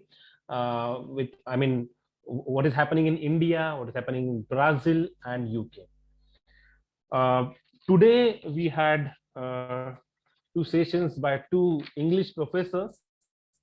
One was by Dr. Vijaya Singh on Raazi, and with this film she actually talked about nation, nationalism, Kashmir issue, and I think this was quite interesting. That and actually I suggested to our department that we should actually discuss about politics of visual media, because we all are learning about comparative politics and all those things, and all those pedagogical methods are we are implementing since 1980s. But in today's I think I'm considering today's times, in contemporary times, we need to reflect on these topics like visual politics. So she talked about Raazi, and last session was about optics, basically what kind of optics is there with the help of Anna movement, Maratha march, Shaheen Bagh, and farmers protest. So Professor Madhuri Dixit analyzed this visual depiction and how it actually influenced what kind of socio-political mobilization. So all in all, I think we had 8 sessions, and as I mentioned that there were persons from all the continents, Africa, Asia, Australia, and Europe, and from almost from various disciplines: political science, Indology, education, philosophy, musicology, English literature, cultural studies, and media studies. So I think this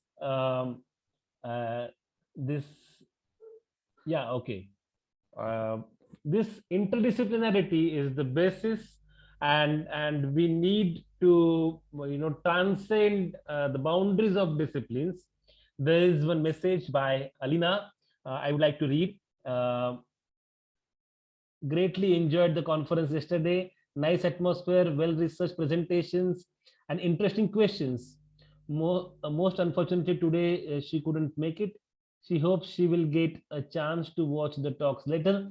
Greetings and best wishes to all of you. Yeah, this is message from Alina Littner, and I think we have recorded all the sessions except Radhika ma'am's, right? Akshay? Yes.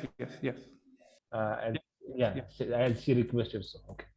So I would like to express gratitude to all the resource persons. They were here, they were attentive, they were listening to other sessions as well. And I would like to thank our department for their relentless support. Is there anybody who wants to say something? And then you're welcome.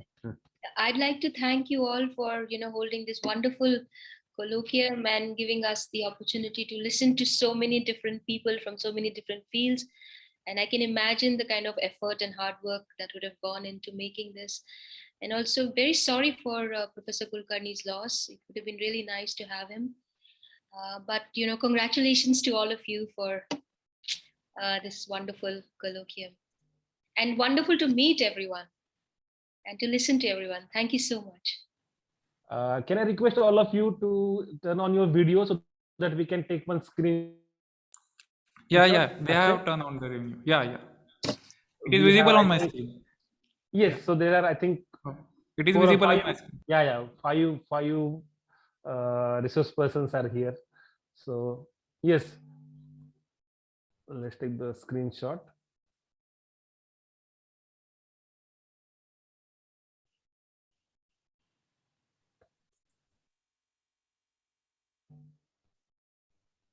And we can have discussion even after this colloquium. Yeah. Yeah. Very nice to listen to all of you, Professor Madhuri, Professor Nandini, and Radhika, and Professor Christensen, and everyone. It was really brilliant. Yeah, thank you for hosting all of us. Yeah, and we hope that we will meet again sometime for some more scholarly exchange like this. Yeah, and offline meet. And offline, yes, yes. Hopefully Let's meet offline. in person, yeah. So, Yes, so yes, happy offline New Year to all of you. And Yeah, Merry yeah. Christmas and happy Yeah, Christmas. yeah, yeah. Same to you. Yeah. And happy Christmas too. Yes. Thank Yeah. you. Okay. Okay. Bye-bye. Yeah. Please share everyone's email so that I think we can remain in touch. But you Yeah. have, Yeah. of course, you have given us their email, right? Yeah, Akshay has written a few Yeah. emails to all Yeah, of yeah. us. I think it includes everyone's It's email. there. Yes. Thank Right. you. Sir has given his email in the Right. chat box. Okay. Okay. So bye-bye and Yes, yes. let's hopefully meet again. Thank you all. Thank you. It's past midnight Bye. there. Okay. Yeah. Okay. Bye. Bye.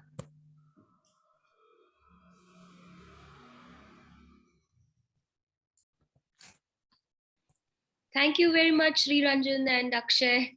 Yeah, ma'am. Yeah. Thank you, guys thank did you, like ma'am. a really wonderful job. Yes, we will be in touch, ma'am. Yeah. Thank Yes, you. surely. I would like to share my paper on movie Kala and Mulshi pattern. Sure, sure. In fact, I hear that you're a novelist yourself. Yeah. Mangesh was telling me that you published a novel. That's really fantastic. It's about Nice title. post-globalized relationships. Yeah. Any plans to translate it in English? Yeah. There are plans, but right now I'm doing my PhD and it's on social media and democracy. Okay. So yeah, working on that. So that's why when I read your biodata, I said it's like Hamzuba. That's why I said. Yeah, I really also liked how you quoted from Foster. That was like, from Room with a View. Do you like that novel? It's a beautiful novel. No, I haven't read that, but I was researching on his novels, so then I got that. Mhm. Yeah. It was wonderful to meet you all. Thank you so much. Thank you. Yes, Okay, yes. hope to see you all in person someday. I will share, I think, contact coordinates so that we will be in touch. Yeah. Okay, bye-bye. Okay. Bye. Good night. Thank you once again. You can rest now. Take it easy. Yes.